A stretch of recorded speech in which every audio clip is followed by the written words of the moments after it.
Laura Oakes rolled down the window of her vintage Volkswagen Beetle, the tension over wondering if her car would make the 27-hour drive lifting off her.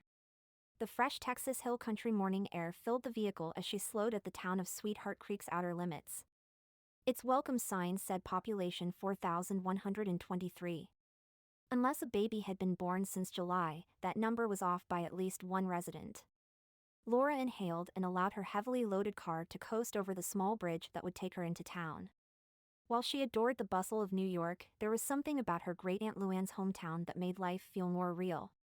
She wasn't sure what it was, exactly, but figured it was likely a combination of the gentle hills, the towering oaks, the women and their ever-ready casseroles, and the way men still tipped their hats in greeting. Everything here was just more personal. The little things still mattered.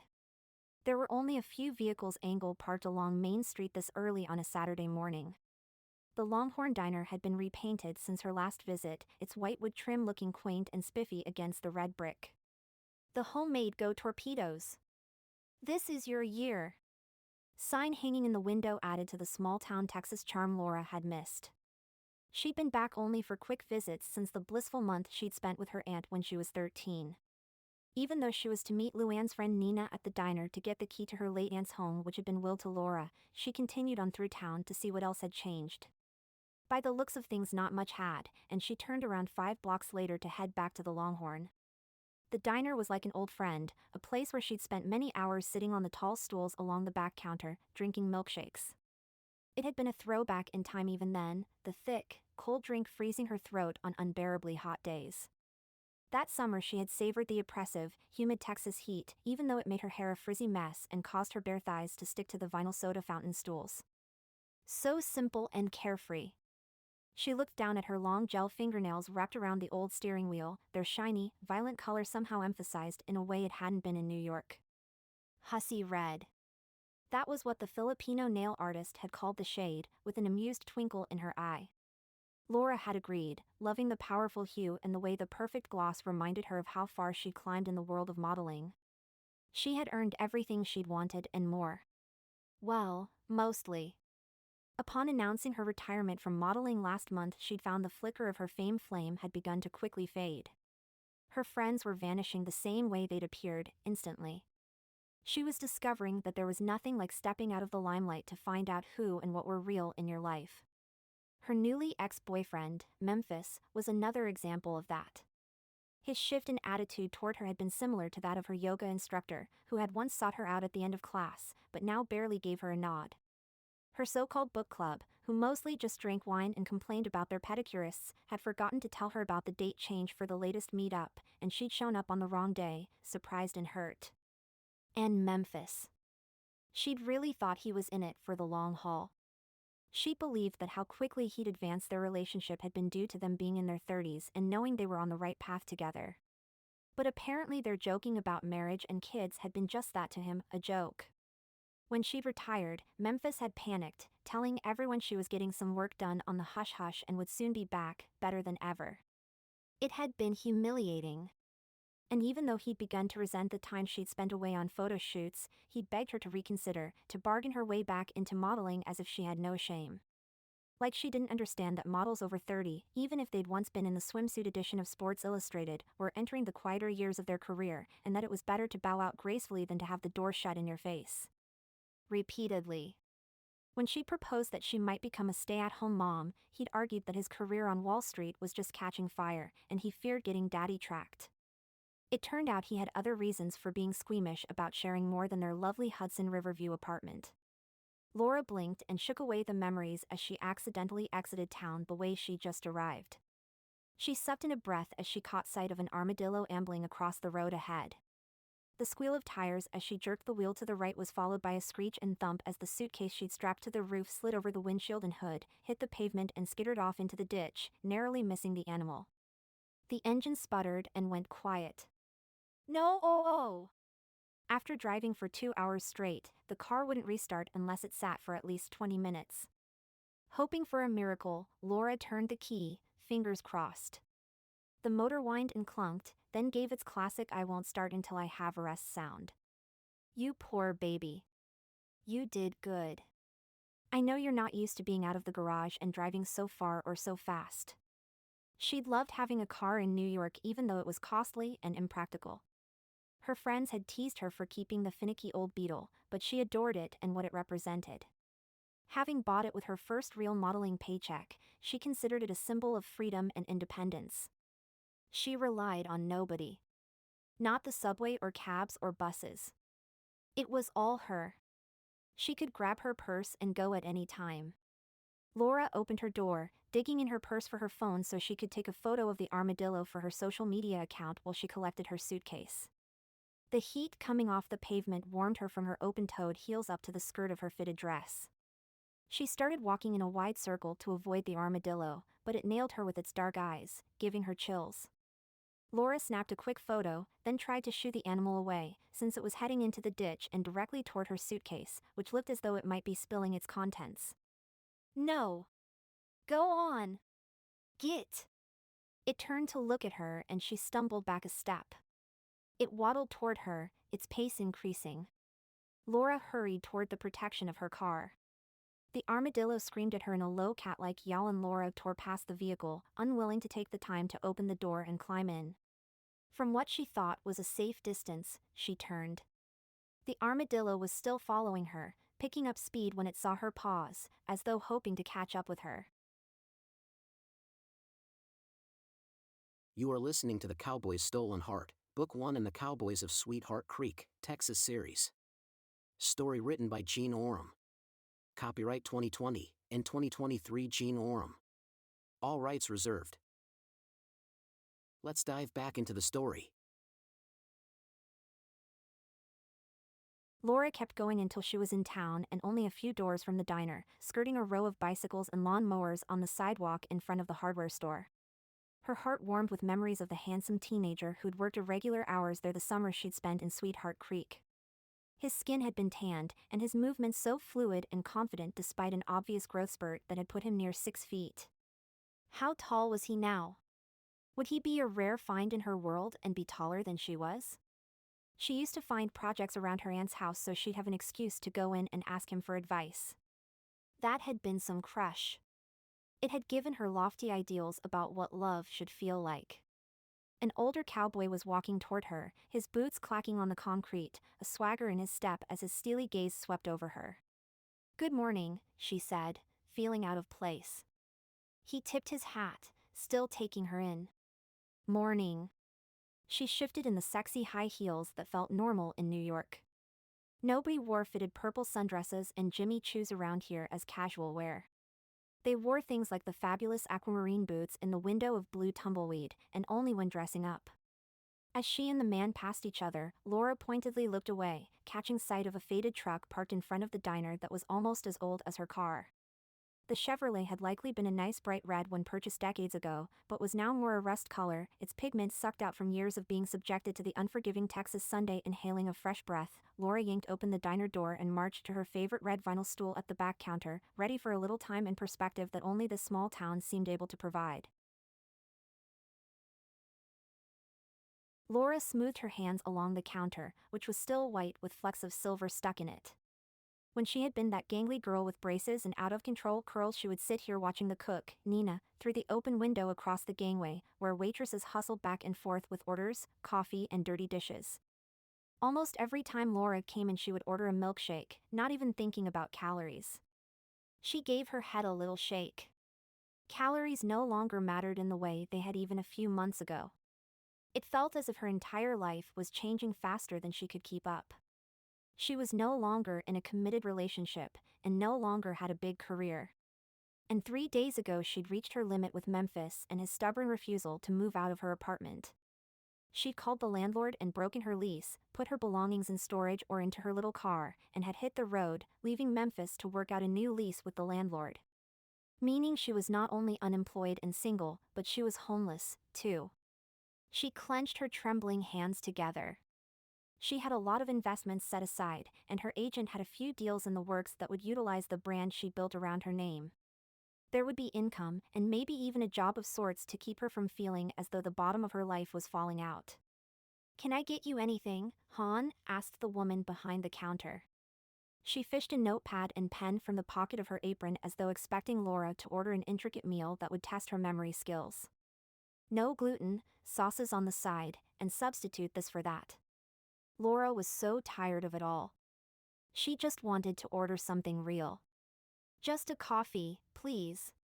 She eased forward on the stool as the waitress turned to take the coffee pot off its small burner. I'm looking for Nina. Is she in? Just stepped out. Said she'll be back in about a half hour. Her cat needed his insulin shot, and she forgot to give it to him before she left for work. The waitress, studying Laura, placed a black coffee in front of her. The brew was steaming, a thin film of oil from the ground beans swirling on the surface. Hot and bitter. It wasn't at all what she wanted, even though it was as real as it came. You know what? Can I get a chocolate milkshake, too? Please. The waitress grinned with warm recognition.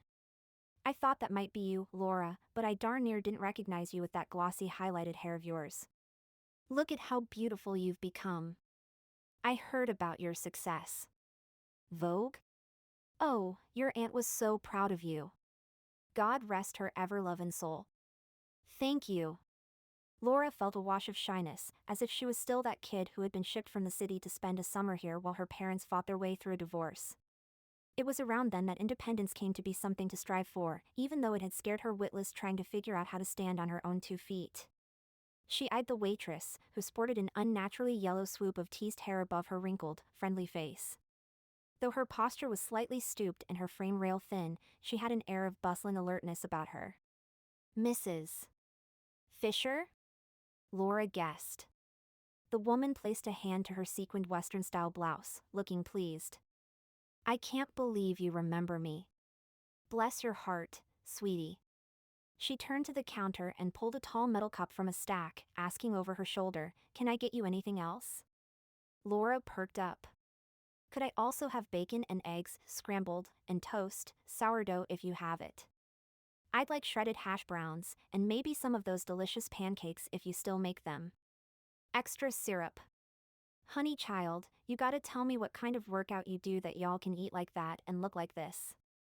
The woman let out a gusty chuckle. I won't look like this for very long if I eat like that regularly, but I think it's time I treated myself. Truer words were never spoken. Us womenfolk often forget to treat ourselves, and we're hard on ourselves, too. Well, unless we've got ourselves a no-good man. In which case they become the expert at making us feel like something out of a cow's bottom, if you know what I mean. That was pretty much what Memphis had called her car. A piece of... Remembering where she'd left her vehicle, Laura said, My VW Beetle died just outside of town. Do you think it'll be okay there until I'm done eating? It's mostly off the road, luckily. Honey, we need to get you hooked up with Clint. The waitress abandoned the half-made milkshake and moved to the kitchen window, calling, Do you know Clint's number at the shop? And gimme a Wylder special while you're at it. Who's Clint? Laura asked. The local mechanic. Oh, the car's fine. It just needs to rest for a few minutes, then it'll start again. Mrs. Fisher gave her an odd look. You sure, hon? That sounds like something in need of fixin'. Maybe some other time. Well, it should be okay there for a bit, but some kind heart may tow it for you. The good thing is they'll likely come in here first to ask about it. Mrs. Fisher called through the cook's window that she didn't need Clint's number, after all. An armadillo chased me. Otherwise I would have stayed with the car, or left a note that I was coming back, and not to tow it. Oh, that would be Bill. Bill? Laura repeated. The town had named that cranky beast with the croaky scream? There's a drink named after him at the watering hole. He's ornery, so it's best you left the scene. He's not one to trifle with. Too many people have fed him and he's lost his fear of humans. Her expression became more serious, and she quietly said, If you need anything while dealing with your auntie's estate, don't you hesitate to come in here and let me know. I'll help you out the best I can, or find someone else to, you hear? Laura's eyes welled with tears and she nodded, not daring to speak. She usually saw her aunt only at Thanksgiving, when Luann would come to the city for some razzle-dazzle. Even though they got together rarely, she felt the loss, her aunt having given her space and freedom during her 13th summer when she'd needed it the most. Her aunt, in many ways, had been one of her biggest cheerleaders. Even the timing of leaving her the house here in Sweetheart Creek felt strangely fortuitous, giving her space and a comforting place to think just when she needed it the most. Mrs. Fisher's own eyes filled with sadness as she silently patted Laura's hand before scooping it up, saying, "Well, now. Those are some beautiful nails." "You can say it," she replied with a sigh. "High maintenance. They're lovely. Some of the girls go over to Riverbend to get their nails done if they're too busy at the big hair salon, and it costs them a pretty penny. And their nails don't turn out half as nice as yours." "Thank you, Mrs." Fisher was leaning in, studying Laura's eyelashes. "Have you ever had your eyes glued shut when they're putting those things on?" "Oh." Laura reached to touch her fake lashes before catching herself. "That's the worst part." She blushed, feeling as though the woman was noting every effort she took to ensure she always upheld the appearance of fashion model. In New York, you were supposed to make it all seem natural, and as though you didn't spend weeks of your life putting it all together. And for what? To attract a man who wasn't there when you needed him. She stopped herself from following that line of thought. "Is it all too much?" she asked, hoping the woman would be honest with her. "Nothing's too much if we're happy, Mrs." Fisher went back to work on the milkshake. Laura thought about that until her shake was placed in front of her and a bell rang near the window, signaling her meal was ready. "Order up for Miss Model of the Year," the waitress said brightly, placing a large plate of food in front of her. Laura felt heat flood her face as she reached for a fork. Not this year. She'd won twice in her late 20s, but that ship had sailed. Next year then. Mrs. Fisher smiled and passed her a syrup container. Laura gave a small shake of her head. "No syrup? I thought you asked for double." "I'm not modeling any longer." "Why not? You could win any pageant in the state with that smile of yours." Laura gave her a grateful look. "I've retired, Mrs." Fisher appeared dumbfounded, a bit like Memphis had when she told him the same news. "Time to turn the page," Laura said, with more enthusiasm than she felt. "Start something new." "What are you going to do?" "I don't know." That's why she told her sister she was going to spend at least a few weeks here, sorting out Luann's home as well as her own life. Being in Sweetheart Creek had helped her find her direction once. She hoped it might again. "You should become an exercise instructor," Mrs. Fisher said. "I bet the pool would let you teach a class again." Laura smiled at the memory. She'd been on an exercise kick the summer she'd spent with Luann, and she convinced the pool's director to allow her to teach an aquasize class 3 nights a week. Several local ladies had joined her in their floral swimsuits and matching bathing caps. It had been fun, but she hadn't been particularly good at it. "We'd all come, based on the hope you could get us all looking half as good as you do, Mrs. Fisher said, with a cheery wink that made Laura feel special. "You're a go-getter. Nothing stands in your way." When she caught Laura's doubtful expression, she added with authority, "I knew you when you were a kid. These kinds of things don't change. Now eat up. We don't want anyone saying we didn't feed you while you were in town." Chapter 2. Outside the Longhorn Diner, Levi Wylder reconsidered his decision to eat in town and be social. He had parked his faded '84 Chevy in front of the place, then walked down to Clint's Parts and Mechanic to pick up a new radiator hose. He'd planned to treat himself to breakfast in town, but the thought of battling Mrs. Fisher's persistent efforts at matchmaking was an exhausting one. He needed another ranch hand or 3, not a girlfriend. His stomach rumbled, and with a sigh, he gave in, pulling open the diner's glass door. As he strode to the rear, he lifted his hat as he passed various tables, nodding and offering good mornings. "This the year your brothers are going to get our boys' state championship rings?" asked Davis Davies, DJ and owner of the local radio station. "Hope so." Miles and Ryan coached high school football, and for the past few years they'd narrowly missed taking home the title. The town was about ready to have a breakdown over the string of losses. Placing his cowboy hat on the counter, Levi took a stool at the coffee bar along the back, 2 spots down from a woman who smelled like perfume. It wasn't overwhelming, and it was a nice scent, just out of place. In fact, every inch of her groomed body was out of place.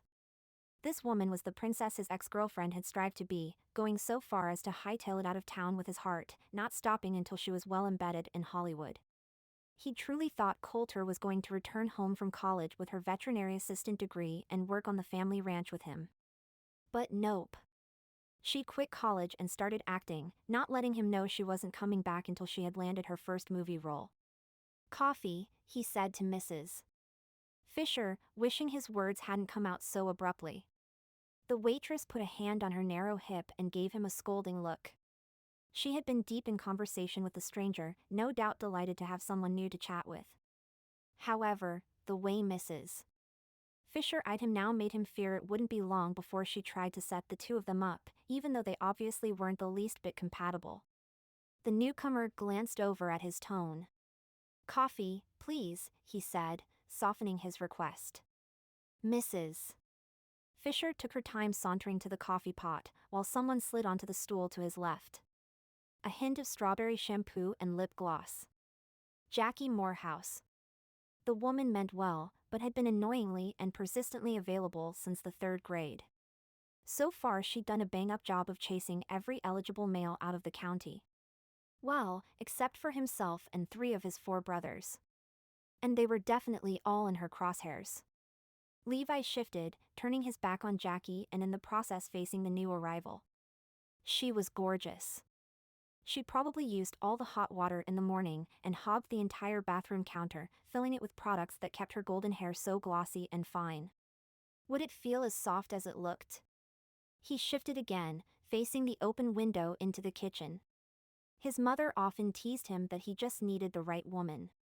One who would share the burdens and joys of life on the Sweet Meadows Ranch and wouldn't get upset at his odd hours, or the days he sometimes had to spend rounding up herds, sleeping under the stars. You'd think if that was true he'd have found someone by now, living as he did in the heart of Texas. "Jackie?"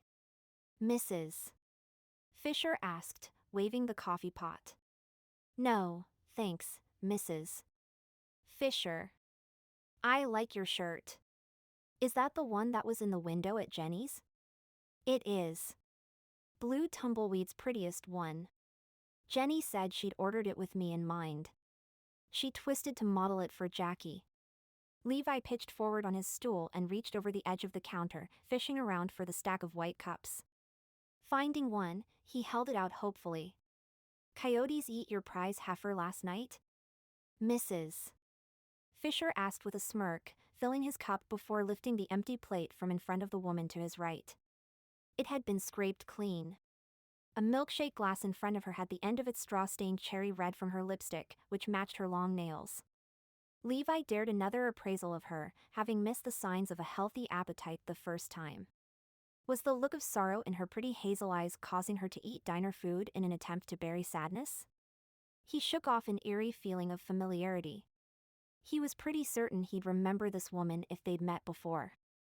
"Nope," he said, returning his attention to Mrs. Fisher. "No coyotes. Just typical ranch problems." Ever since his mother and father had split up, then decided to retire, while sending Levi's cousin Nick Wylder off the ranch at the same time, Levi had been struggling to keep all the loose ends tied into a big knot so things didn't unravel. If they did, he'd risk sending the older generations of Wylders into poverty during their golden years, as they depended on the ranch's income, too. His father had optimistically believed that his leaving would allow the boys to claim their birthright, but so far it had mostly been Levi, his brother Miles, and their ranch hand Hank trying to maintain the status quo.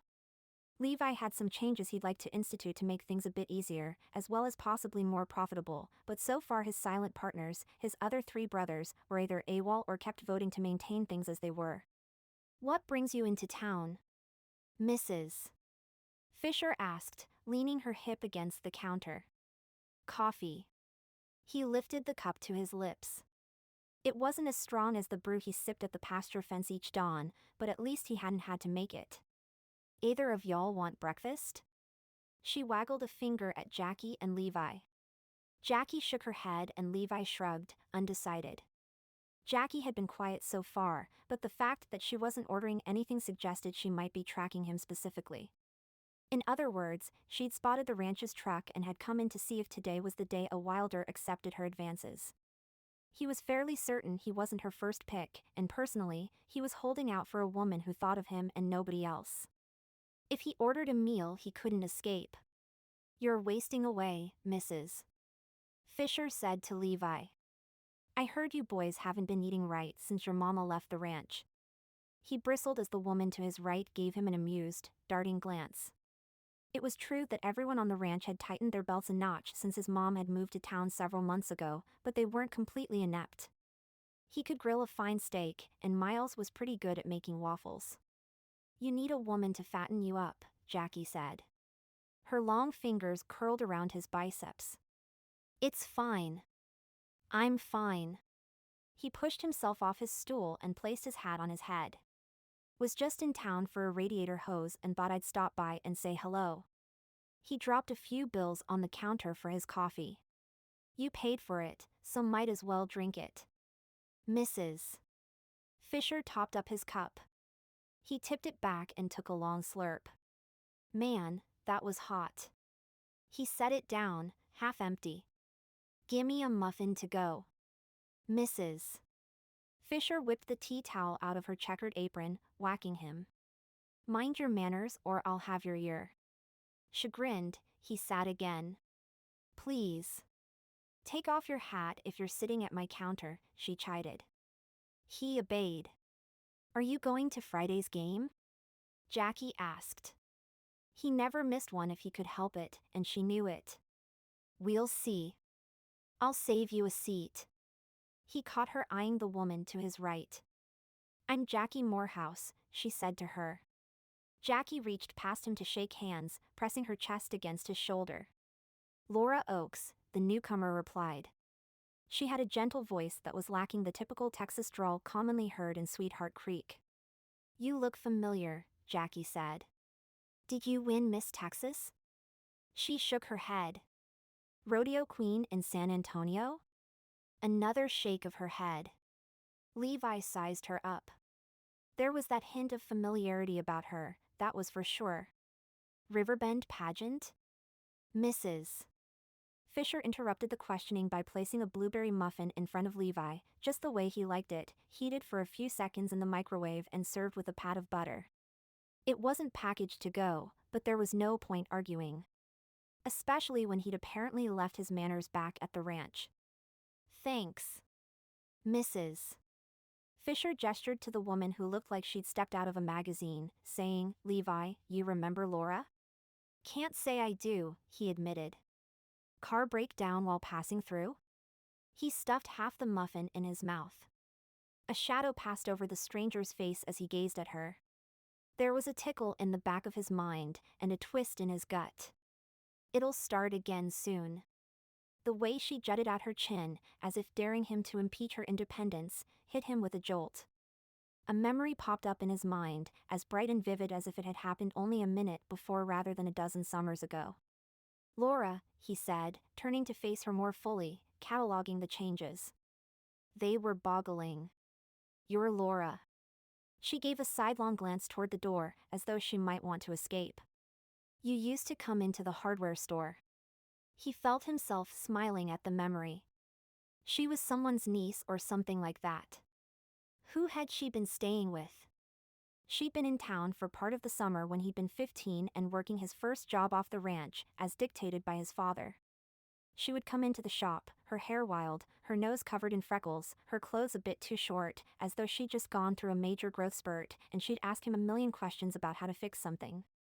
Each time she'd left, he had a feeling of things left unsaid. It was the oddest feeling, one he'd never figured out. Once he'd asked if she needed help, and he'd gotten that same chin tilt he'd received a minute ago. It had quickly become a game for him, to see if he could get her to do that each time she came in. She was so determined to be independent, and he'd admired her ability to take on projects most 13-year-olds wouldn't have. He'd often wondered what had happened to her. Apparently she'd grown up and become gorgeous. "You do remember." Mrs. Fisher said, her hands clasped near the sparkly fringe of her shirt. What? Jackie asked, tipping forward against the counter. Remember what? Maybe you could show her around town, Mrs. Fisher suggested to Levi. Sorry. Busy. He shoved the last of his muffin in his mouth. Laura was gorgeous and he'd admired her perseverance back then, but lately the ranch was just problem after problem and it was grinding him down. He didn't have time to play tour guide. Levi, the older woman snapped. Your mother will have your ear for being so unwelcoming. I can show Laura around, Mrs. Fisher, Jackie offered. Levi gave her a grateful smile and stood. As he fished more money out of his wallet, he took a cautious step back, in case Mrs. Fisher decided to act as his mother's proxy and take his ear in a tight grip. How long are you in town for? Jackie asked Laura, and Levi found himself waiting for her answer, which was a shrug that made her sleeveless purple sundress shift along her shoulder. How did her red nail polish and lipstick look so vibrant with her purple dress? A few weeks for sure. Possibly longer. There was a question in her last statement, as though she might be asking if she was welcome to stay. I was thinking Levi would be a great guide, Mrs. Fisher stated, and he found himself nodding before he caught himself. She added, You're busy, Jackie. I'm busy, Levi protested, his neck prickling with heat when Laura gave him a silent, knowing look.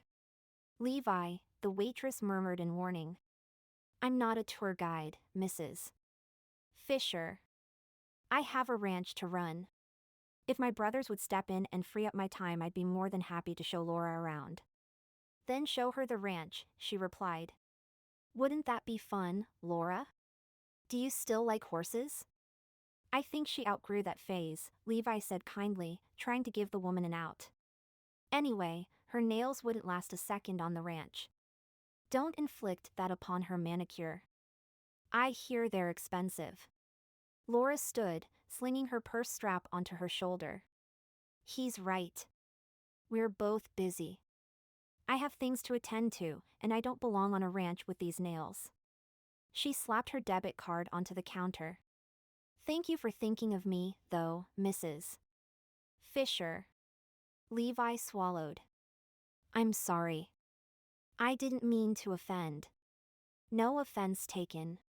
Her tone was slightly cool, and he felt as though he should spend a bit more time getting off the ranch to practice his social skills. Han, this here is Luann's grandniece, Mrs. Fisher said pointedly. Levi closed his eyes for a second, trying to remember the news from last summer around Luann's passing. Her home had been left to her grandniece, the model. And, more recently, the news was that she was coming to town to take care of Luann's home and possessions. Laura. Sorry for your loss, he said, his stomach giving a strange jolt as her beautiful, sad eyes met his. He gave a polite nod, then made his way out of the diner before he acted any worse toward the poor woman than he already had. Laura had never in her entire life been so relieved to be handed a key. She'd barely thanked Nina, who had arrived shortly after Levi cleared out, before she'd scuttled out of the diner in turn. He had obviously been assuming, and thus avoiding, a setup between the two of them and had judged her for her appearance rather than for herself. His attitude made his good looks a downright waste. Not that she was looking for a man right now. She was here to figure out where to go next with the name she'd made for herself. Create her own perfume line? Start a nonprofit for teens who needed help? Fall in love and get married? Start a travel blog? Or something she hadn't thought of yet. That's why she was here. She stormed down Main Street, frustrated with her feelings, glancing in the hardware store window out of habit. Where had that kind, patient teenage version of Levi gone? How had he grown up into someone so abrupt? She'd come up with so many excuses to go in and buy something from him, and he'd seemed so delighted to help her find the right size bolt, deal with skunks without getting herself sprayed, or teach her how to choose the right stain for the fence. And even though he'd challenged her independence at times with his tempting offers to help, he'd become someone she could count on to not judge her if her projects went awry, or to patiently run through his instructions once again, nothing but kindness in his steady, blue-eyed gaze. She caught her reflection in the store window and jolted. Instead of the frizzy-haired, skinny girl she'd been as a teen, there was a stately, slender woman. She was wearing a bright dress, high heels, and had a tan that couldn't be real due to its uniform perfection. Her hair was a thing of beauty, her makeup exquisite, her eyebrows meticulously tweezed, her lashes enviously long. It was apparent she didn't fit in around here, and didn't belong on a ranch. Levi hadn't been wrong to judge her. She walked faster as emotions ran through her. The summer she'd spent here had felt like a turning point. She had arrived feeling lost and broken, and had left feeling strong and capable of achieving any goal she set for herself. She had felt as though she had the power to make something of her life, but what had she done? She had taken that hopeful girl and turned her into something fake, once again lost and feeling alone. Sweat prickled along her spine and her eyes burned. She would not cry. Not here. Not now. She had done good things with her fame and generous income. She had helped support animal shelters, built water wells in impoverished areas of the world, and taught inner-city adults to read. She was more than the delicate flower Levi had assumed she was. Head high. Chin up. By the time she made it to her car at that blistering pace, she was sweating. The armadillo was nowhere to be seen, and she closed her eyes, still squeezing the key to Luann's house in her hand. Should she rescue her suitcase first, or see if her car would start? She turned to look back into town, past the used car lot she hadn't even noticed earlier on her run from Bill, the armadillo. A man was standing in front of the small building, the triangular flags above the short row of cars flapping in a gust of wind. He was watching her, hands on his hips. Feeling as though she needed to act as though she knew what she was doing, Laura ducked into her car first to see if it would start. It wouldn't. She checked the time. It had been far more than 20 minutes. What was its deal? Laura stepped out of the Beetle and scanned the dry grass along the road. Where was her suitcase? Hadn't it slid in just about there? A truck slowed beside her, and she glanced up, surprised to see Levi driving the faded old pickup she'd seen in front of the Longhorn. He stopped, windows down, the dark brown hair around his ears fluttering in the breeze as though he'd put off getting a haircut for too long. He adjusted his cowboy hat over his forehead as if he might be thinking before speaking. Not a bad trait. It was unfortunate he hadn't utilized it earlier. I'd like to apologize for back there, he said with great care. If you find you want a tour of town, I can do that. I'll warn you, though, I spend most of my time on the family ranch or at the field watching football. He looked like he had more to say, but instead closed his mouth. Another good trait. He knew when to stop talking. He studied her car with interest for another moment. Won't start. She shook her head. Usually it only needs 20 minutes. Can I give you a ride somewhere? As a matter of fact, you can.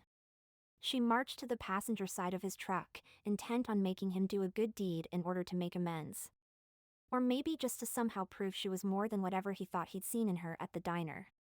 She yanked open the creaky door. Sorry, it doesn't get used much. The dog usually hops in from this side. She hoisted herself up onto the springy seat, displacing a layer of dust that made her nose tickle. She sneezed. Bless you. Thank you. He put the truck in gear. To Luann's, I presume? Yes. Do you know the address? She mentally crossed her fingers, realizing that unless they took her old meandering bike route to Luann's she might not be able to find it on the first try. I don't. But I do know how to get there. His lips quirked as if he was holding back a smile. He was cute when he did that. Too cute. Like when he'd been a teenager. Good. She sat stiffly as he began driving, lifting his fingers off the steering wheel in a casual wave to an oncoming truck pulling a horse trailer. The other driver's interest was focused on her, Laura noted. The window was still down and the wind tangled her hair as they picked up speed. She looked for a button, but it was a crank style. When she reached for it, Levi said in a gentle, yet warning tone, I leave the windows down as they don't always go back up. And if they do, they don't always come down again. No AC. Why don't you fix them? He shrugged. It's old. This isn't the ranch's going to town truck. But you went to town in it. Yup. The town that was growing smaller behind them. Luann lives in town, she said sharply, panic setting in. Just because Sweetheart Creek was small, it didn't mean she should assume it was safe. Just going to turn the truck around up here, he explained, pointing to a pullout that allowed access to a pasture just beyond the sign that said thank you for visiting Sweetheart Creek. Below, someone had tacked on another sign that said go torpedoes. When he turned the truck around as promised, they headed back in the direction of her car. Near where they'd passed the horse trailer, in the ditch opposite her VW, several boys had parked their bicycles and were standing in a circle. One waved something small and dainty in the air. Laura sat up, her stomach dropping. My suitcase. There was a flash of red fabric, then a scrap of something lacy as another boy found a trophy. She covered her mouth in horror. They were waving her lingerie around like a prize. Her very sexy, very expensive, very personal lingerie. Levi pulled over just as Laura sank down in her seat, whispering, "Keep going. Keep going." He ignored her, hopping out, his shoulders broad, his stance saying he meant business as he addressed the boys. Laura tentatively opened her door, sliding out onto the soft dirt at the edge of the road. Her heels sank in and she lost her balance, wavering for one brief second before gravity ruthlessly sent her tumbling into the ditch, skinning her knees and palms in the loose gravel and dry grass as she let out an embarrassing squeak of surprise. Whoa. Levi was there in a flash, holding her elbow as he helped her up. Laura dusted herself off, wishing she had superpowers. Namely ones that would make her invisible. She caught sight of what Levi was holding in his free hand. It was a week's worth of delicate lace, and she debated whether fainting would save her from experiencing the full brunt of this mortifying moment. Her favorite suitcase, one that had traveled the world with her, was split at the seams, spilling her personal items for all to see. Levi gave her elbow a small squeeze. You doing all right there? She forced her head to move up and down, when all she wanted to do was shake it and sit down and cry at how everything felt as though it was piling up on her today. The boys had cycled a short way down the road, stopping at a safe distance to call out something she couldn't hear.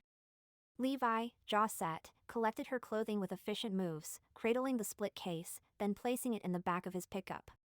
If he drove fast enough into town, she was pretty sure all her newly retrieved undergarments would be blown out, strewn about like freebies in a small town parade sponsored by La Perla.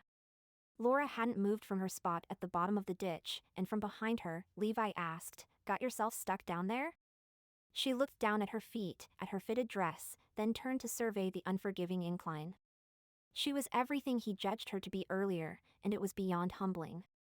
Levi began moving toward her again, and she pointed a finger at him. "Don't you dare pick me up and carry me like a useless female."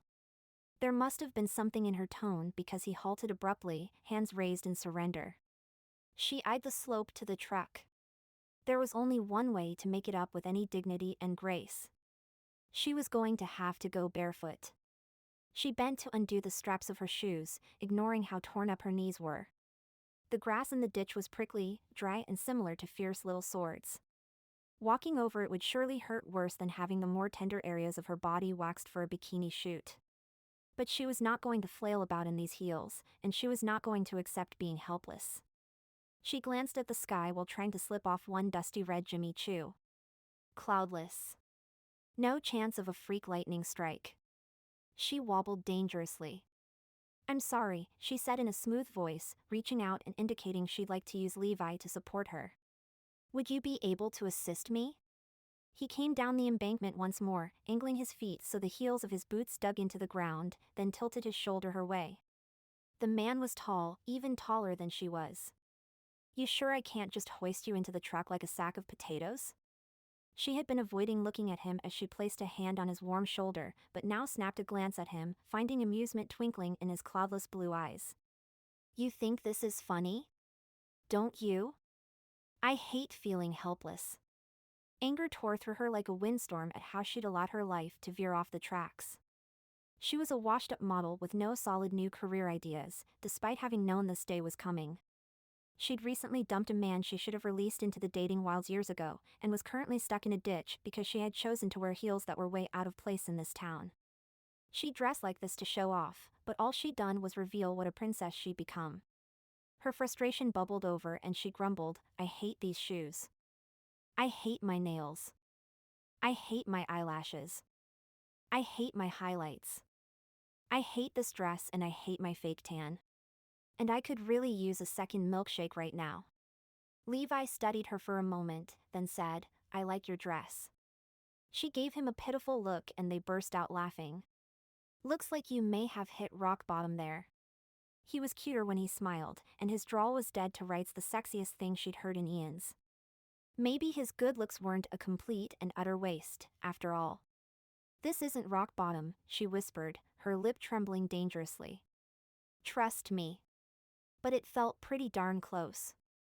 "I know." There was nothing but kindness and understanding in his tired eyes. How did a man this young seem so old in this moment, as if the world was weighing on him like it was on her? She let out a long sigh of defeat. It was difficult to fight the truth sometimes. But that was why she was here, right? Figure things out. Decide what she did and didn't want in her life moving forward. Laura gasped as Levi lifted her into the air, one arm behind her legs and the other around her waist, in a quick move she didn't have time to protest. In seconds he had her up the hill and into the passenger seat, her loosened shoe slipping off her foot in the process. His arms felt strong, his body capable. Before she could say thank you, he had turned away to retrieve her shoe. He handed it to her. "Cinderella." "I'm not a princess," she muttered. "You said that years ago, with that same jut of your chin." His smile was kind and caused a swarm of butterflies to flutter in her stomach. "Did I?" "In the hardware store." "Why were you working there? Aren't you a cowboy with a ranch or something?" She'd always wondered that. He had obviously been a cowboy, and still was. "I am," he admitted. "My dad insisted we all experience life off of the ranch, as well as learn to work for someone who wasn't family. I think it was meant to make us appreciate the ranch more." "Did it work?" He scored 40. "What does that mean?" 40%. 2 of his 5 sons stayed on the ranch. The skin around his mouth pinched. There was a story there, and a part of her hoped she stayed in Sweetheart Creek long enough to find out what it was. Chapter 3. Back on the ranch, Levi parked his Chevy behind the barn that served as a riding stable, tucking the key in the visor before getting out. Seeing the manager's pickup, he whistled while ambling inside to say good morning, his good deed of the day accomplished by giving Laura a ride to her aunt's house, then giving her Clint's number so she could get him to tow her car to his shop and take a peek at it. Levi couldn't recall feeling this upbeat in weeks. Going to town had been a good decision. He should make a point of leaving the ranch more often. Laura hadn't allowed him to fix up her knees, though, which had taken a beating from her tumble into the ditch, and Levi felt bad for the way her problems seemed to be piling up on her. At least he'd felt as though he'd redeemed himself in regards to his earlier crankiness. Then again, if he'd stayed home he would probably still be ahead. But he wouldn't have bumped into her, and that had been nice. The stable's small rear door opened on well-oiled hinges, and he hollered a hello so as not to startle the woman in charge of the ranch's riding program. The place was darker than usual, and he found it odd that Betty hadn't yet propped open the large doors to the ring. Riders would be arriving soon, and she was always prepared. Which meant something was up. The riding program, a side business within the ranch, helped children with special needs, and had been doing so ever since he'd been a kid, continuing his grandmother's legacy. Monitored rides around the ring helped kids of all ages cope with anxiety, anger, and even some physical issues, in ways that astounded him to this day. "That you, Levi?" Betty called. "I was hoping to have a chance to chat." The matronly cowgirl stepped out of her office, her checkered western blouse spilling over the waistband of her broken-in jeans. "What's on your mind?" he asked, as they moved into her office. "I've got some bad news." "Oh." Levi leaned against the door jamb. Betty wasn't one to mince words, and while he appreciated her directness, he cringed to think what kind of bad news she was about to deliver. She drew in a long breath. "Lame horse," he offered. "I'm needed in California." Levi felt the air leave his lungs as he sank into a faded, dusty armchair near the door. He plucked his cowboy hat from his head and pushed his fingers through his hair as though hoping the action would loosen his thoughts, help him problem-solve running a riding arena, which only Betty knew how to do. His dad had remarried 3 months ago, leaving Levi, the eldest, in charge of Sweet Meadows Ranch while he moved into town with his new bride, Sophia. Levi's brothers were supposed to come back to help him figure things out, but so far it was just him and Miles taking up the reins. Their granddad sometimes helped, but running this program would be too much for the retired 79-year-old. And if he took care of it himself, it wouldn't be long before he found himself drowning due to the added, unfamiliar tasks. Could he find the funds to hire more help? How soon? He asked. Immediately. Janet's husband was in a car accident, Betty said, referring to her son-in-law. Levi's head jerked up, but not due to the familiar, faint pang at hearing his ex-girlfriend's name. Is he okay?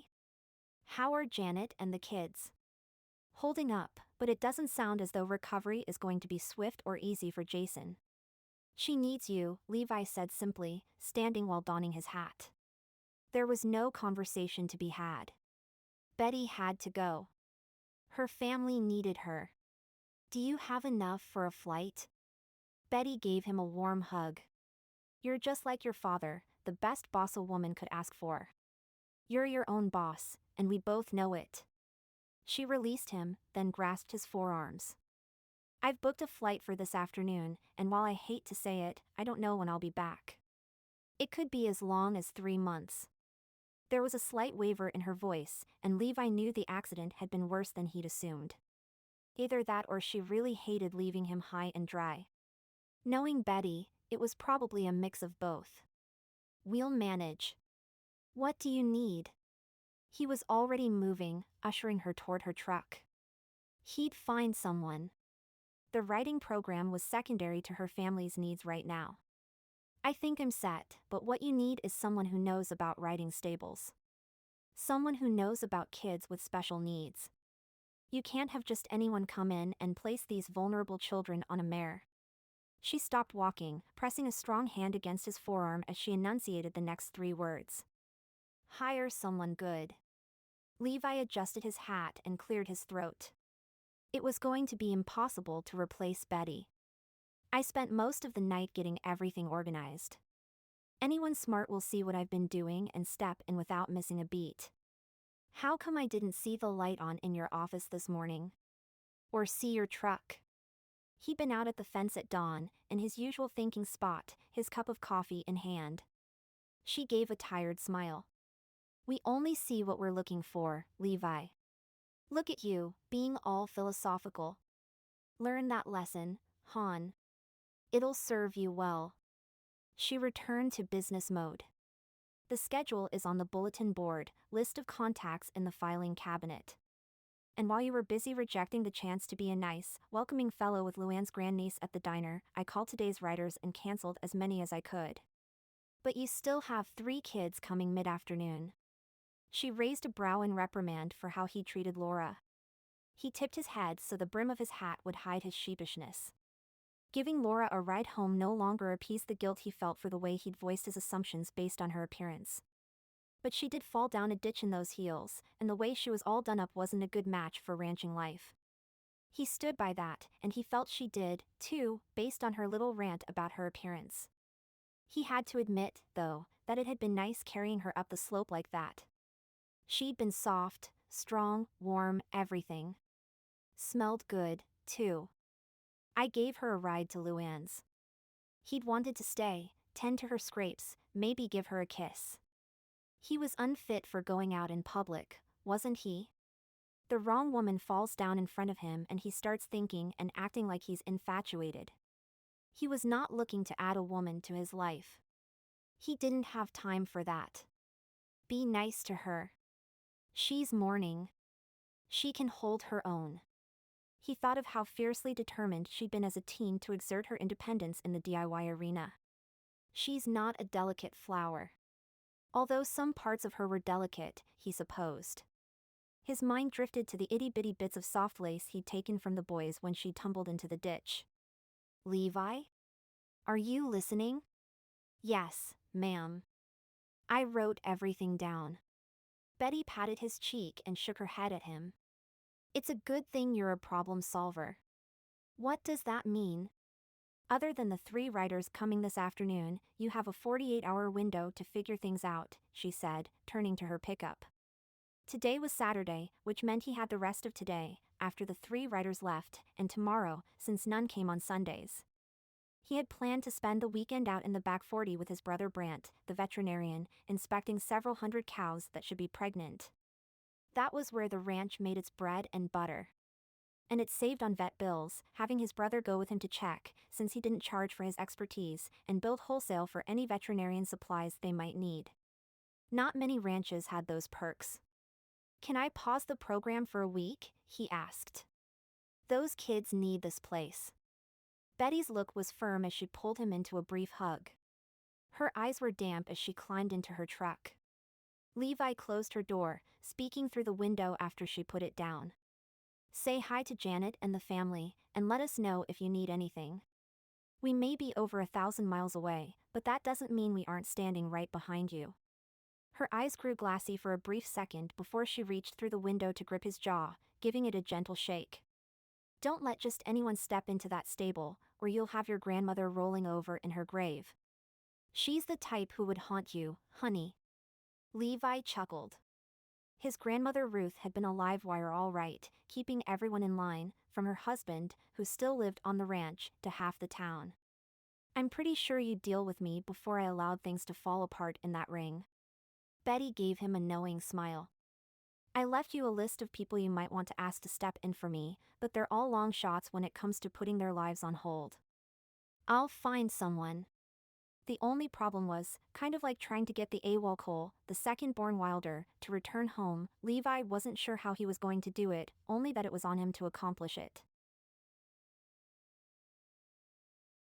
Laura had closed the door behind Levi after he'd carried her broken suitcase into the house over an hour ago, and she was still thinking about him, and not just because he was a rarity and seemed to match her in height, at nearly 6'4" when wearing heels.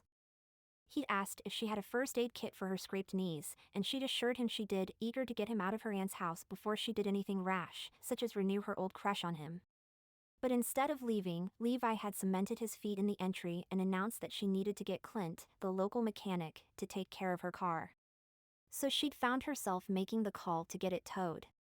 All the while Levi had been in the house, making sure she was set with all she might need, Laura had found herself wishing that he'd kiss her, which was the most puzzling part of her entire day. She was an adult. She shouldn't feel this level of desire to have him notice her, the real her, and be attracted to her as a result. She was obviously still on the rebound from her breakup with Memphis, because she and Levi weren't a match for each other, and he'd made it clear he agreed. But she was grateful for how, despite how busy he'd claimed to be, he had taken the time to look out for her, predicting what she might need and ensuring she had it before trucking off home. It had been reassuring and comforting, and had made her realize that attentive care was missing from her social circle back home. Nobody but her stepsister had fussed over or worried about her when she'd ended her career or broken up with her boyfriend of several years. But Levi had fussed over something as minor as skin knees and a very old car. And it wasn't because he thought she was an incompetent princess either. Feeling unsettled by his care and attention, Laura headed to the kitchen and pulled her water bottle and paperback from her purse, easing the load in her designer handbag before going back to store it in the hall closet. Levi wasn't worth thinking about. It was just small-town hospitality kicking in. She was here to take care of her aunt's things, get the house ready for sale, while sorting out her next career and life moves. After which she'd head back to New York, if that's where she needed to be. She returned to the kitchen and dug her phone out from the pages of her paperback, where it had snubbed itself, then checked her emails. There was one from her agent, a drafted contract for her to look over in regards to starting her own perfume line. Laura set down her phone, vowing to read through it after supper, when she could concentrate better. Hands on her hips, she surveyed the familiar house.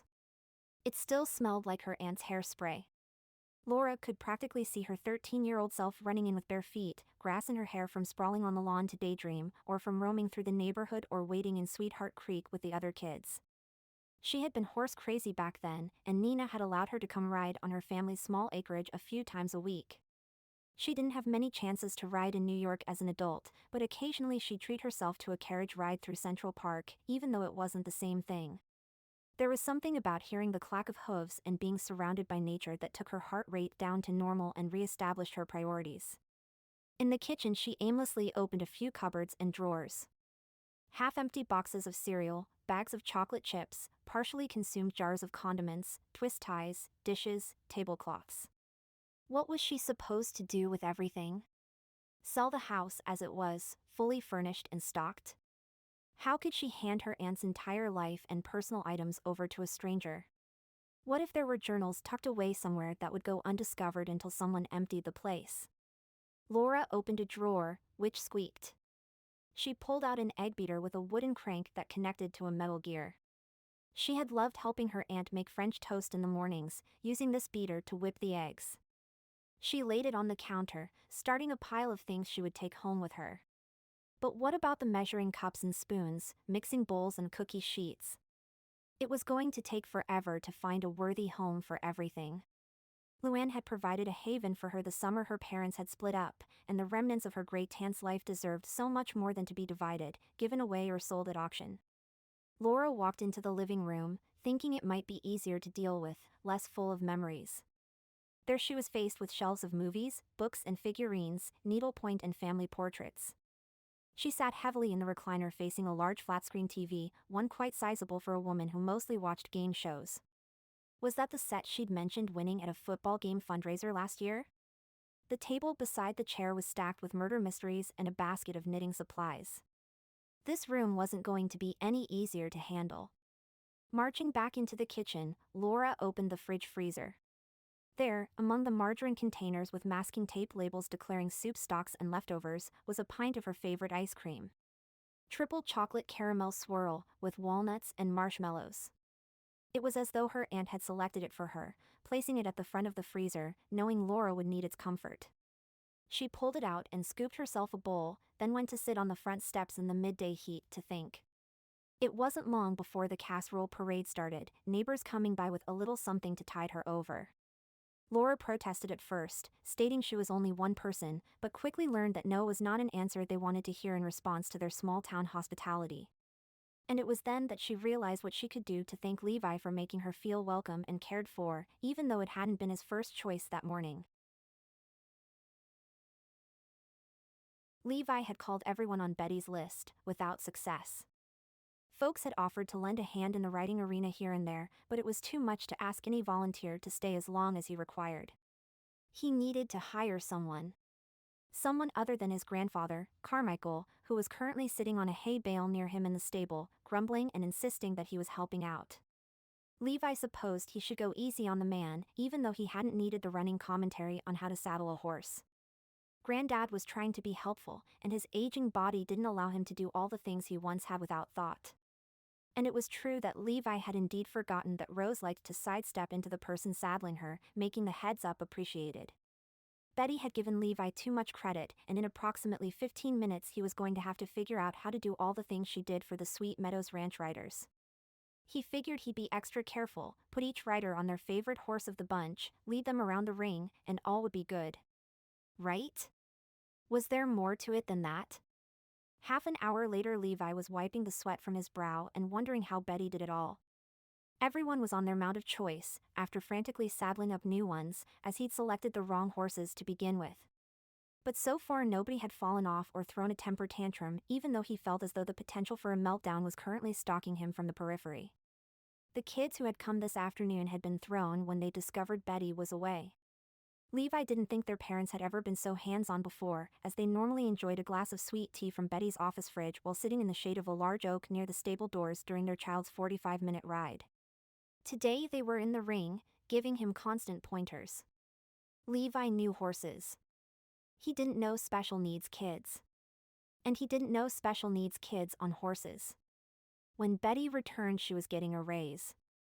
But then in the midst of the chaos, one of the children had smiled, and it had given him an instant insight as to why Betty did this every week. Those smiles were pure gold, and he would do anything to get another one. The problem was he had a ranch to run full-time, and he couldn't take care of this riding program 6 days a week, as well. He propped himself against the railing of the arena to watch for a moment, Carmichael having long ago settled at the base of the nearby oak and tipped his hat down over his eyes.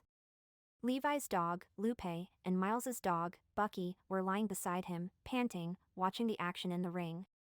There had to be a solution. Likely one sitting in front of him that he simply hadn't considered yet. Levi felt a light hand on his shoulder and he jolted in surprise. He turned, knocking a dish to the ground. Laura. She crouched, quickly gathering up what appeared to be ginger cookies and placing them back on the plate, which luckily hadn't broken. She was wearing a different dress than she had on earlier, this one sun yellow, with a skirt that fanned out about her long, slim legs as she squatted there. Sorry. You startled me. Levi dropped beside her, grabbing the last cookie and taking a peek at her expression. She looked a bit emotionally beat up. Plate's okay? Seems to be. He tipped forward, reaching to take it for her as she rose. The back of her head hit him square in the face, knocking his hat off and igniting some ricocheting fireworks in his vision. He clutched his nose as it started bleeding. They both stood, dazed. Laura's hand was at the back of her head, her expression one of horror when she caught sight of his face. I am so sorry. Are you okay? Fine. He didn't sound fine. His voice sounded funny. Had she broken his nose? It hurt like it might be. One of the children, Bronwyn, was riding her horse along the fence line, going in large circles. She came up alongside, her eyes widening as she spied him and his nose. A shriek started low in her belly, growing louder until it pierced his eardrums. Her mom, holding the horse's lead, jumped in alarm and the horse shifted sideways, its head jerking back. Tighten the lead! Levi shouted, and his dog immediately appeared at his heels, ready to herd if given the signal. Bronwyn's mom needed to slide her grip up toward the horse's snout, quickly and firmly, to keep Cherry under control in case the horse reacted to the human panic. Levi stepped toward the railing, prepared to vault the nearly chest-high fence so he could grab the horse if it reared. The child screamed louder, letting go of Cherry's reins. Hold the reins, Bronwyn. He felt a none too gentle shove as Laura said, You need to get out of here. You're making things worse. This was his ranch, and he knew horses. He couldn't leave in the midst of a brewing crisis. He'd done that once and had nearly lost Ryan as a result. Laura gave him another hard shove, then slipped between the railing's thick horizontal boards, stepping into the well-trod dirt of the arena in her delicate white shoes. Her cookies were scattered again, light brown discs in the green grass. Without hesitation, she reached past Bronwyn's mom, grabbing Cherry's bridle with her right hand, pulling down firmly while making shushing noises to the animal and child. Her left hand went to Bronwyn's knee in comfort, and Levi opened his mouth to issue a warning about the child's sensory issues. A stranger touching her would surely escalate Bronwyn's episode. Levi was already halfway over the fence when he registered the cessation of screams. Bronwyn hadn't yanked her leg out of Laura's reach, inadvertently spurring Cherry. Instead, the startled child was listening to Laura and quickly calming down. Levi eased himself back to the ground in awe, holding his sleeve to his nose. He had vastly underestimated Laura Oakes, and for some reason that made him very happy.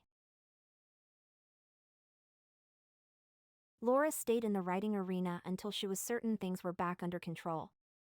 Then she moved to the edge, noting she'd ruined her satin ballet flats as well as her apology to Levi. The soft ginger cookies were now being eaten by a large, shaggy dog and a slightly larger, black one. Worried they would get sick from eating the sweet treats, she retrieved the plate and the last cookie from the grass.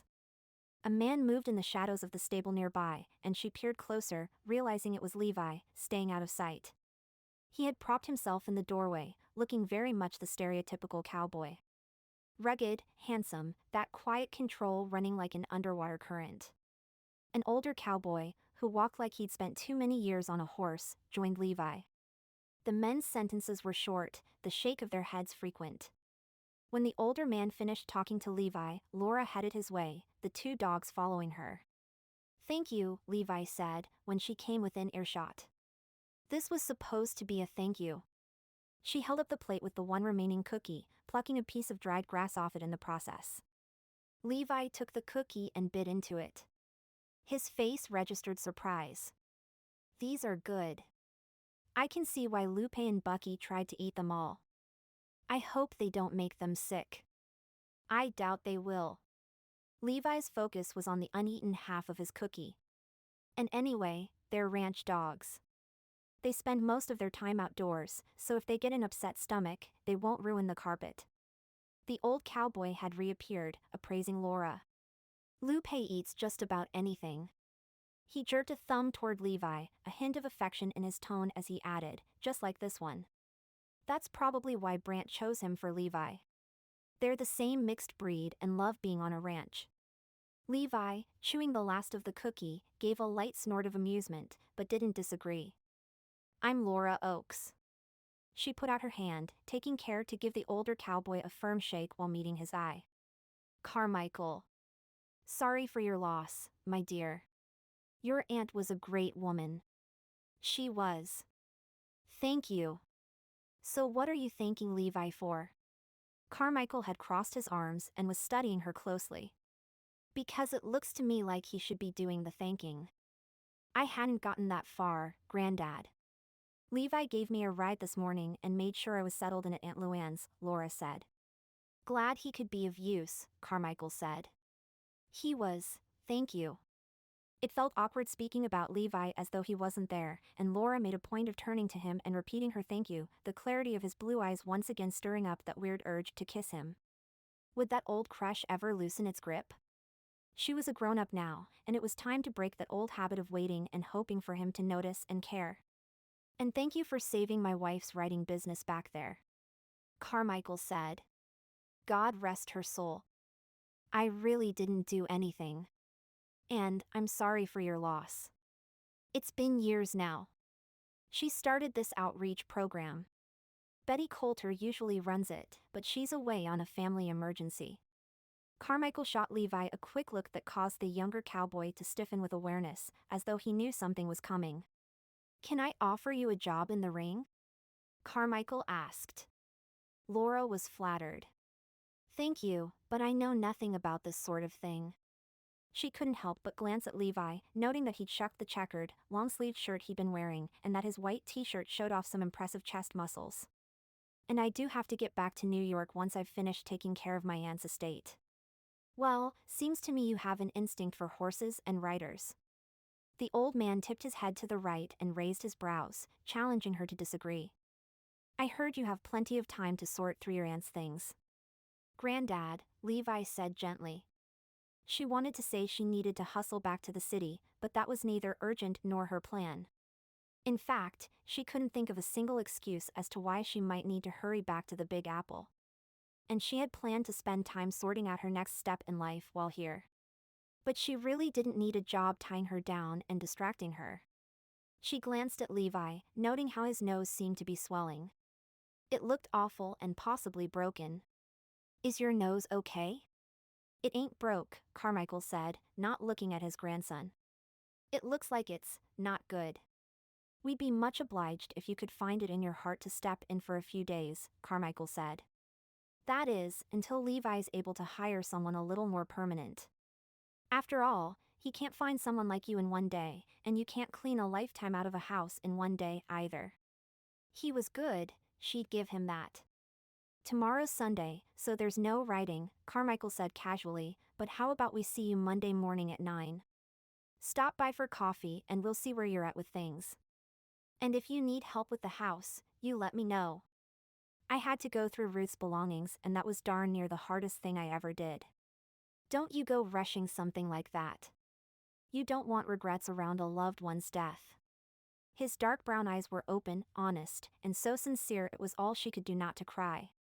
Laura nodded, unable to use her voice, much less refuse his Monday morning offer. The only question in her mind was whether she would decide to come out and give it a try, and whether Levi would mind. Chapter 4. Levi and his granddad had argued for 2 days over bringing Laura in to help with the writing program. So far, Carmichael was winning. I'll admit it would be nice to hand the problem off to someone, Levi said, whacking a nail into the board Carmichael was holding against the fence out by the barn. But I need someone who can handle all of it. I have work to do, and she's admitted she doesn't know much about ranches. She won't be a problem, Carmichael said. She calmed that horse and that little girl in one quick move. She's a gentle soul and that's what matters most when you're dealing with horses and kids. Next, his grandfather would be labeling Laura a horse whisperer. It doesn't mean she's the right person, Levi protested, knowing he was wasting his energy arguing against the inevitable. And he had to admit he'd been impressed with how Laura had averted a possible disaster on Saturday. Then I guess we'll see in an hour, won't we? Carmichael said. If she shows up. She's not in a hurry to go home. I can tell.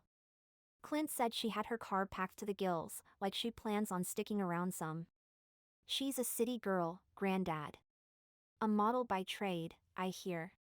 With the face and figure to back up the claim. Finished fixing the railing, Levi turned to his grandfather. Exactly. She hardly has the resume of someone you should be entrusting Grandma's passion project to. It's not just a safety issue, but a question of the ranch's reputation. Carmichael frowned, his eyes growing stormy. You think I haven't considered all that? My gut says this is right. His grandfather's gut never failed, even when logic added up against it. Anyway, you have a better idea? He asked, his wrinkled tanned face creasing into a smile. You know I don't. If it's not her, then we shut it down. Shut down the writing program? That was unexpected. You heard me. Anyway, what's the worst she could do? That was the unknown that kept Levi's mind going in circles, and he feared it could be plenty. He picked up the tools and headed to the machine shed, a building large enough to hold several tractors as well as his mother's no longer running Mustang. Carmichael began ambling in the direction of his little place, beyond a hedge of holly trees that separated it from the main house. Levi checked his watch. It was almost 9, which meant it was time for Carmichael's second breakfast, a candy bar, and a treat for his little dog Missy. That also meant Carmichael likely had no plans to chat with Laura, should she arrive. He liked to savor every morsel of his candy bars, and he didn't share. Levi went on to the ranch house, found his blue, white-specked enamel camping cup from earlier and topped it up with coffee, then grabbed a dog biscuit and stepped out onto the long wraparound porch. Lupe was waiting for him, knowing the routine of sunrise with coffee, a few hours' work, then a coffee on the porch, along with a doggy biscuit for him if the day warranted time for a break. He took his biscuit to his spot at the top of the steps and lay down to eat. If Laura did show up, what would she be wearing? Something designer and impractical, like she had when she'd arrived in town on Saturday? Levi rubbed his still sore nose, grateful he hadn't gotten 2 black eyes out of their collision. That would be a fun one to explain around town. What if she turned up in a pair of Wranglers that hugged her bottom? He was a sucker for a tall woman in a tight pair of jeans. And he had to admit that the designers who made Wranglers knew what they were doing. Nothing accented a woman's figure and strong thighs like their denim collection did. If Laura showed up in the right gear, he had a feeling he would be a lost cause, despite his plans to avoid getting tied up in a distraction before the ranch management issue was settled among the brothers. Levi paced the porch, his coffee still untouched, trying to think about anything but Laura, which proved to be an exercise in futility. By the time the old grandfather clock chimed from inside the house, the day was already hinting at the heat they'd have by mid-afternoon. Shortly after the clock stopped bonging, Luann's old Mercury rolled into the yard, bringing Bucky, Miles's Rottweiler and Lab mix, out of the shade to bark a warning. Laura had come. Levi went to meet the car, after sending Bucky back to the shade of the nearby hedge, tail wagging. The car door opened with a dry creak, and a long blue-jeaned leg stretched out, a very new-looking blue cowboy boot hitting the ground. Those feet would have blisters by sundown. Good morning, he said, joining her, coffee in hand. He held the car door for her, even though there was no risk of it closing. Lupe nosed in on her, sniffing around like he expected cookies. Laura gave him a few pats before the dog returned to Levi's side. Good morning, she said, her voice sweet and happy. Came for a chat and coffee? Levi asked. Carmichael, as predicted, was nowhere to be seen. Before Levi could react, Laura thanked him, took his cup and lifted it to her dark pink lips. He stood there with his mouth open as she took a sip, a twinkle playing in her hazel eyes. She handed back the now lipstick-stained cup and he stared at it, completely at a loss over how he should react to this beautiful woman claiming something that had been against his lips only moments ago. She snugged a Yankees ball cap low on her forehead and gave a quick nod. I thought about it, and my answer is yes. I need a distraction from dealing with the house. "You're here to help? If you still need it." Judging by the thundering in his ears, Levi needed more than that. For the past half an hour, Laura had followed Levi around the stable as he introduced her to the horses, their personalities, and the equipment she'd need to run the riding program. The red barn that served as the riding stable housed 15 horses in the stalls along the north wall, and Levi spoke of each animal as if it was a good friend. The most intriguing part, however, had been the way he'd relaxed around them, and she'd caught more than just a glimpse of that teen she'd crushed on all those years ago. She also understood why he'd blown her off, along with Mrs. Fisher's suggestion of a town and ranch tour.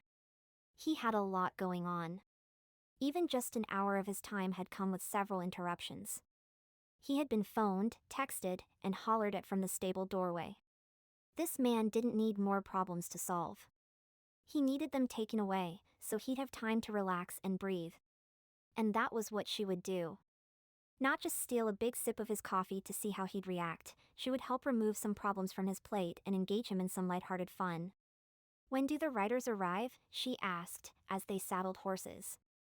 "In about half an hour." He addressed the ranch hand who had appeared in the doorway. "This about the well, Hank?" The man nodded. "Tell him to scrub it, shock it, then flush it. Then mark it in the binder." He focused on Laura again. "We try to get the riders out before the heat of the day when the scheduling works. I forgot how hot it gets in Texas." She was sure it wouldn't be long before she found herself wishing cowgirl attire included shorts rather than jeans. "I was reminded the other day that Rose likes to sidestep into you when you cinch her saddle."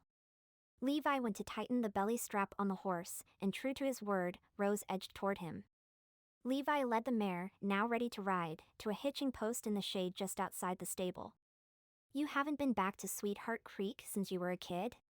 Laura shook her head. "Not really. I flew in for the odd Thanksgiving over the years, but Luann loved coming to New York. She found it exciting." "Sounds like her." Levi led another horse from its stall, tossing a saddle blanket over its back. This mare was shorter than Rose, and Laura tugged the blanket straight from her side of the beast. "How's it going with the house?" Levi asked, swinging a saddle up onto the horse's back. "Slow. Yesterday she'd spend hours walking from room to room, opening doors and drawers and simply staring at everything. She needed a plan. One that included what to do with the diaries, old letters, and photo albums she'd come across. They felt too personal to destroy or give away." "When do you think you'll be done?" Levi asked, securing the saddle. She had swapped the horse's halter for a bridle, and now rose up on tiptoe to say over the horse's back, "Wondering how much time you have to find a new riding manager?" He lifted his head, his eyes crinkling. There was something about his expression that made her want to smile back. He patted the flank of the horse. "What's this one's name?" "Clover." She stroked the zigzag white and gray pattern on the animal's long nose. "I'm hoping to head home the weekend after next, if possible." She had a few things to attend to there. But she planned to return to Sweetheart Creek afterward and stay on a bit longer. "I don't have much time then." She shifted her weight, feeling slightly guilty. "Settling up here will likely take longer than the 2 weeks I've scheduled, but I figured I'd better set a goal or else I'll end up here for years." "Would that be so bad?" "Probably not." Her investments could keep her afloat without needing to work again if she stayed in a small town where the cost of living was low. But was that what she wanted? While she knew she'd like to settle down, she wasn't quite ready for a full and complete end to her old life. Laura led Clover over to where Rose was hitched, fighting the urge to wince as her feet protested the new boots. She had zipped into Blue Tumbleweed when the store opened at 8:30, and chosen the pair of boots from the window display. She'd been assured by the owner that they would break in quickly, but was suspicious that Jenny's definition of quickly was a week or two off of hers, the way her feet were feeling. "How's your nose?" she asked Levi when she returned to the barn. It still looked thicker than it should. "Fine." That was a hard hit. "How's your head?" "Goose egg." She raised a hand to the tender bump on the back, under her ball cap. "Obviously you're hard-headed." "So I've been told." They shared a smile that made her stomach warm, and she resisted the urge to lower her chin and bite her lip. Maintaining eye contact with Levi stirred something within her, and she was finding it required a fair amount of effort to act as though being around him didn't make her want to flirt outrageously. He was the kind of man she wanted to have hold her just so she would know how it felt, how it would change her. Levi paused for a second, taking her in with a long, fluid gaze. Then his eyebrows flicked upward. "What?" she said, feeling as though she'd been caught with her thoughts broadcasted across her face. Flirtatious fun was on the agenda, but she was going to have to break him in slowly, judging by how red his face had turned when she'd left her lipstick on his coffee cup earlier. "You're unexpected." "How so?" She liked the idea that he might be reassessing her. He shrugged, still studying her while slowly coiling a thick rope used for leading a horse around the ring. "Regretting not agreeing to give me Mrs. Fisher's suggested tour of town?" she teased. His expression grew shuttered. "No." She felt the sting of rejection as he turned his back, and she struggled not to take it personally. He said slowly, "But if you want one, I was flirting with you, Levi. Don't get your jeans in a knot." She reached up and began fussing with some leads hanging on a hook. "I don't think I'm quite what you're looking for," he added awkwardly. "Most of my hours are involved with the ranch, and right now I just don't have time for anything but keeping this place running." There was that look of pressure weighing on him again. But seriously, had it been so long since a woman flirted with him that he'd forgotten it could be harmless fun? "You don't have time to flirt?" she asked lightly. "Are you taking this seriously?" he asked. "What makes you think I'm not?" She knew how to saddle a horse, and so far had been scoring 100% on the horse names and other details. She caught him giving her feet a pointed look, no doubt aware of just how much the new boots were killing her. "You prefer to wear shoes that get ruined in riding arenas," he said at long last, his expression regretful. "I wasn't exactly expecting to jump in and save the day when I came to bring you those cookies." Levi looked away and inhaled slowly. Laura sighed, annoyed that they couldn't seem to tap into their more playful sides, and were instead getting on each other's nerves. "Your boots are also for show," he said quietly, as though hating to make his point. Laura gritted her teeth. "I know." Jenny had tried to guide her towards some plain brown boots, saying they'd be kinder on her feet and last longer, but Laura had decided these prettier ones were something she could wear again back in New York. "The riding program is important to my grandfather. He depends on this ranch and this program." "I know. It's hard work, and I'm relying on you to take it seriously." They stared at each other for a long moment. "You believe that because I've been a model and like pretty boots I can't work hard and will let you down?" He was silent for a telling beat. She thumped her hand on a loose wall board, making the animals still in their stalls shift at the sound. If he only knew how hard being a model was. Holding awkward poses under hot lights for what felt like an eternity, while people made comments about your body, and prodded at it like it wasn't an important part of you. It is possible for a woman to be blessed with brains and beauty, as well as have the ability to adapt to new situations. We can be more than how we look or what we wear.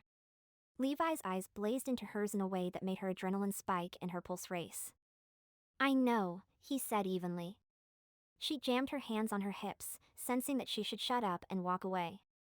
"You think I'm a princess, and that you're going to have to rescue me if I take on this job. I'm just another problem on your big, long list." His gaze dropped to her feet again, as though he was remembering those ridiculous heels she'd been wearing when they'd met. "Maybe I was being nice by saying yes," she added. "Maybe I don't have time to fix problems for assumptive, hypocritical, stereotype-loving jerks who lack backup plans for what they keep saying is such an oh-so-important part of their ranch." She gestured wildly, blinking back tears of rage, confused over how personal everything suddenly felt. Levi inhaled so deeply he leaned back in his boots.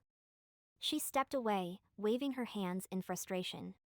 Why was she fighting with him? She didn't even want him to consider her as a partner or a full-time employee. But at the same time, the way she felt discounted was pushing every button she had. And for your information, a woman can take care of her appearance as well as flirt with a man without expecting a ring out of the deal. It's called having fun, in case you've forgotten. So check your ego at the door, Buster. A loud guffaw bounced off the wooden walls of the stable as Carmichael appeared around the corner. I like this one. He grinned as he appraised her. You remind me of my dear Ruth. Mortified to have had her outburst overheard, Laura didn't know whether to stalk off into the ring and prove Levi wrong, or to flee and never return. Levi's mouth opened, then closed, his bright blue eyes electrified. Laura continued to glare at him, deciding that Levi and his assumptions were not going to win. She was going to show him what she was made of. I'll be in the ring, waiting for the writers to arrive, because despite what you assume, I do take working with special needs children seriously. Levi shut himself in Betty's small office, fuming at Laura as well as himself. He should go out to the arena and tell her to take a hike. He didn't need her yelling at him and taking things personally. And how had it gotten so personal so quickly, anyway? The two of them as a couple was laughable, and if she knew that, which he thought she did, then why had she gotten her pretty lace panties tied in a bunch when he'd wanted to work, not flirt? Man, she had a way of getting under his skin. He was not assumptive. And he didn't have double standards either. He groaned, mentally kicking himself. No, he was, and he did. He'd also fallen for the stereotype. But look at her boots. Of course he'd made assumptions, based on them along with those sexy red heels that were a danger to walk in, and had sent her flying into the ditch on Saturday. It was a wonder she hadn't been seriously hurt. He might be all the things she'd accused him of being, but that didn't mean he needed her pointing it out. He had a lot of people depending on this ranch. Both his parents had retired, along with his granddad, expecting to pull a monthly income from the money he brought in. The writing program covered its own expenses for the most part, but if they lost clients because Laura didn't take it seriously, that could put the program in peril. And that would break his granddad's heart. The truth was, Levi knew he'd been raised better than to make assumptions about Laura as he had, and she had come in goodwill to help pull him out of a tight bind. He needed to apologize. Grovel if need be. Had all those years of fending off Jackie Morehouse made him fear flirting with a beautiful woman? That if he let go and had fun for a few minutes, he'd somehow find himself walking down the aisle with the wrong woman before he even had the chance to catch his breath? Shaking his head, Levi poured himself a cup of coffee from the pot near the door, but before he took a sip he set the cup back on the table, sloshing hot liquid over his hand. Why was it that, even though he found her frustrating, he'd wanted to sweep her up and kiss her for caring enough to take him to task? And those tears that had welled in her eyes before she'd ruthlessly blinked them back while defending herself had been like an arrow to his heart. He needed to apologize. Now. He picked up his cup to keep his hands occupied, so he didn't do something stupid like kiss her or touch her soft hair when he went out there. But before he could leave Betty's office, his youngest brother, a teacher at Sweetheart Creek High School, entered the office. Don't you have classes to teach? Levi asked, checking his watch. He knew Ryan got some bonus release time to compensate for the hours he spent coaching the football team after school, but he rarely came by the ranch during the day. Good to see you, too. Who's the hottie in the fancy new boots? Is that Laura Oakes? He nodded. She bent over to grab a bridle, and Granddad nearly had a coronary. Ryan flopped into Betty's computer chair and swung his booted feet onto her desk. She your new Betty? For the time being. He knocked his brother's boots off the desk with more gusto than was required. She's not staying. Because of you? Levi scowled. She's from New York City, and she's completely impractical in every way. He was getting irritated again, thinking about those blue boots and how striking she looked with a flush of anger brightening her cheeks. Ryan narrowed his eyes, a sure sign he was shifting out of get under his older brother's skin mode and into thinking mode. How so? Her shoes. She was wearing boots. He needed to have a word with Jenny Oliver about the way she'd seen city gal Laura coming and hadn't pointed her toward real working boots. Laura's a princess, Levi stated. Granddad said she ran into the ring the other day and settled Bronwyn and Cherry after giving you a bloody nose. Ryan's grin made Levi want to make use of his knuckles. I think I like city princesses. I may have to find one for myself. Is she available? Levi closed his eyes, striving for inner calm. Don't you have some hormonal teens to teach? I have problems to solve. Right. Ryan stood, suddenly serious. I came to tell you the windmill's broken. Which one? Windmill 6 is being serviced today. The mills pumped water into troughs for the herds. This time of year one could be down for a day or two and the cattle would be fine, as there were alternate water sources in the pastures they were in for fall feeding. But in the middle of a heat wave or after a storm that made the trails impassable, not having a windmill pumping water could quickly become a dire situation. The one up by Devil's Horn. They would have to move the herd that was up there if the mill didn't get fixed in the next several days. Levi made a mental note to ask Hank to round them up and move them into the pasture closest to the ranch. When were you up there? He asked Ryan. No reason. I asked when, not why. His brother liked to use the overlook as a private date area, and Levi bet he had taken a woman up for a little kiss and tell, as Miles referred to it. Thought you'd want to know it's not turning in the wind. You gonna fix it?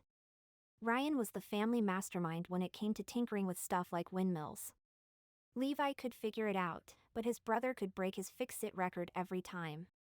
And, technically, he owned just as big of a slice of the ranch and its problems as Levi did. Ryan glanced at his watch. I have a class to teach. See ya. Is that a no?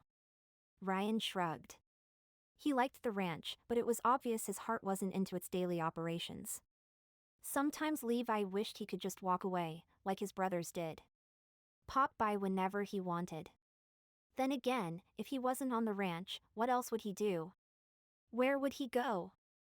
Ranching was his life, his identity, his joy, even when it caused him stress headaches. Maybe I should hire someone to take care of regular maintenance items like the fences and windmills. We can't afford to lose cattle, and Miles, Hank and myself aren't keeping up with things very well. Get Granddad to help. He knows this stuff. He built half of it. He's 79. He's not dead yet. Levi nodded, knowing he couldn't convince Ryan in just one conversation that their aging grandfather simply wasn't able to contribute in the ways he had even a few years ago. Game Friday? He asked. Yup. Gonna win? Always. Ryan grinned, his confidence nestled solidly in the team's envious win-loss ratio. He set up the strategy for the plays, while their brother Miles worked as the paid assistant coach, coming in to run drills. During the season, the principal cut Ryan's hours in the classroom so he could focus on football, giving him a bonus as well. To say the sport was big in town was an understatement. So there was a lot riding on their performance, as well as the team's. Personally, Levi would rather have the pressures of the ranch. You coming? Ryan asked. Jackie's been asking after you. She's been asking after any Wylder with a Y chromosome under the age of 40. Ryan smirked. I think she's holding out for Cole's return. Levi turned and added more coffee to his cup, filling it almost to the brim. I'll be there. Sitting at center field. Assuming nothing else breaks around here. Speaking of which, we need to talk about the future of this place. I can't keep running it on my own forever. Yeah, sure. His brother was already out the door. A half beat later, he leaned back in. Oh, and don't upset the princess. I saw her with Donnie. His look told Levi he was giving her a mighty big thumbs up about how she was managing their most difficult client. She's out there with Donnie? The kid was twice her weight and got aggressive when faced with change. He hadn't been able to stay in school due to his behavior issues despite Ryan's attempts to help. Don't go interfering and thinking you know best. She's doing great, Ryan called. But Levi was already on his way, his heart thundering. He had forgotten about Donnie, and he feared what he might see when he arrived ringside. The late morning sunshine hit him hard when he stepped outdoors, and it took a moment for his eyes to adjust, giving him long enough to calm himself a fraction before spotting Laura. She was doing great. Donnie was chatting to her a mile a minute, trying to impress the new grown-up in his life. He looked as at home on the horse as if he'd grown up riding. Laura was listening as she led him around the ring, like they'd done it all 1,000 times. Levi shook his head in wonder. There was something about this beautiful city gal that was going to make him have to rethink everything. Laura was helping Donnie dismount when Levi appeared at the riding ring's fence. His face was a lot less stormy than it had been earlier, yet just as handsome with this new, unreadable expression. He shifted his hat higher when she gave him a questioning look, before turning her back to him to keep an eye on the other riders. Moments later, out of the corner of her eye, she saw Levi angle toward the gate that allowed access into the riding arena.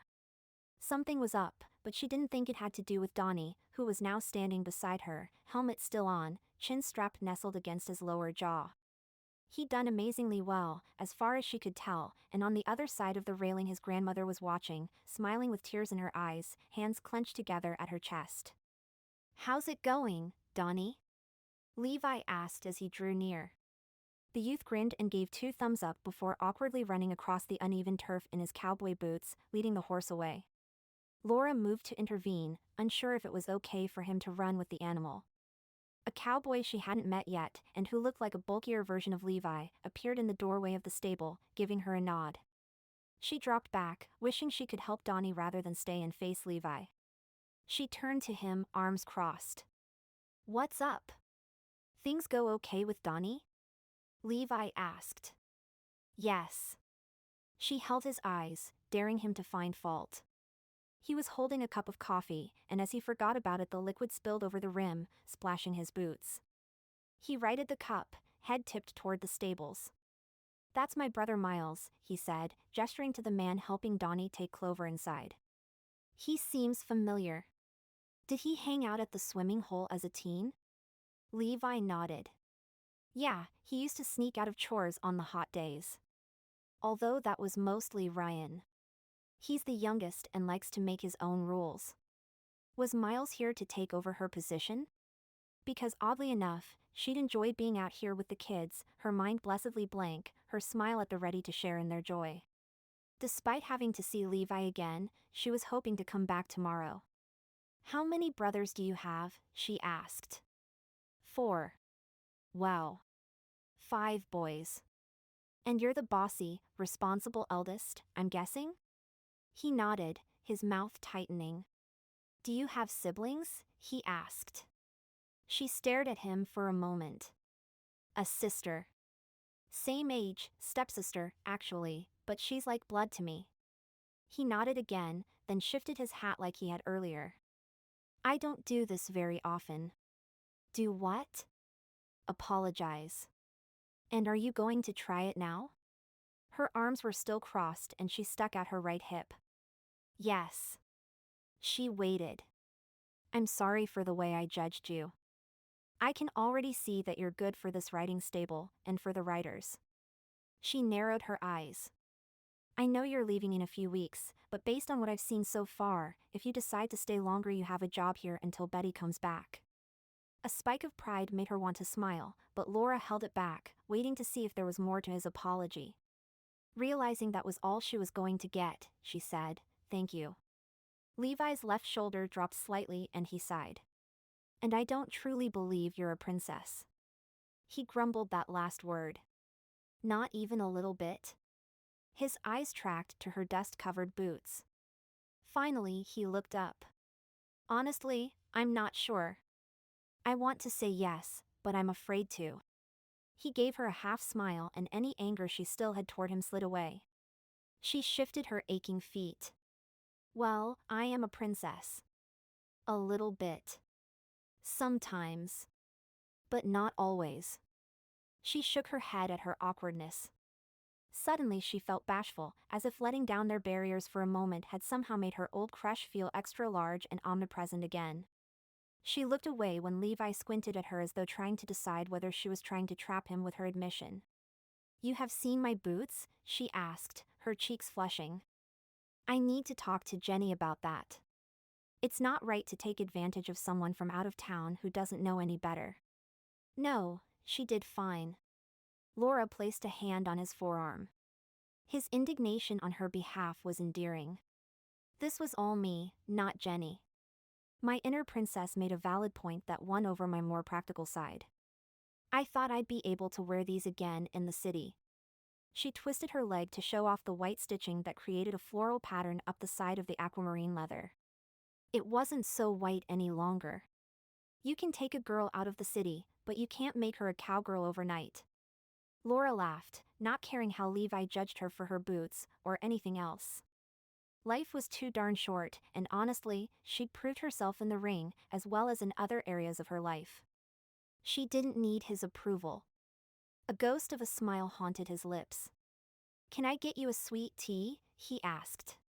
She waited a beat, considering the olive branch. She nodded. "I'd like that." "Thanks." Laura gazed around the ring, realizing she still had horses and riders to take care of. Donnie and Clover had gone in, but the other two riders had taken advantage of her distraction and were still circling the arena, despite prompts from their ringside parents telling them it was time to go. "Let me finish up here. Miles can do it." Levi seemed to catch himself. "He'll help show you what to do. And once you're free, come meet me at the house." He paused for a moment, then with the tip of his hat, headed off. If she was into betting, she'd wager she'd gotten under his skin, and he wasn't sure what to do about having a city gal honed in on territory he'd reserved for a verified, Texas-born, ranch-loving cowgirl. Chapter 5. Levi watched Laura work for a short while, then went to the house to get a snack before she came in for sweet tea. He wasn't sure why he'd suggested it, other than he supposed he was trying to make amends, a task he seemed in need of doing each time he spent any time with her. He bit into a crisp apple, licking away the juice that dribbled over his lip, then rubbed his belly. It did seem a bit more hollow than it used to. Maybe Laura's kitchen skills stretched further than just baking, and she might have time to cook for the ranch, as well. He was getting tired of his brothers nixing his ideas to hire out more jobs around the ranch, their fear of overextending the budget very real. However, Levi felt if they wanted to reach the ranch's true potential, they were going to need to replace the people who'd left, at the very least. And that included his mother, the cook.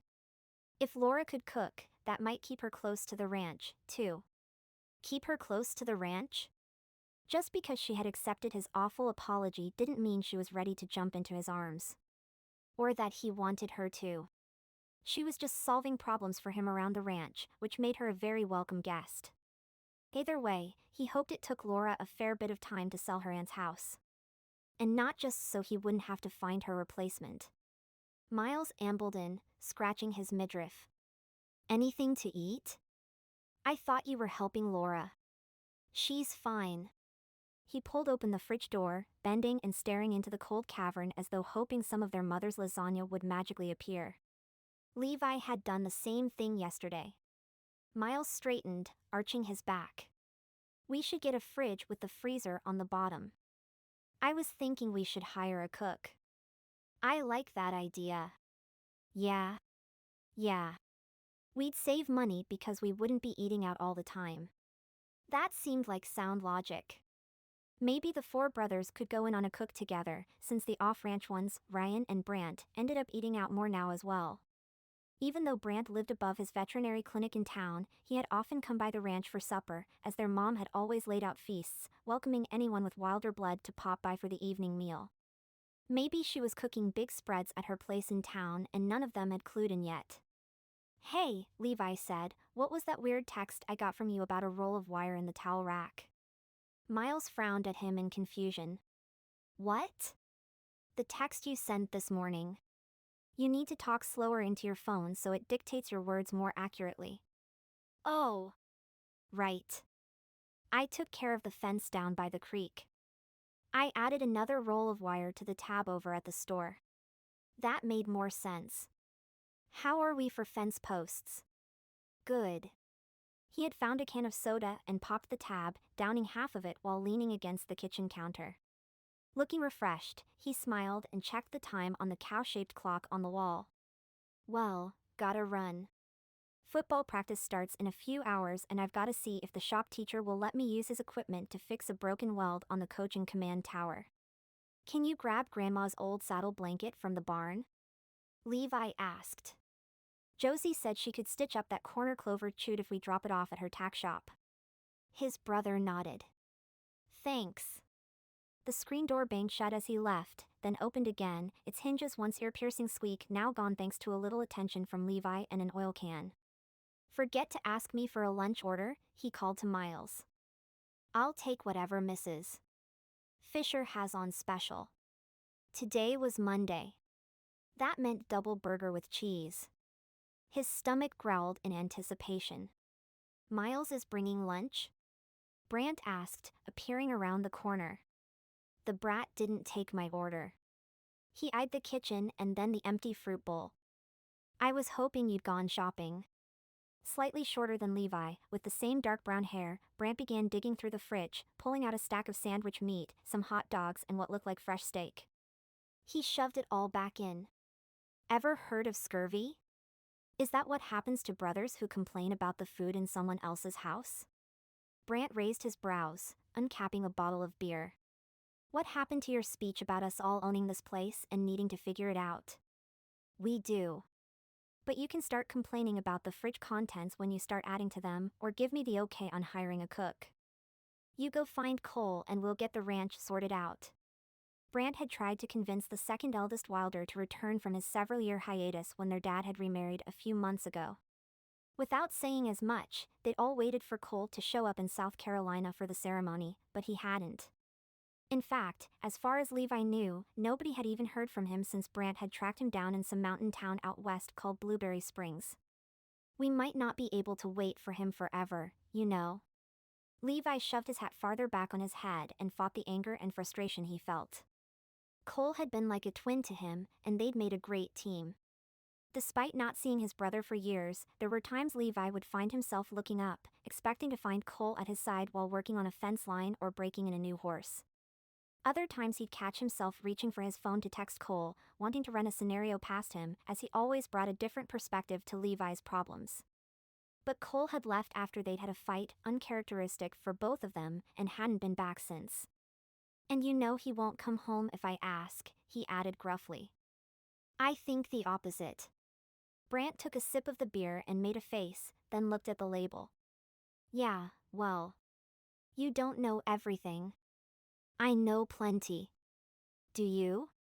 They locked gazes for a beat before Levi looked away. What is this crap? Brant held out the bottle. Ryan's lambic beer. Is that the stuff where he leaves the wort uncovered overnight so airborne yeast gets in it for fermentation? Yup. Serves me right for having a beer before noon. He poured the drink down the drain. And doesn't he know what kind of yeasts and bacteria are in the air around ranches? Gross, man. Levi shrugged. So the woman in the stables is helping out for a while. You mean Laura? Yeah. She heads back to NYC in about 2 weeks unless her aunt's house takes longer to sort out. So if you know of a writing program manager I could use, we could use one. So crazy hair Laura grew up, huh? Brant gestured to his own hat-covered head as though miming big hair. Her hair's nice. Remember that summer when she was underfoot in the hardware store with all of those questions? You called her Little Miss Build It or something. Little Miss Project. That was it. Levi had admired Laura's go-get-it-done attitude and how she was helping her elderly, but spry, aunt. She'd had traits he'd found himself seeking in others. Maybe that's where his assumptions had gone off track earlier. He'd forgotten about teenage Laura and had gotten caught up in grown-up Laura's fake nails and highlights. People didn't change, did they? On the inside she was still that get-it-done persona who was about lots more than her glamorous appearance, wasn't she? That idea lifted his heart in a way he figured would likely get him in trouble. She admitted she still had some princess traits, and she'd soon be leaving town.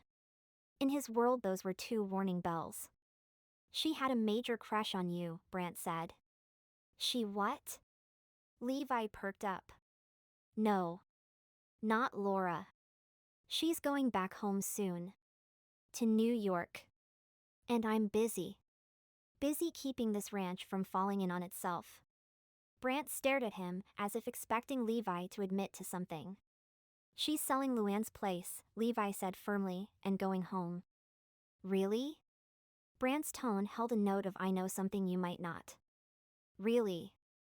That's why she's here. To get the place on the market. Sell it and get out, like yesterday. She's not in a hurry, Brant said. He was wiping down the sticky counter. This is disgusting. Do you know how quickly germs multiply in conditions like this?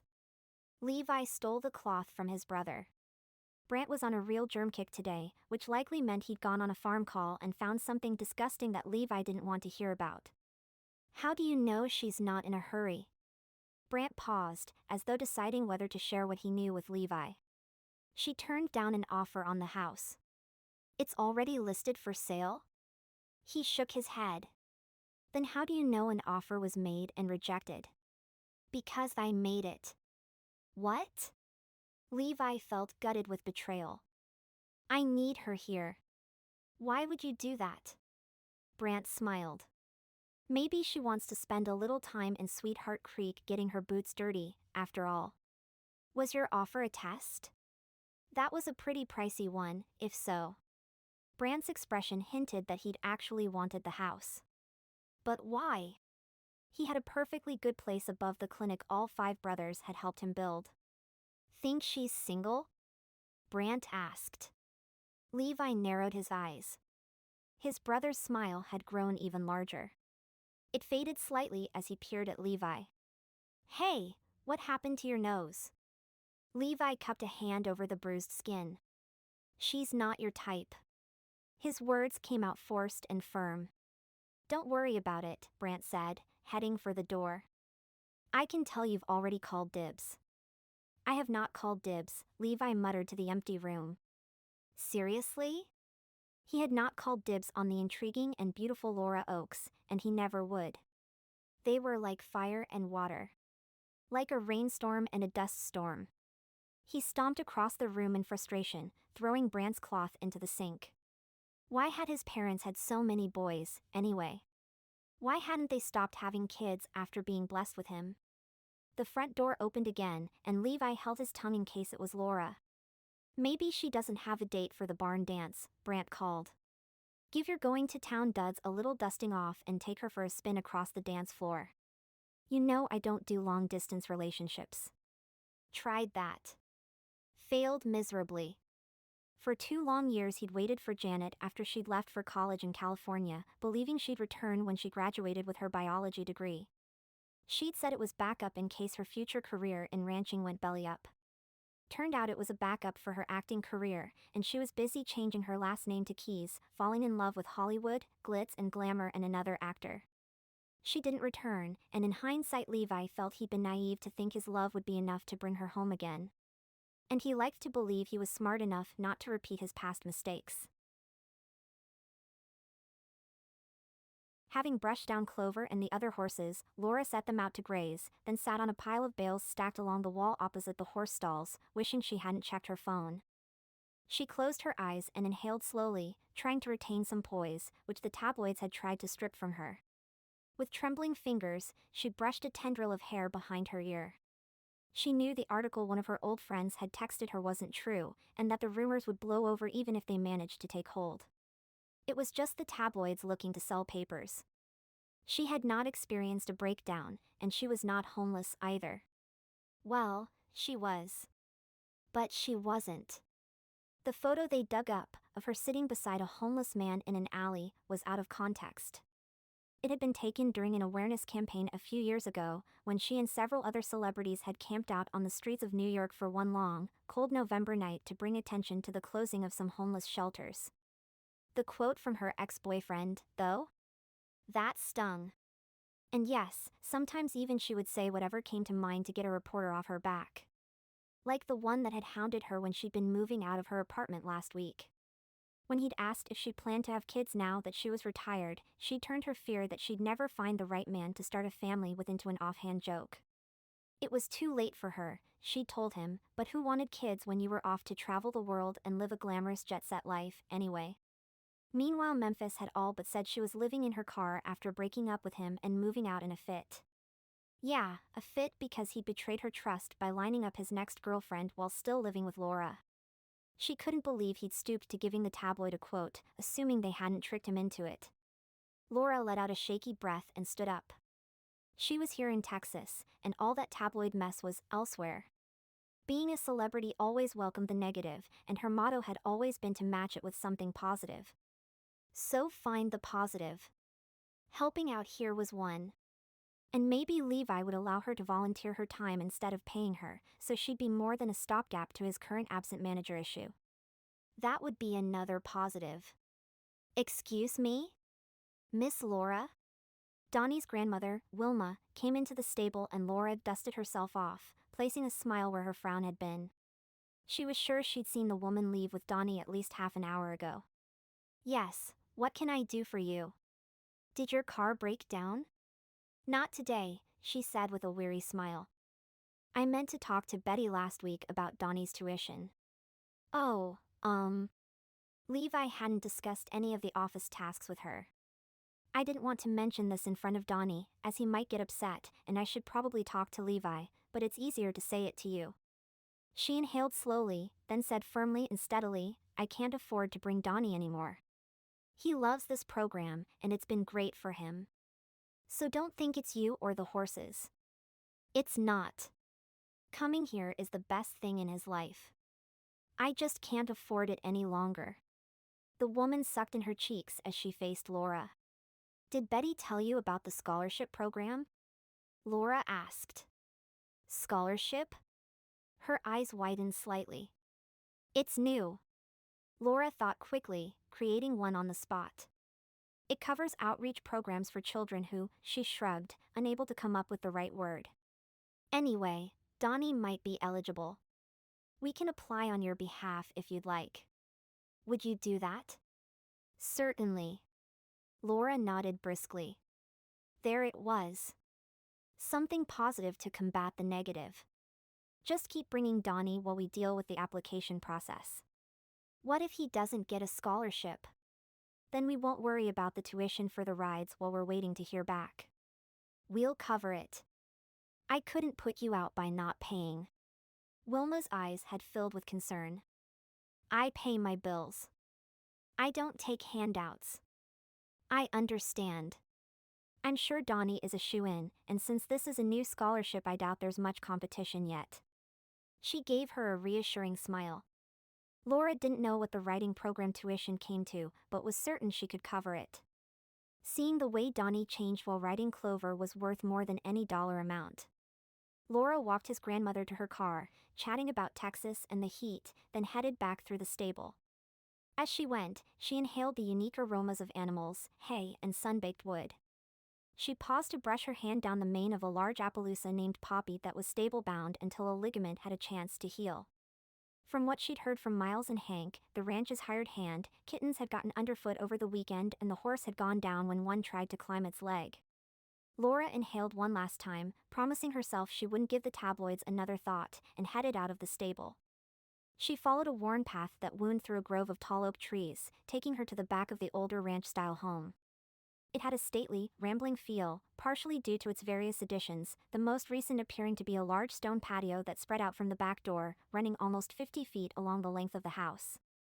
There was a grill, a seating area with outdoor couches shaded by a large canopy, and planted vines. It looked like a perfect spot for a social gathering, and she wondered how often Levi entertained.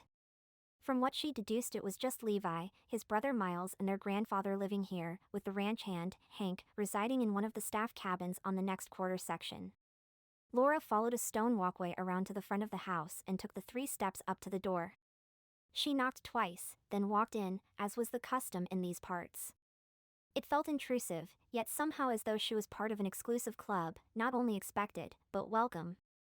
The cool air inside was a welcome relief. Hello, she called, taking in the large entry, which overlooked an open, sunken living room and several hallways that branched off into various wings. The floor was tiled in a dark brown, the living room decorated in earthy tones and furnished to easily seat 16 around a tall stone fireplace. Hey, Levi said, coming around a corner from her left. How did it go? Pretty good, I think. She ran her hands down the thighs of her jeans, feeling oddly nervous. Suddenly what he thought of her ability in the arena seemed important.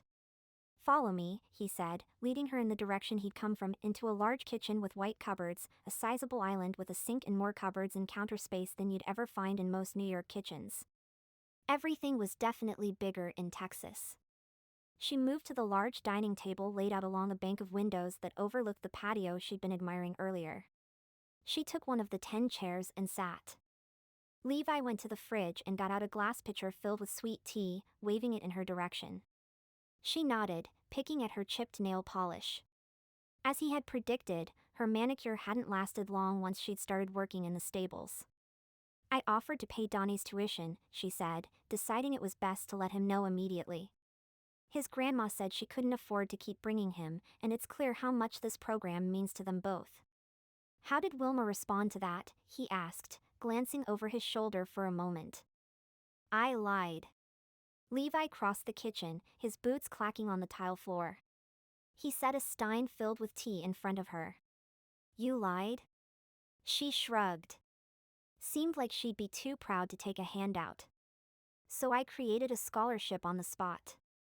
Anyway, it's taken care of.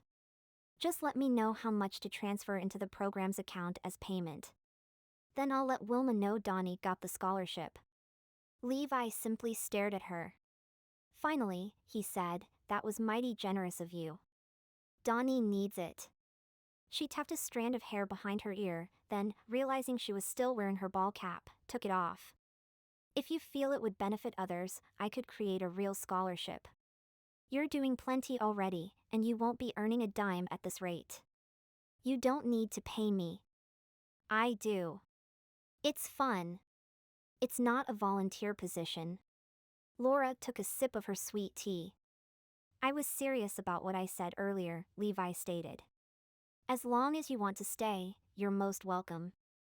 But don't go changing things. Betty won't appreciate it. And I recommend you keep the scholarship on the hush-hush. Why? People won't take kindly to a newcomer. He paused, licked his lips, then said gently, your generosity could be taken the wrong way. I know you just want to help, and that is very much appreciated.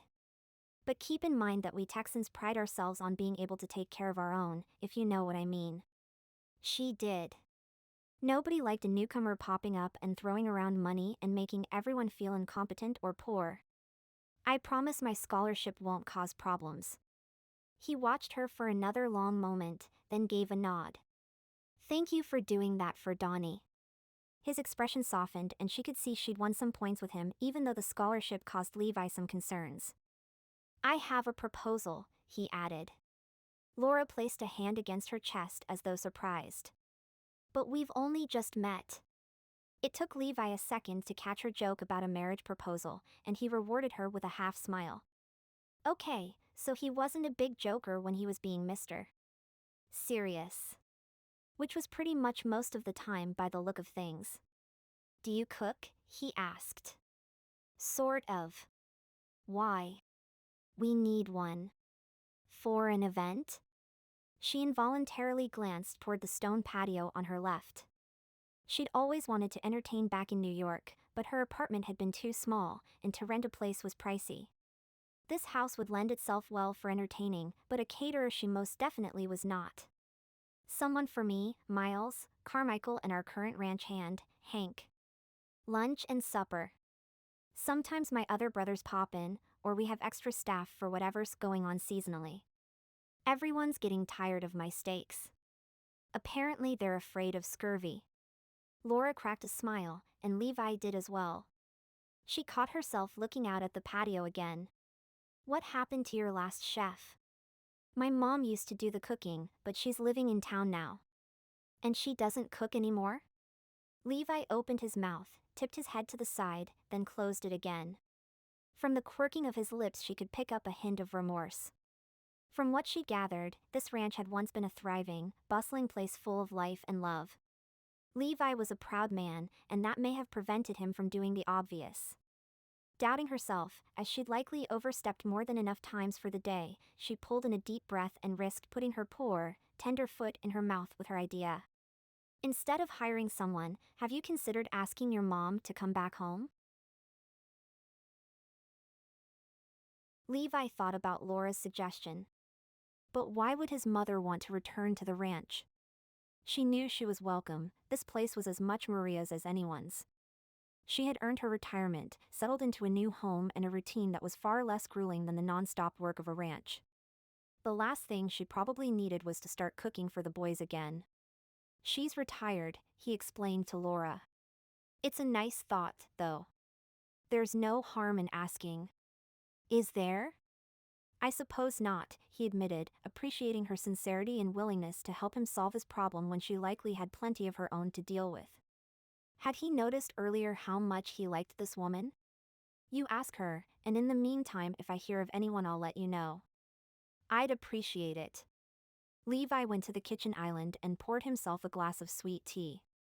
I heard you got an offer on Luann's place. Laura shifted in her chair, fingering the condensation on the outside of her glass. It wasn't good. He still had no clue why his brother would want to buy the place. It felt odd, but so did her refusal. She was staying only a few weeks, wasn't she? Laura opened her mouth, her eyes searching the wall across from her as though trying to sort out what to say. Finally, she just shrugged. Levi sat, then leaned forward, waiting for her to speak, before realizing he was inhaling her sweet smell. She was part hair products and part outdoors, no perfume today. It was a nice mix. The offer didn't feel right. You know how vultures sweep in as soon as something is hinted at going up for sale, and try a low-ball amount to see if you're desperate? It felt like that. Brant definitely wasn't a vulture. So you haven't listed it yet? He confirmed. I'm not ready. Laura's gaze dropped to her hands. As weird as it sounds, making sure I find someone who cares about Luann's house is the least I can do in return for all she's done for me over the years. That makes sense to me. Did you find out anything about the potential buyer? It was a young family, which made saying no difficult. A young family? Levi really needed to have a chat with his single brother. Well, I guess you're not homeless then, he said with a smile. Laura's face clouded over, and he wondered why. She lifted the glass to her lips and downed 3/4 of the ice-cold liquid, then stood, taking the last of her drink to the sink. This was nice. Thank you. I'm sorry, he said, standing in turn. Did I say something? No. It's fine. She was a horrible liar. Levi rocked back on his heels, a pang echoing in his chest. She gave a tight smile and nod of goodbye as she exited the kitchen, retracing her steps to the front door. Hey, Levi called, hurrying to catch up with her. She was already across the porch and down the steps by the time he reached the closing screen door. You okay? Laura turned at the car. She opened her hands at her sides, then closed them again as though wrestling with something. Finally she said, just feeling at odds with the world right now. How so? You've read the article. It's not true. At least not completely. What article? In the tabloids. He started to laugh at the idea of him reading tabloids, then caught her expression, his amusement dying. No. Actually, I haven't. Why? She shook her head and waved a hand. Never mind. I'm just being. She shook her head again and opened her car door. So they're making up stuff? He came closer, afraid to let her go, wanting to fix whatever it was that was hurting her. Anything interesting? To his surprise, she laughed. Not really. Just taking things out of context, which seems to be their specialty. He nodded. Instead of kicking out my boyfriend, which I was within my rights to do, I moved out. So now I'm without a place. Everything's either here or in storage, but he made it sound like I could be homeless, and then they got their hands on a photo that makes it look like I am. So, what you're saying is that you went out one morning, but forgot to wash your face and brush your hair? He couldn't imagine Laura looking as though she was without a place to wash up each day. Even after a few hours in the writing arena and the heat, she looked taken care of. As gorgeous as ever. Maybe even more so. Right now everything's just, she shrugged and adjusted her ball cap, looking like that uncertain preteen he'd helped so many times all those summers ago. He waited for her chin to rise in defiance, but it didn't. I was hoping I'd have some time here to sort myself out. Maybe stay, she gave a light snort, as though dismissing an idea that might get her laughed at. Stay in Sweetheart Creek? His heart surged, but her eyes fluttered closed, her long dark lashes creating shadows on her pale cheeks. She opened her eyes again. The town and Luann made me feel like I belonged, and that helped me find a new direction when I was 13. You know, gave me hope and some big ideas about my future. I guess I was wishing for lightning to strike twice, she added quickly, a touch of vulnerability in her voice. It's silly, I know. Without thinking, Levi closed the distance between them and folded her in his arms, snugging her body against his as though his embrace could make her world a better place once again. Chapter 6. Laura had spent the past 5 days working at the Sweet Meadows Ranch in the mornings, then reading through emails and proposals from her agent at Luann's before eating a portion of one of the casseroles that had been given to her on her arrival, then sifting through her aunt's belongings for the rest of the afternoon. More often than not, she found a reason to head down to the diner to chat with whomever happened by. Kind of like today. How's the house coming along? Mrs. Fisher asked, pausing to chat during her move down the counter filling customers' coffee cups, hers included. Usually Laura had the back counter to herself, but today every stool was occupied. It's slow. Unlike in here. What's going on? Auction day. Cattle, horses, if it has 4 legs it's for sale, the waitress explained. And dealing with a loved one's estate isn't something that can be rushed, honey. She tipped her head sympathetically. Her mountain of teased hair didn't move, and Laura had a feeling the woman kept the local drugstore in healthy profits with her daily hairspray consumption. Laura gently swirled her coffee, contemplating the dark fluid. There was something about the diner that made her enjoy drinking it black. The bitter honesty of untouched Java made her feel grounded. Or maybe it just balanced out the sweet pecan pie she had a habit of pairing with it. She finished the last bite of her pie and slid the plate away. She had planned to leave for the city in a week, but wasn't even halfway through her gray tans things. And she wasn't any closer to figuring out where she wanted to settle down next. Manhattan again? Greenwich Village? Or listen to that tempting voice in her head that suggested she stay here for 6 months, maybe a year, maybe even longer? At least her agent was keeping her busy with ideas for her career, so she didn't drive herself nuts with complete indecision. Her stepsister, Ava, had offered her a spot on her couch in NYC if she ended up needing it, and having a backup plan was nice. Everyone needed a sister like hers, and hugs like Levi's. Both had given Laura the strength to carry on through her week while the tabloids had a heyday with her name and old photos. Her phone buzzed with a message from Ava. There was a link to an article with the note, "Thought you'd want to read this one before you heard about it elsewhere." Would it not end? Laura took a fortifying sip of her coffee and opened the link. It went to the social column in New York's biggest newspaper. She didn't have to get far into the weekly roundup to discover she was apparently hiding out in Texas with a sizable inheritance, and had flown into a rage and dumped her boyfriend of 2 years for no reason. Laura set her phone on the counter, face down.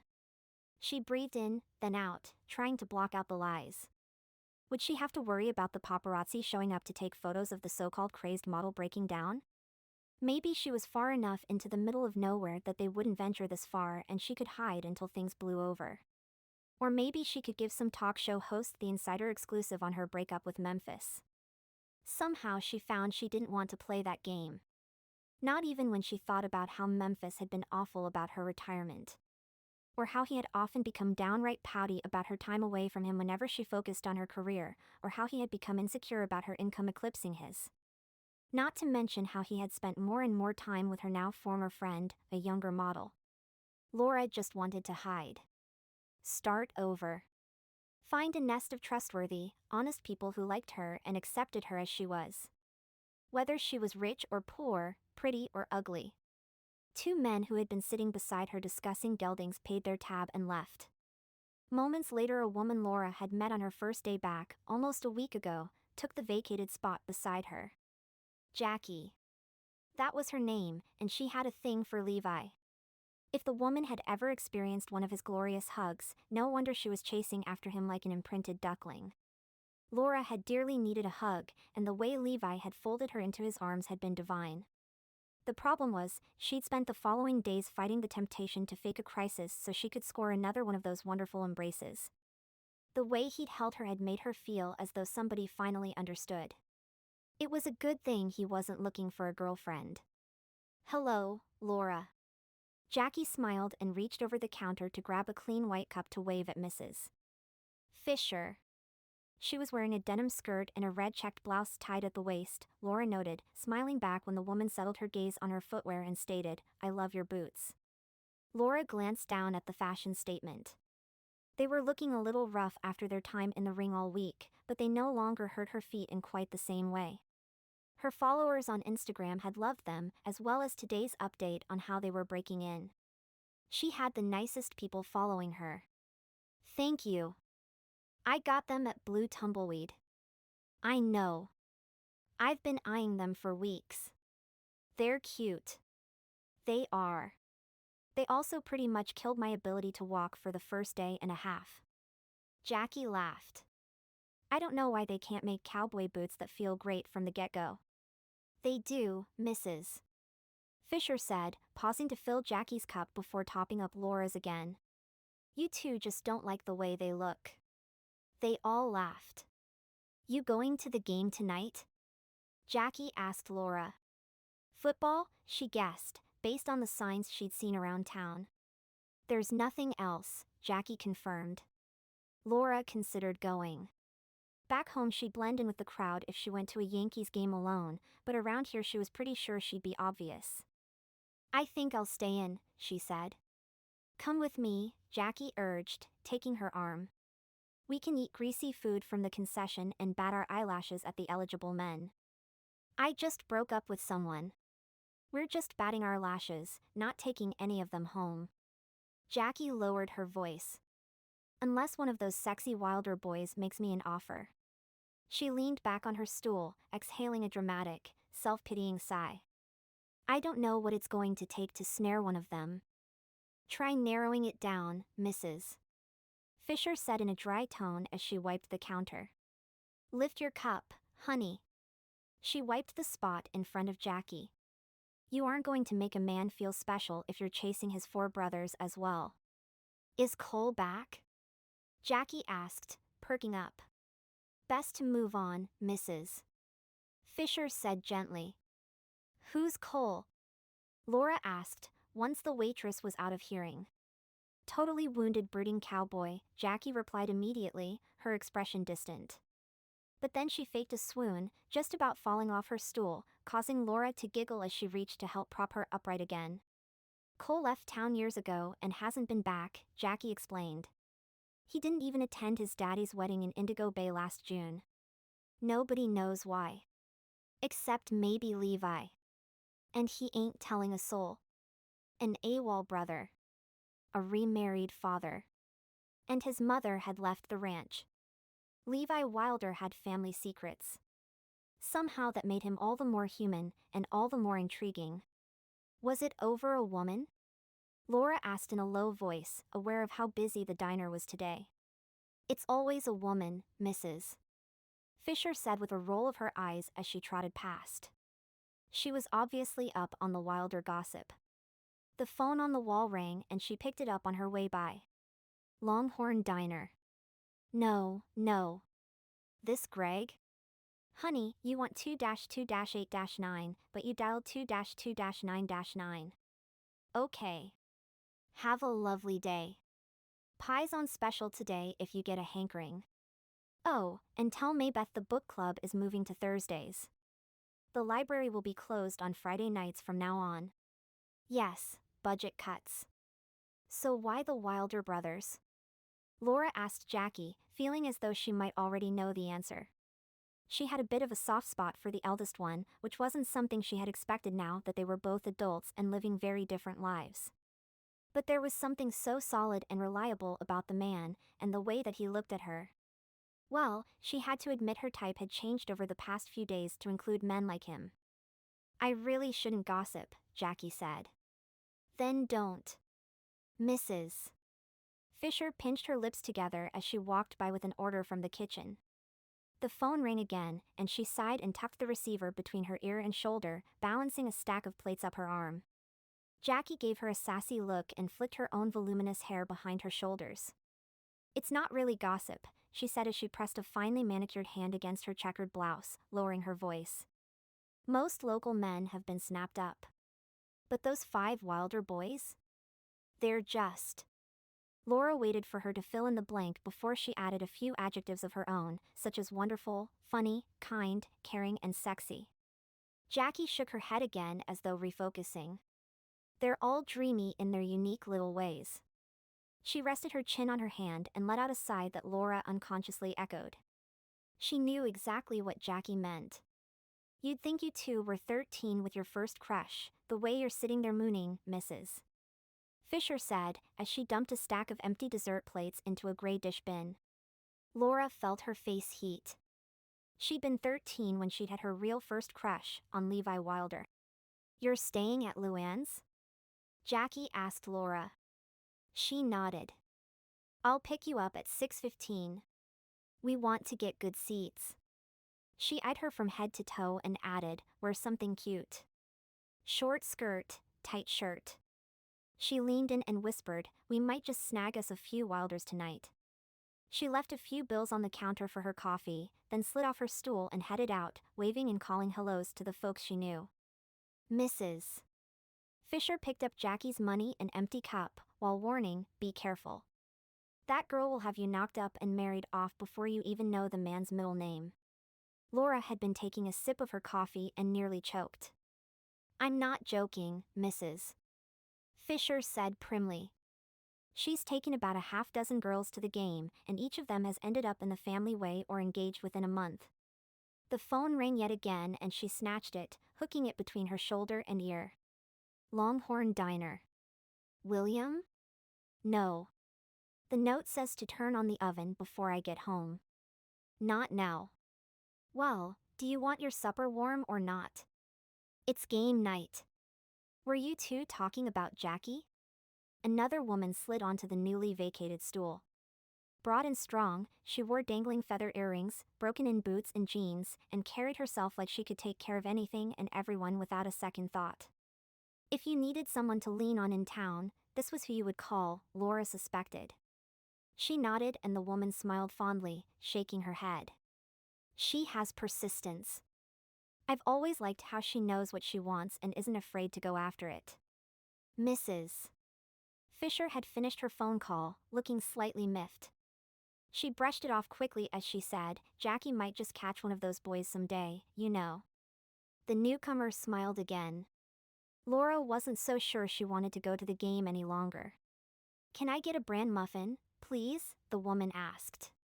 Don't you have about 40 dozen muffins already baked and stored in your freezer? Mrs.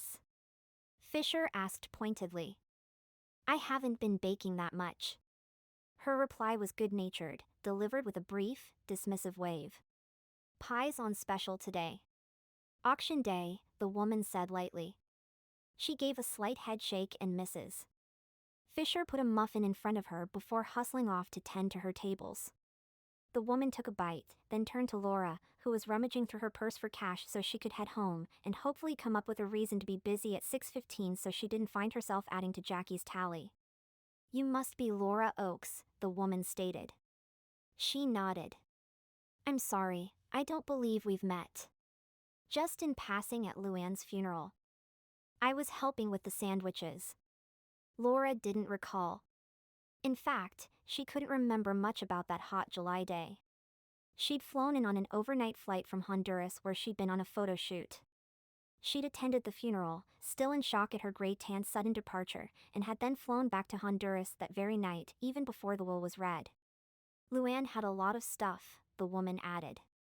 If you need any help, be sure to call. As though realizing she hadn't introduced herself yet, she put out her hand and said, I'm Maria Wylder. Related to Levi, by chance? The woman smiled with what could only be described as affection. I'm his mother. Laura quickly replayed everything she and Jackie had said about the hot Wylder boys before Maria arrived. Deciding she hadn't likely overheard anything too embarrassing, Laura relaxed. Lovely to meet you, she said. I'm helping out at the riding stable. Maria's brows pinched with sympathy. Poor Betty. It's such a shame what her family is going through right now. Especially with her daughter in the middle of filming a movie. Janet's an actress. She raised her voice to Mrs. Fisher, who was putting on a fresh pot of coffee. Any word on how Betty's son-in-law is doing? The waitress shook her head. No news since Wednesday. A man with a full head of white hair a little farther down the line of stools stood, dropping bills on the counter. He said to Mrs.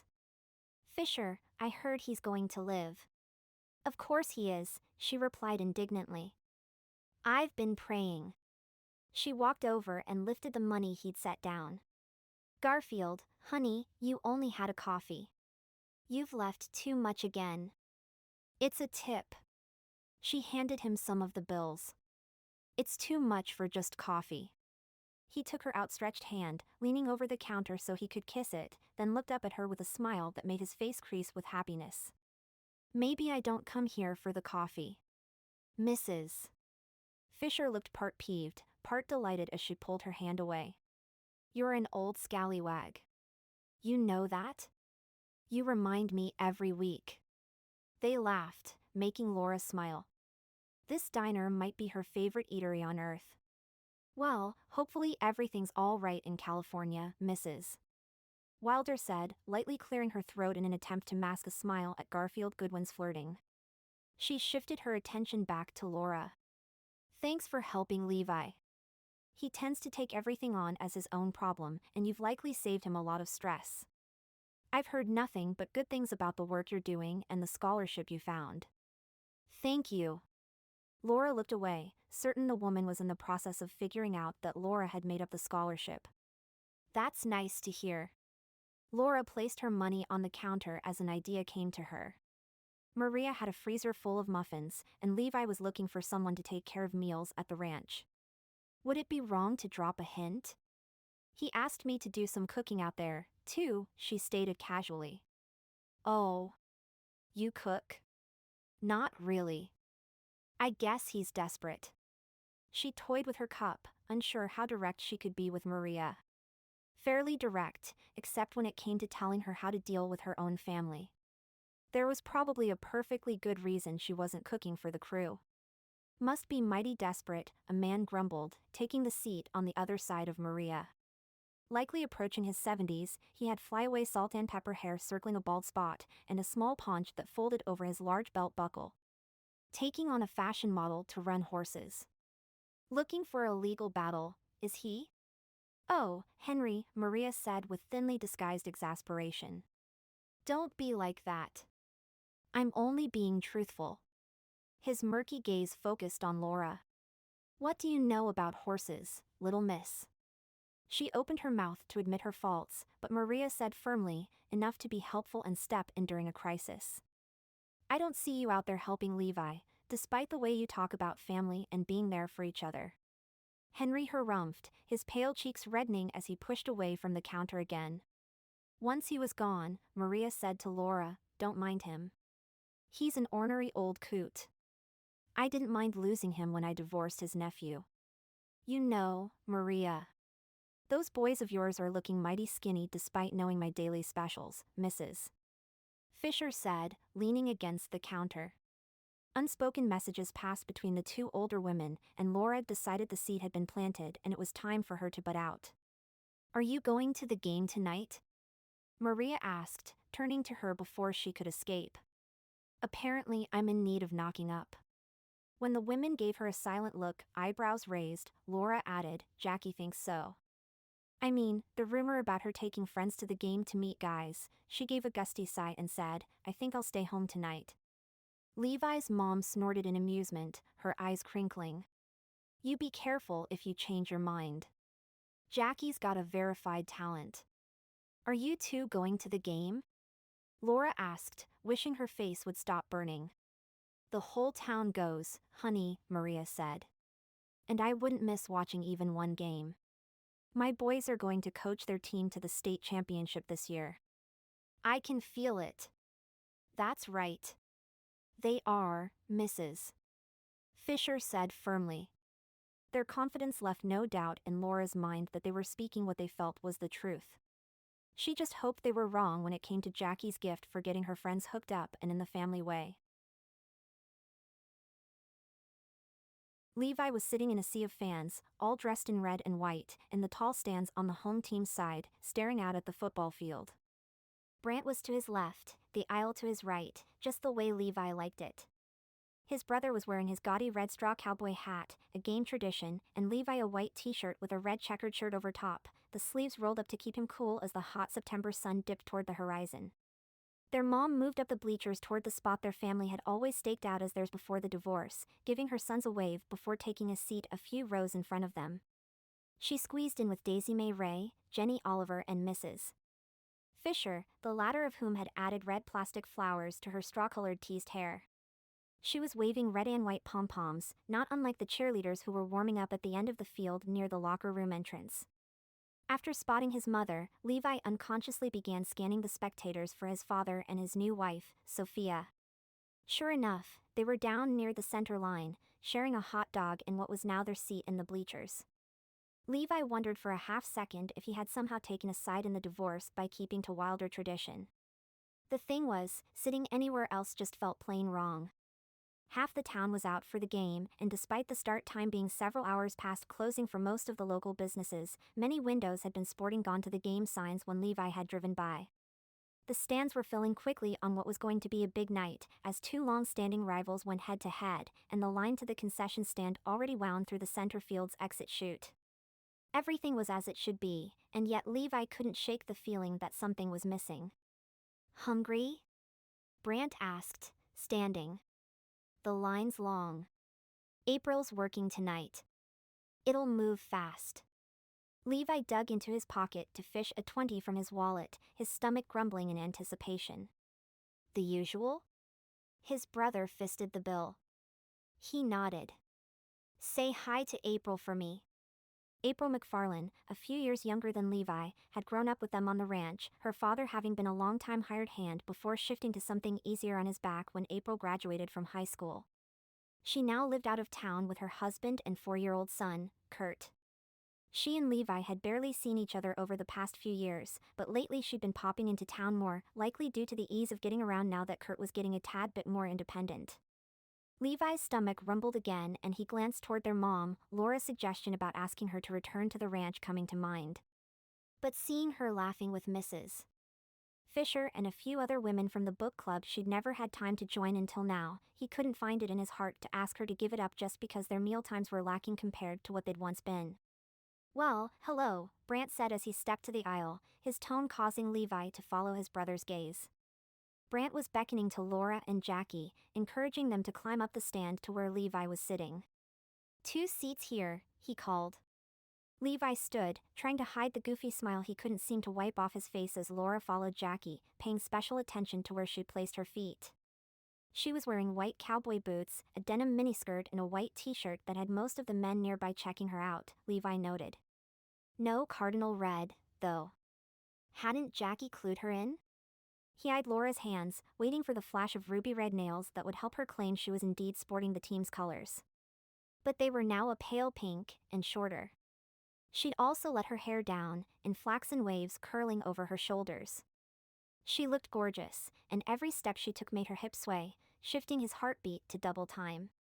"I didn't know you liked football," he said, as he stepped into the aisle beside Brant, clearing the way to the empty bench beyond.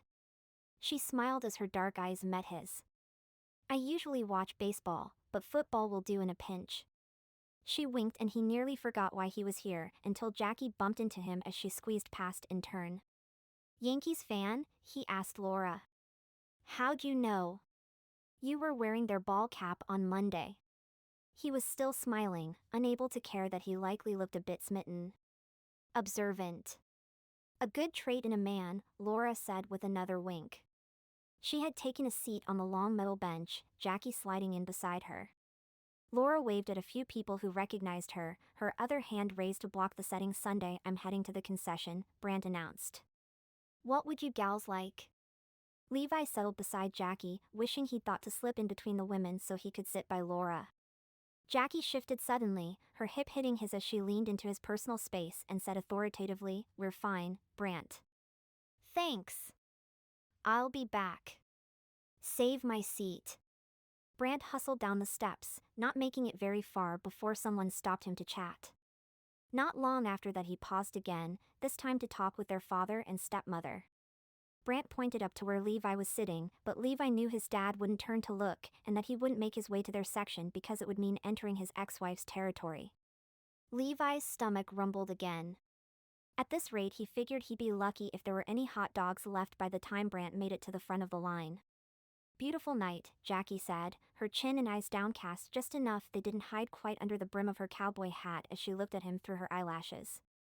"Full flirt mode." "Yup." He glanced at Laura's knees, revealed by her miniskirt.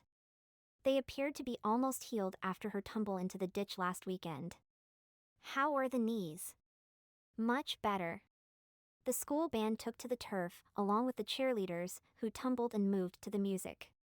Their manager, Karen Hartley, was at the sidelines, her head nodding to the beat while the team ran through what looked like a new routine. "Did you know Karen and I joined the mixed golf league this year?" Jackie said. "She's not very sporty, but she's hoping to date a golfer. There are lots of handsome men on the course." "That's good." Everyone stood for the national anthem, and Levi took off his white hat, holding it over his heart. When he looked her way, he noticed that Laura was singing with everything she had. He smiled and added more volume to his own voice. "I didn't know you could sing," Jackie said when they sat down again. "I thought only Cole did. Just for the anthem, and in my truck when nobody's around but me and Lupe." "Is your dog named Lupe as in the French word for wolf?" Laura asked. "It's short for Guadalupe, because he was pulled out of the Guadalupe River. He's a rescue." "Literally." Brant returned as the game started, carrying a box of food and drinks, enough for all of them. He edged past Levi, then the gals, sitting on the far side of Laura. His brother began idly chatting while handing drinks and hot dogs down to everyone. "Thank you, Brant," Jackie said. "You shouldn't have." "How much do I owe you?" Laura asked, squinting as the sun dropped farther in the sky. Levi should have chosen a spot on the other side of the field, even though it tended to get chilly once the sun set and the Wylders never sat there. He had a blanket in his truck, though. Maybe he could pull his brother's trick and slide in next to someone and share its warmth. He was about to suggest they move to the other side of the stadium when his brother dropped his red cowboy hat on Laura's head. "You owe me not a thing, my dear. It's my treat." He adjusted the hat's brim so it shielded Laura's eyes. "Now you're wearing the team colors." "Oh, Brant. You're such a sweetheart," Jackie chirped.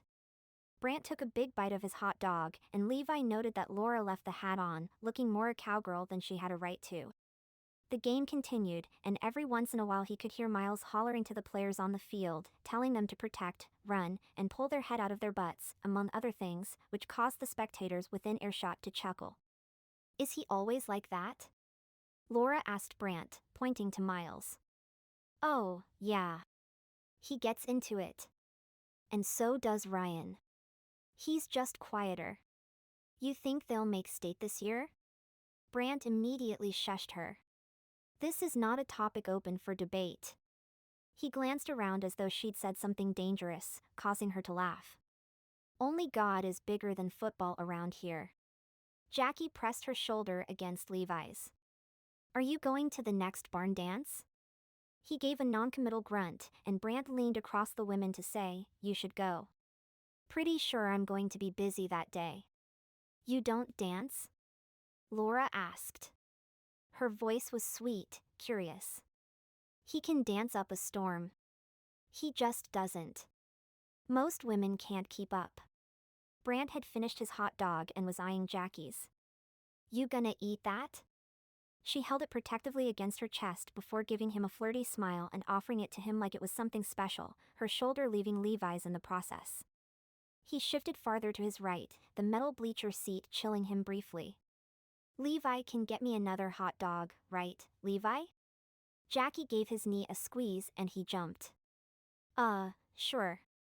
He was fairly certain she didn't want one. "Us girls will be at the dance," Jackie said, and looking for partners. "Laura and Brant can dance together, and you and I can tear up the floor." "What do you say?" Levi noticed that Laura had focused her attention on picking at a corner of her hot dog bun. "You going, Laura?" he asked. "Or will you be back in New York by then?" Spend a bit more time here enjoying fresh air and hot cowboys, Jackie pleaded. Laura smiled weakly. I didn't make much progress this week, so chances are I'll still be here for some fresh air and cowboys. There was that cloud of worry chasing the smile off her face again. Hot cowboys, Jackie corrected. Need any help? Brant asked, his tone brotherly, kind.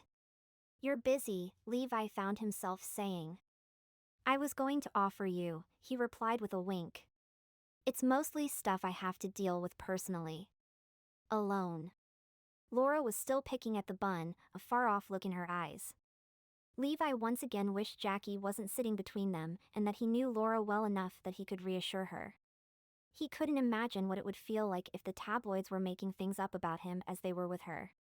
He'd gone online and done some searching after she'd left the other day, and what they were saying about her wasn't kind. Then again, kindness wasn't what a lot of those sites seemed to be known for. The spectators around them jumped to their feet, and Levi realized he'd missed seeing the play. He checked the scoreboard. The Torpedoes were ahead by 2 touchdowns, both of which he'd missed. By halftime the sun had set, the bright lights were flooding the stadium and he was feeling antsy, unable to focus. He stood. Want to go stretch your legs? He asked Laura. Maybe a walk and talk would make her smile. Jackie jumped to her feet. Great idea. These seats are so hard. She made a show of rubbing the back of her skirt. I'm okay, thanks, Laura said. She remained where she was, and behind her Brant gave a shrug. Unable to think of a reason to retract his offer, Levi found himself going for a walk with the wrong woman. Laura needed to get a grip. She was tensing up as though Mrs. Fisher's prediction about Jackie getting her involved with someone at the game was fact, not local lore. Jackie was endearing, someone Laura already considered a friend, even though it was apparent she was friends with everyone, judging by all the hellos and hugs she'd given out while making their way up to these seats with the Wylders. As soon as she'd arrived at Laura's, she'd taken one look at her and declared she needed to wear something different to the game. Laura's silk tank top was traded for the form-fitting white t-shirt she slept in. Her ponytail was shucked, Jackie doing a better and faster job of teasing out her loose curls than many of the experts she'd worked with on photo shoots. Her makeup was touched up in a way that made her new tan look fresh, healthy, and slightly dewy. Next, since her capris and gold sandals were declared inappropriate, the two of them raced to Blue Tumbleweed, begging the owner Jenny to stay open a few minutes longer while Jackie tracked down the perfect denim skirt and a pair of white cowboy boots. Declared lethally gorgeous at last, Laura went off with her to the game. Now, looking around the bleachers, she noted that Jackie hadn't steered her wrong. She appeared to belong, other than her absence of red, an oversight Laura figured must have been intentional when she caught Jackie's satisfied smile after Brant plunked his red hat on her head. Too bad Levi hadn't been wearing a red hat she could have borrowed. She gave herself a little shake. What was she thinking? Even though he was cute, sweet, and all of that, she knew Jackie wanted Levi for herself. Sadly for her new friend, it didn't look as though Levi was returning her interest. Mrs. Fisher turned to wave, and Levi's mom, as well. Laura waved back, feeling welcome, something she realized she'd been in desperate need of lately. Here in Sweetheart Creek there were no tabloid rumors making people glance at her twice. There was no need to hide out at home when she got a pimple, or to prove she was the most gorgeous woman in the room. She could just breathe and be herself, and be accepted. She loved it. You're not in a hurry to sell Luann's house? Brant asked, breaking into her thoughts. There's nothing pushing you to rush back home? She scanned the crowd, looking for Levi and Jackie. I'm sure everything will click into place when it needs to, she said absently, not wanting to think about how she feared that selling the house would leave her feeling completely adrift, or how much she wanted to stay in town for much longer than her earmarked few weeks. The right offer hasn't come in yet? He asked. Brant was a kind, gentle soul, and she could tell why he had a thriving veterinarian business. He was the type of man you immediately trusted, and if you weren't careful you'd find yourself pouring your heart out to him. Not yet, she replied. It's nice you don't have to leave right away. Despite her caution, she found herself saying, there isn't much for me to go back to. Except for her sister, but Ava traveled for her job as a location scout for commercials, music videos, and movies to the point that she was rarely in the city. The people I used to hang out with aren't as interested in spending time with me now that I'm no longer a model. Seriously? Brant asked, his eyebrows raised in disbelief. Before he could say it, she did. Apparently, I didn't choose true friends. Or a worthy boyfriend, either. Brant was quiet for a long moment. I imagine it would be difficult to know how genuine someone is when you have a certain level of fame. Yeah, Laura said, awkwardly brushing at the tears that sprang to her eyes. She wasn't used to having shorter fingernails. That afternoon she'd walked into the big hair salon and had her gel nails filed down to a more reasonable length for working with horses. Still gorgeous, just more practical. She'd also had the color changed to something more honest, reflective of how she wanted to feel, calm, feminine, and pretty. I guess now's not a good time, Brant said, to tell you I'm only being nice because I find you beautiful. Laura didn't breathe for a second, then burst out laughing. She scowled playfully. I don't like you. Not at all. Brant laughed as well, the corners of his eyes creasing. Are you allergic to dogs? Is that how veterinarians propose? He shook his head as though in disbelief. You know, just because I'm handsome and good with animals, women take innocent questions and turn them into marriage proposals. She laughed again, feeling lighter than she had all day. There was something about him that caused her to let go of her worries. Kind of like when she was with Levi, but without the butterflies in her stomach effect. She caught movement out of the corner of her eye and looked up to find the eldest Wylder brother inhaling through his nostrils, his glare locked on Brant as Jackie slid onto the bench. Laura edged over to make room for the new arrivals, but Brant grasped her elbow, holding her in place. Can you grab me another soda? Before she could protest, he had her on her feet and standing in the aisle. She blinked, not quite believing she had been hoisted from her seat by Brant and sent on an errand. Shaking her head, Laura walked slowly to the concession stand, wondering if she should just keep going. When she returned, she saw that he was seated by the aisle, Levi to his left. Brant stood, lifting the borrowed hat from her head and plunking it on his own. Taking the drink, he scooted past her, excusing himself, and walked down the steps, handing the soda to his mother when he reached her. Maria looked delighted. Always the suck-up, Levi muttered. He is thoughtful, Laura said, settling beside Levi and trying to sort out what had happened. He is very thoughtful, Jackie agreed, her lips curved in a soft smile. Like Cole and you. Her voice warmed. It must run in the family. Levi stared out at the field where the game was resuming and adjusted his white cowboy hat with a jerk. For a moment Laura was tempted to flirt, to steal it and plunk it on her own head. But she had a feeling he wasn't in the mood for horseplay, and that Jackie wouldn't appreciate her focusing her attention on a man she was interested in. Laura closed her eyes, visualizing her troubles washing past her like driftwood in a river. They weren't real problems. They were nothing but hiccups, kind of like her mini crush on Levi. Chapter 7.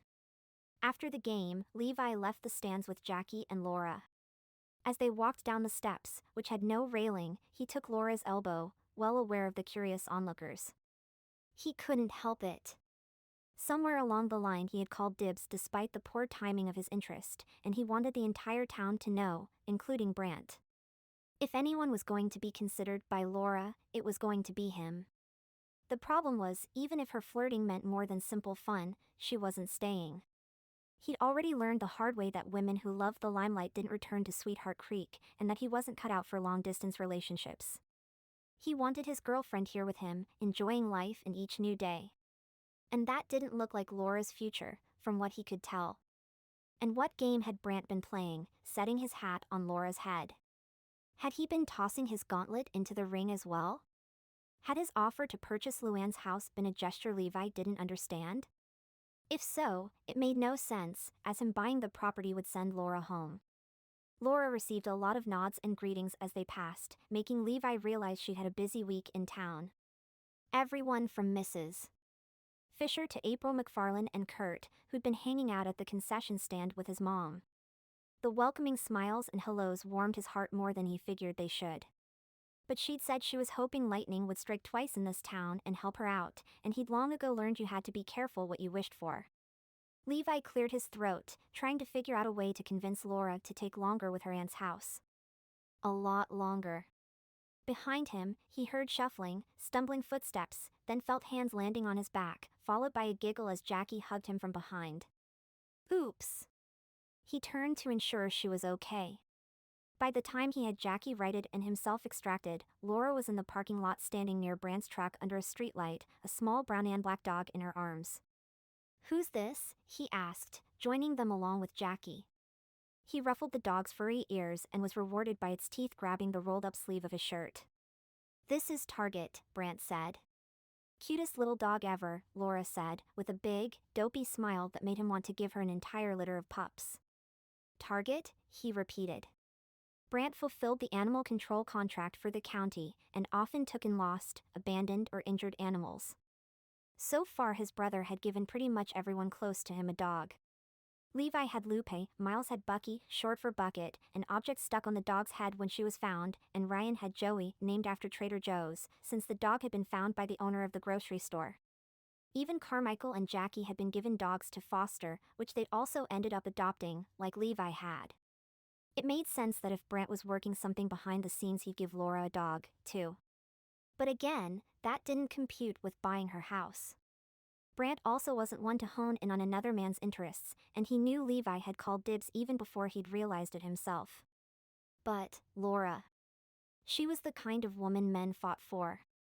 And not just because she was easy on the eyes. She was smart, helpful, and fun.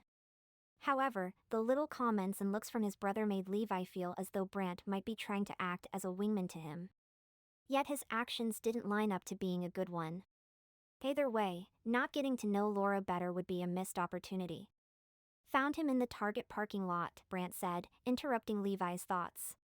Judging by his rough coat and black snout, he looks like he's got some border terrier in him. Some people, Jackie said with a shake of her head. Nobody's claimed him, and he doesn't get along with Dodge, Brant added. Levi narrowed his eyes. Brant's dog, which had been found roaming around the local Dodge dealership, got along with everyone, kind of like Brant himself. And this dog, if it was indeed a border terrier, would be a charming escape artist who'd probably adopt one person and shadow him or her forever. It was an interesting choice for Laura. Jackie was sucking in her cheeks, trying not to release a smile that might tip off Laura as to Brant's plans. I think I'll go see what Ryan is up to, she said, striding across the parking lot and back to the field, where the youngest Wylder was likely having a post-game meeting with the team. What will you do with Target? Laura asked Brant. Usually I'd have someone foster him. Why is that? Levi asked, deciding to be his brother's wingman in what was surely his give Laura a dog plan. Anything that might keep her in Texas a little longer worked for him. A puppy deserves to be with a family, to have green grass under his paws and get lots of love. This guy needs some training and discipline, and he won't get it sitting in a kennel in the back of my clinic until I can find someone to take him in. Brant reached out and ruffled Target's nape, his expression sad and resigned to the fate he was going to give the pup. Can't you take him? Laura asked, turning the puppy toward Levi. He shook his head. Too small. Too clever. Too much work. But he's so cute. He's likely to find out the hard way that horses have mighty big feet and that his puppy games aren't appreciated. Levi gave a shrug, trying to resist the sad look Laura was giving him. A look that made him want to be a hero and take the puppy. I don't have the time right now to get Target where he needs to be, training-wise, so he can safely roam the ranch unattended. Laura's eyebrows were arched, her eyes big, and he felt himself caving. What's this? Levi's mom asked, coming to join them. A puppy in need of a home, Levi said, stepping back. His mother reached for the little animal. So far she'd managed to avoid being given a dog to foster, likely due to the no pets policy of her in-town rental. Mid-reach she caught Brand's expression and dropped her arms, tipping her head to the side, making a soft sound instead. Cute little thing, she said. Levi, are you doing anything for your birthday? I haven't thought about it, he replied truthfully. When's your birthday? Laura asked. Wednesday. There was a warmth in Laura's gaze, and he wondered if she would help him celebrate. Maybe dinner out, with a slice of cake afterward? An intimate affair that didn't include his annoying brothers. Turning 35, Maria said. She gave his cheek an affectionate pat, saying, "How did I get a son this old?" "I'm only 31, Brant said, straightening his shoulders. "You should have a party," Laura exclaimed. Her eyes had a slightly dreamy look, and Levi could tell she had something in mind. "You've got that amazing patio out back. It would be perfect for entertaining." Her smile was as open as it had been when she'd been chatting with Brant during the game, and Levi quickly found himself agreeing. "Did someone say party?"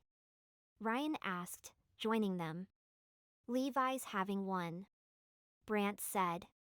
"But don't you have ranching work to do, not to mention being important and busy?" Ryan teased. "Ryan, this is Laura," Levi said, making the introduction. Laura, the youngest of the Wylder brothers. "Congratulations on the win tonight," she said. "Thanks." He flashed a smile. "I think a gathering is a great idea," Maria said. "I worry about you being isolated on that ranch and not getting out enough." She frowned at something across the parking lot, and Levi followed her gaze. Miles was standing with the cheerleaders' manager, Karen Hartley, his movements awkward as he tried to help her put a large bag of pom-poms in the trunk of her small car. He looked like a teenager with his first crush, all arms and legs, completely uncoordinated, which was not like him. "She is so out of his league," Ryan muttered, watching Miles with a wince. "Like, come on? A librarian? 4 miles? And hasn't he figured out women just love you, then leave you? You're never going to find that perfect ranch wife while sitting around at home," Brant joked, bringing Levi's attention back to the present conversation. He moved closer to Laura, worried about where his brother was going with his teasing. "And what would this perfect ranch wife look like?" she asked, picking up on the topic. "She'd be easy to get along with," Levi muttered, giving his brother a sharp glance. "Helpful around the ranch. And she'd make him want to smile, making each new day something to look forward to. Simply perfect." "Like Levi," Brant said sweetly. "She'll muck out the stables and put her back into every task," Ryan added. "The two of them won't even have to have conversations, because they'll read each other's thoughts." He folded his hands under his chin and batted his eyelashes at Levi. "I'm glad you finally admitted I'm perfect," Levi said, crossing his arms. "So about this party?" their mother prompted with a sigh. "Will you have it on Wednesday night?" Levi shrugged. On the ranch pretty much every day of the week was the same, just that on Sundays you couldn't zip into town to replace a part due to stores being closed. "May as well." "Are you going to feed everybody steak?" Brant asked. "Because I'm tired of it." "Who said you're invited?" Levi retorted. "Of course I'm invited." Brant crossed his own arms, imitating Levi's stance. "You have to invite family. All of us. Even their great-uncle Henry, their dad, and Sophia?" That sounded like a recipe for disaster. Ryan folded his arms in turn and nodded. Levi caught Laura smirking at the brotherly banter. "Which means you should also invite April and her family," Brant said. "Of course," Levi agreed. "She's practically a Wylder." He said in an aside to Laura, her dad was a ranch hand. "She grew up with us."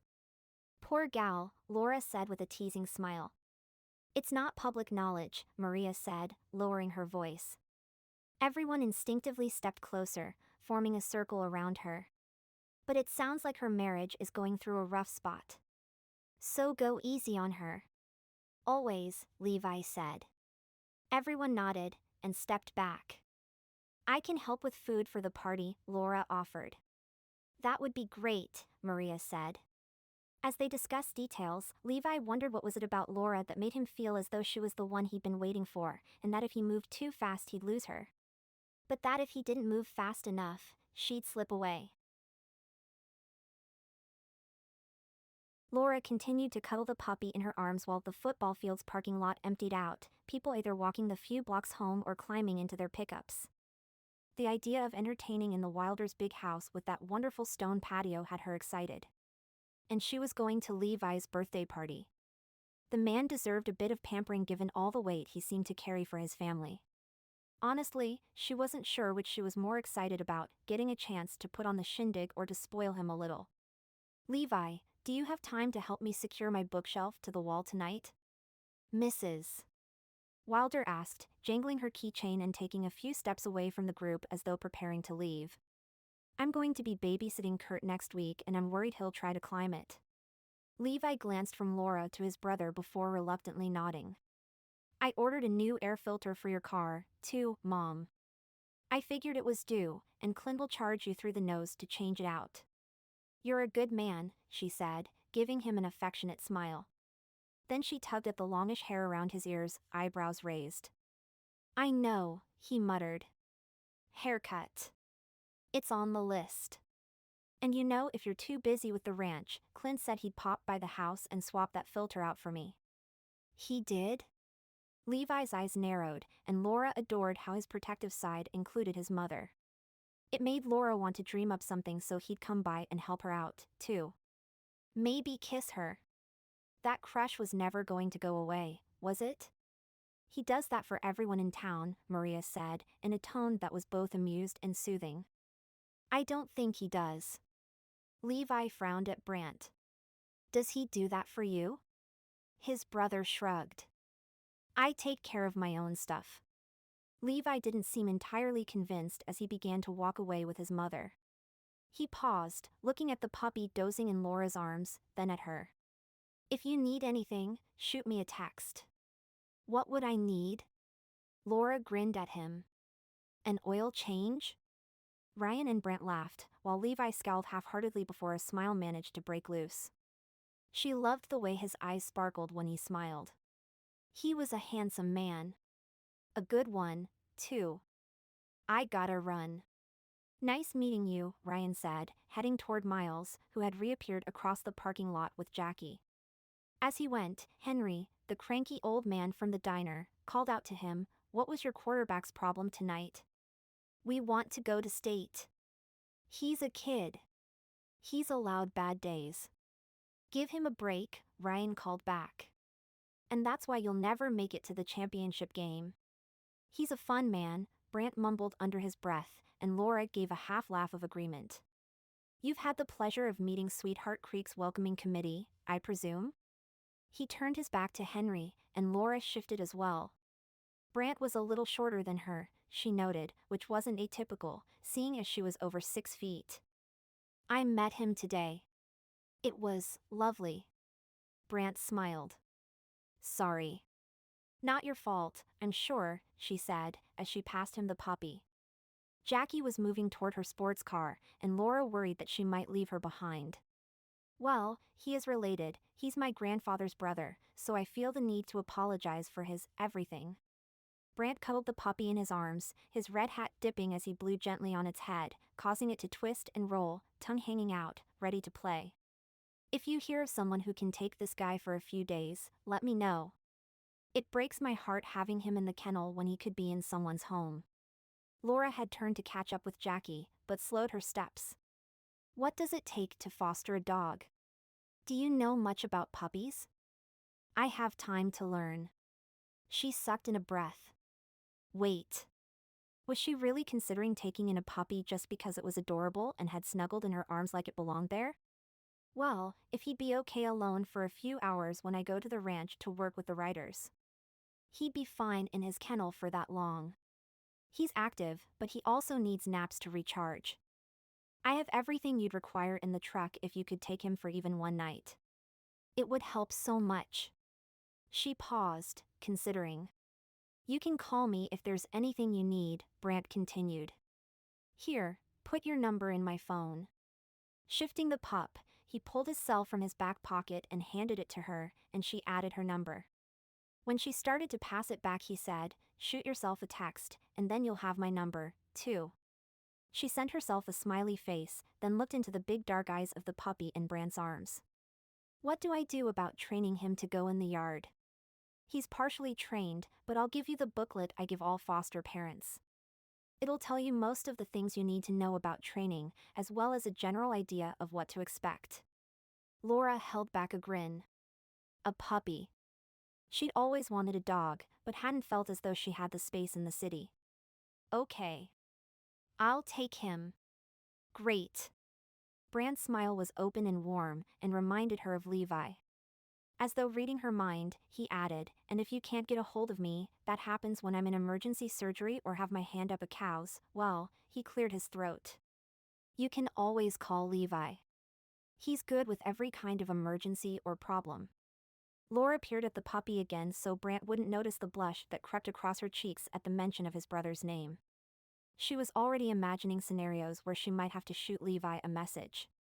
What kind of situation would get him to come over to her place, but not put the dog in danger or make her look like a helpless idiot? She gave herself a shake. Levi would see right through any ploy and call her on it. Plus, he wasn't the type who was in the habit of rescuing damsels. I've only ever come across one problem he can't solve, Brant said, handing the puppy back to Laura. What's that? She asked, curious about what could have stumped a man who seemed able to solve pretty much everything. Brant's expression closed off as he turned to the truck. Let me grab you the chew toys, leash and food. Moments later, his look serious, he spoke to her through the gap between the door and the frame. If Target becomes too much, let me know. I don't want to overburden you. You're doing a wonderful thing, but I know how demanding a puppy can be. Jackie drove up, her nose scrunched as she asked, Are you taking the dog? Laura nodded, her heart filled with warmth. I just got my car detailed. She patted the cloth passenger seat. Brant, be a sweetie and give them a ride home? Of course, he replied. Jackie lowered the brim of her hat with a satisfied smile and drove off. So this was how she got her friends paired up with men. She ditched them. Laura slowly turned to Brant. He was a great guy, but if she was going to choose a Wylder, she would prefer someone a little older and the same height as her. Someone whose name started with an L. Chapter 8. Laura stood watching Target zip around the house, taking in everything. Brant had been about to give her a rundown on what to expect with the puppy when he'd been called away to deal with a pig emergency. She let Target out into the backyard when he began to sniff a corner with a bit too much interest. Luckily, the back porch light illuminated the entire yard, so she could keep tabs on him. Glancing around the grassy expanse, she wondered if anything in the flower beds might be toxic to dogs. She'd already discovered the 5-month-old pup liked to chew, but overall, seemed mostly trained. He began chasing a moth, and Laura, after checking both gates on the fence, slipped into the house to grab the booklet Brant had given her.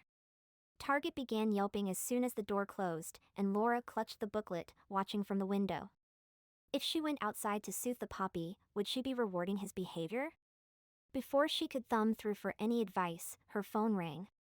Raina. Not an email, but a late-night Friday call, which meant her agent needed an immediate answer on something. Sighing internally, Laura clicked on. Hey, Raina, what's up? Emma Carrington called today. I wanted to tell you earlier, but I was in meetings. I'm retired, Laura reminded her gently. That's right. However, your retainer contract with her All You line doesn't end for another 6 months. Laura shut her eyes. She knew that, but had been hoping Emma would let the contract lapse without calling her in. Laura had taken only one retainer contract during her career because she believed in what Emma was trying to do with her all-natural line of cosmetics and had wanted to support her efforts. They have a new line of products and need a few photos. Is there any way out of it? A new product could mean several weeks of work if Emma wanted one of her typical indoor-outdoor shoots. And right now Laura wanted to be here, figuring things out, not putting a halt to them so she could return to the city to chase old dreams. There always is, but it will cost you. How much? You'll be in direct breach of contract. The kill fee will cost you more than it's worth. I'd do the shoot. Laura paused a second to mull it over. If Raina said it wasn't worth it, then it wasn't. When does she want me? Next week. That's about when she'd planned to head home to take care of a few things, but somewhere along the line she decided to stay on in Sweetheart Creek a lot longer. I'm busy. You're retired. Can you push her off a few weeks? I'll do my best. As Laura ended the call, the doorbell rang. She flicked on the entry light and opened the door, surprised to find Levi on her steps, still in his game-colored shirts. Brant said you could use a rundown on puppies. Laura couldn't help but smile as she let him in, pleased that Brant had sent her top choice in Wylder Brothers. Levi crouched, still wearing his boots and hat, and made a clicking sound. Target's outside. The yelping had stopped, thankfully. How's it going so far? He's pretty much stolen my heart. Target has. She felt herself blush as she stumbled over her words. Brant's a good judge of who will connect with an animal, that's for sure. Laura nodded, half distracted by Levi's very presence in her home, so vital and strong. She loved that he was the same height as she was, and even a little taller when he was in boots and she was in her flip-flops. Sexy. Oh, so sexy. He's good about investing in his foster parents, too. What do you mean? Levi just shook his head, not answering her, the same way Brant had acted when she'd asked what problem Levi had been unable to solve. She reached out and touched Levi's arm. He looked at her hand in surprise before meeting her eyes, and she withdrew, suddenly bashful. She wanted to do a lot more than just reach out and touch him. What do you mean, he invests? She pressed. He likes to make sure everybody gets off on the right foot. She was getting to know Levi well enough to sense he was hiding something. She also knew she could probably push a little and get him to confess to whatever it was. There's more to this story, Levi Wylder. His head jerked when he heard his full name, and he watched her with that careful gaze of his. She could tell he liked how she'd called him out. And he was smiling. He had been since the moment he'd walked in the door, and it looked good on him. What is Brant really doing with this puppy? Levi's body language quieted. He's testing you. Testing me? Yes. How?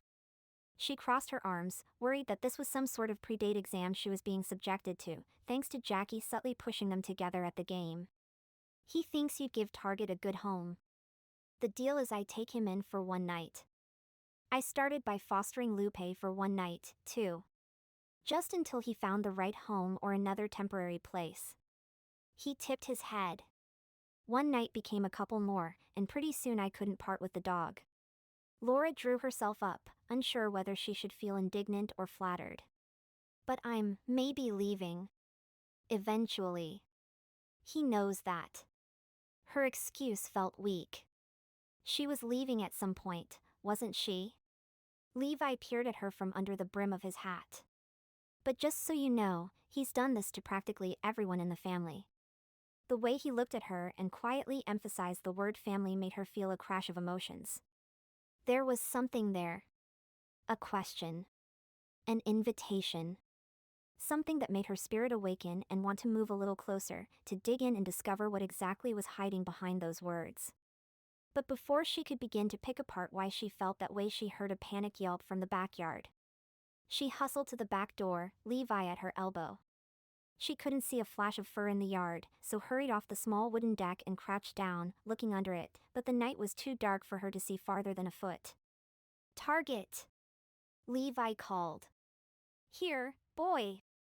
Hands on his hips, he searched the night sky, his expression grim. Are there birds of prey around here? Laura covered her face with her palms. I'm a horrible foster parent. I've already lost the dog. I didn't even think about birds of prey. Let's check the alley, Levi suggested.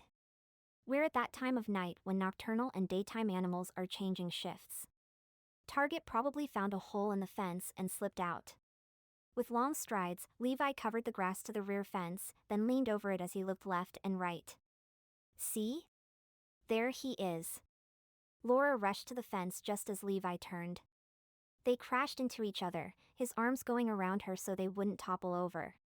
Her mind flashed to the wonderful hug he'd given her last week, and for a moment she considered sliding her hands up his red shirt and wrapping her arms around his neck. Instead, she jumped back, feeling embarrassed for wishing for more than his friendship. She opened the back gate and called Target, who renewed his yelping. The streetlight at the corner cast enough of a glow that she could see him struggling one house down, his collar caught on something near a garbage can. When Levi hurried over, freeing the dog and lifting him into his arms, the pup whimpered happily and licked his face. "He's going to love you forever," Laura said. "You're his person," Levi stated. And when he handed the dog to her, she received her own excited greeting. "I don't think he's very discriminating." Back in the yard, she set Target down, only to hear Levi shout, "Grab him. We don't know how he got out, and he could be a runner." Laura scrambled for the dog, but he bolted, darting toward a spot in the fence near the corner.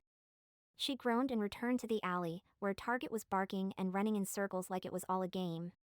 "You're going to exhaust me, pup. Do you have some wire fencing in the garage?" Levi asked, coming up beside her.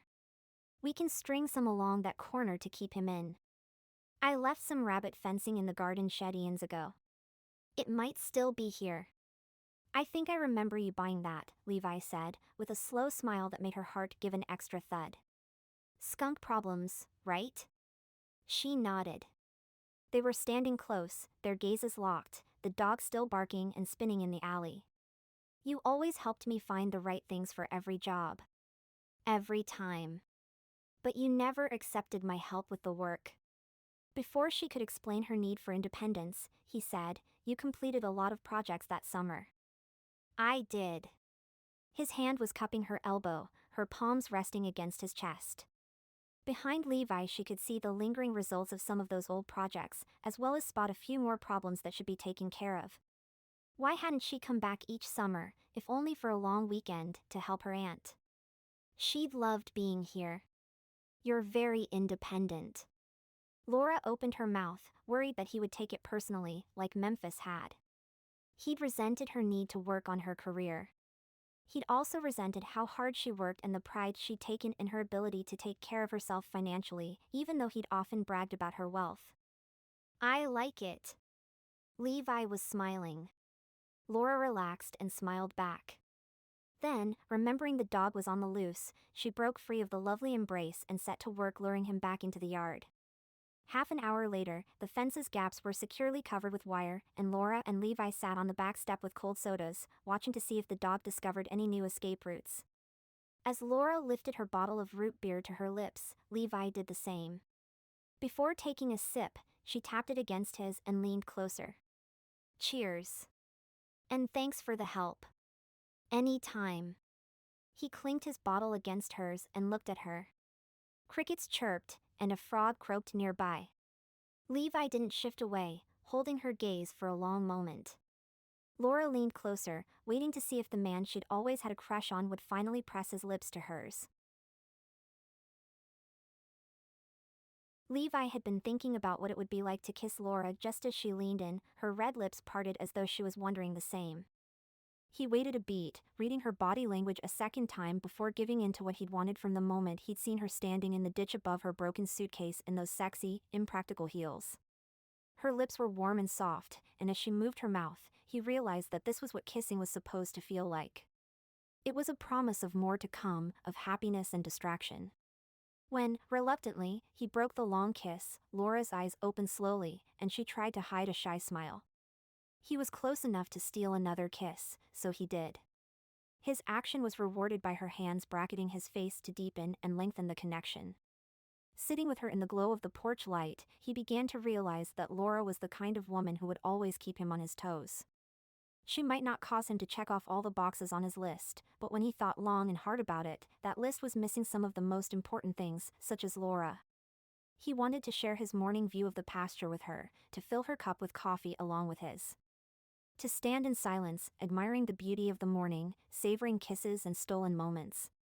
To spend the evenings chatting about their day and their dreams for the future. The feeling hit him so hard he had to stand up in order to breathe. Laura's eyes widened at his sudden movement, and he saw her red lipstick had smeared. He bent down, quickly placing a kiss on her forehead and leaving a trace of lipstick there. He wiped his own mouth to erase any traces of red. He needed to get out of here, needed to think. Getting involved with a woman like Laura was not part of his plan, and he was pretty sure he wasn't part of hers either. He dropped into a crouch, placing one hand on the step beside her hip, then angling her mouth up toward his for a hard, final kiss. "I've got to go." While I still can. She seemed too surprised to say anything coherent, and before disappearing around the side of the house, he stopped, turned and asked, "When are you really going back to New York?"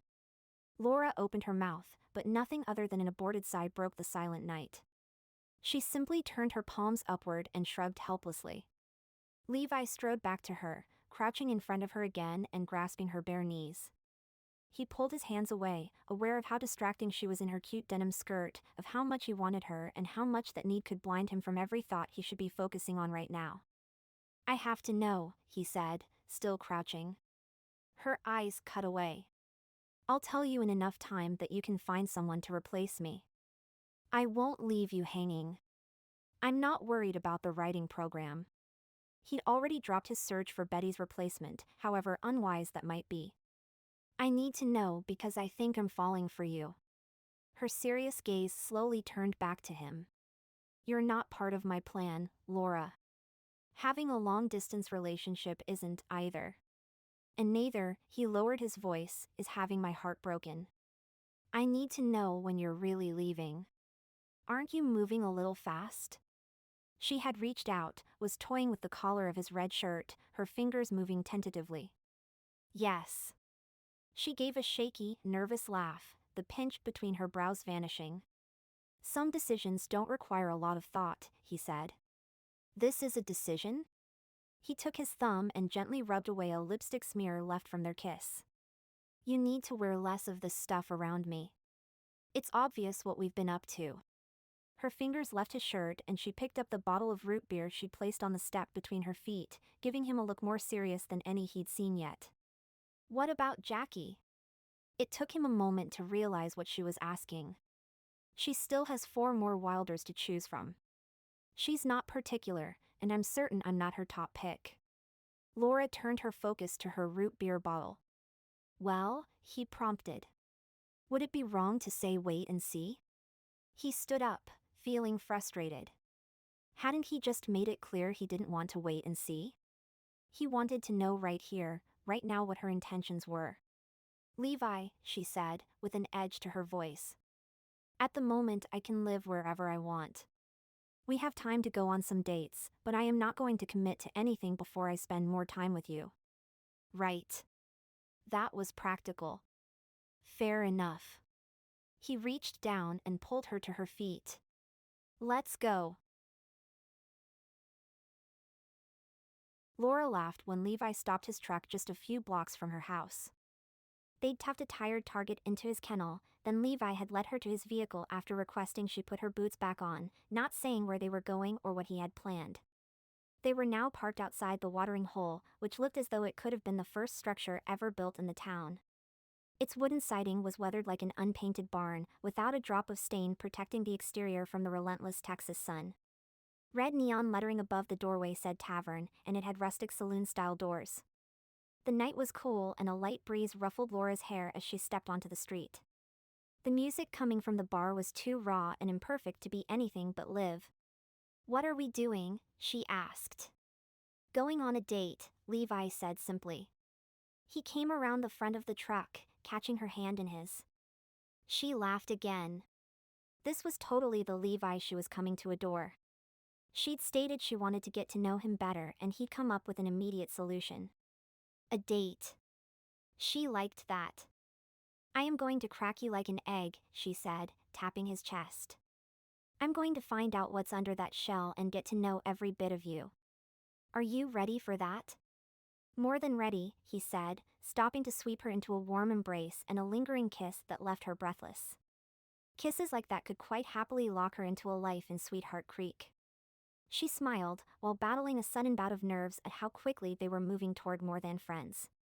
As they approached the tavern, a dog came sauntering out beneath the half doors, a piece of bread in its mouth. "Hey, Rusty," Levi said, giving the dog a pat. He said to Laura, "He's a regular. He comes for the leftover cheese bread." Inside, the place was bustling, a sea of red and white, proving that this was where to hang out after football games. Laura made a mental note to find something red to wear to the next one. "Is there a game next week?" she asked. "Away game," he said. "Need a ride?" She felt the weight of his question, as if it was a test. Would she still be in town? Was she looking at him for something potentially long-term? We'll see, she said in a teasing tone, knowing she'd still be here, and likely still pursuing what-ifs with this cowboy who was slipping into her life. She hooked her arm through his, and he guided her toward the bar, which stretched down the left side of the tavern. 3 bartenders were working, and a mass of occupied tables and chairs covered the uneven wood floor, with a small stage to the right. Toward the back, a raised platform held pool tables, and the rear wall was covered with wood paneling and dartboards. Laura felt as though she had stepped onto a movie set, one where she wouldn't be surprised if people suddenly started breaking stools over each other's backs during a fight. A bartender wearing a black cowboy hat took their order, and Levi rested an elbow on the bar, looking around the room. No dancing tonight? You want to dance, clear a spot, he replied. Levi nodded as though taking the suggestion seriously. On your tab? The bartender set down their drinks and Levi nodded again. Laura looked out over the crowd and spotted Jackie. She was sitting with Jenny from Blue Tumbleweed, the two whispering together over what looked like margaritas. Jackie's expression turned curious as she spotted Laura, then Levi. Laura felt her stomach drop. She sent Jackie a look of apology and lifted her shoulders, while mouthing, "I'm sorry." Is this okay? If her friend shook her head, Laura would be out of here. Immediately. No man was worth a friendship. But Jackie broke into a beaming smile and gave a little jump in her chair, flashing Laura a thumbs up while mouthing a giant yes. Laura let out a breath of relief. Come on, Levi said, oblivious to what had transpired behind his back. He picked up their drinks, steering Laura into the small space between the pool table platform and the tables of people listening to the band. Along the platform's railing was a narrow ledge, and Levi set the drinks down. He took her right hand in his left, his free hand going to her hip without hesitation as he swung her onto the narrow slice of dance floor. The tempo of the song was upbeat and Laura let out a squeal as Levi moved with quick, precise motion she couldn't match, her feet landing on his more often than the floor beneath. Do you not know how to two-step? Levi asked, slowing their pace. Laura stumbled and shook her head. Where would I two-step in New York? He tipped his head to look at their feet, and she leaned back so the brim of his hat didn't hit her in the forehead. He was just slightly taller in his boots and hat, and she loved that about him. That and his calm demeanor, patience, and kindness. Slow, slow. Quick, quick, he said, his words matching his pace. She struggled, fearing she'd crash into someone's table. Can you let me lead? He asked. Am I leading? Yes. Well, why can't I? That's not how dancing works, princess. Maybe it should, she retorted with a sassy jab of her chin. You leading obviously isn't working. He chuckled. Maybe you should let the dancer lead. Maybe you should try teaching with words instead of just dragging me around the dance floor like a Neanderthal. He laughed, but slowed his pace even more.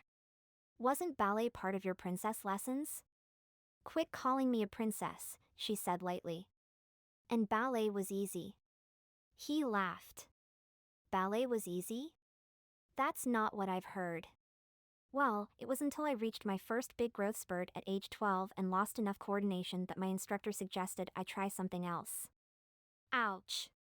Yeah. Levi gave her hand a squeeze and picked up his pace again. Quit thinking and follow my lead.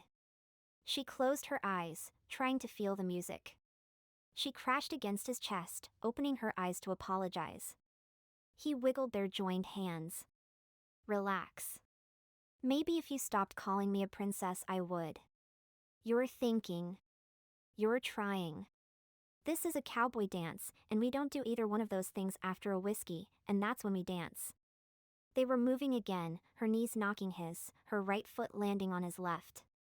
People at the tables had shifted, giving them more room to move on the makeshift dance floor. Quit looking at your feet, Levi prompted. Look at me. She did, then glanced away, feeling the power of his focus. She dared herself to look back, then to not look away. As she admired the flecks of gray in his blue eyes, she felt the tension in her shoulders ease up, felt herself finding the rhythm as the next song slowed. The intimacy of holding eye contact kept her breathless and she struggled not to chicken out. "There you go," Levi said, just loud enough for her to hear him. The honest intensity in his eyes, along with the tenderness, was enough to spook her, but she stayed strong, forcing herself to keep her gaze locked on his, to delve into the depths she saw behind the open affection. Levi was the kind of man you could call in the middle of the night when your life had gone to crap, and he'd be there with a shovel and a smile.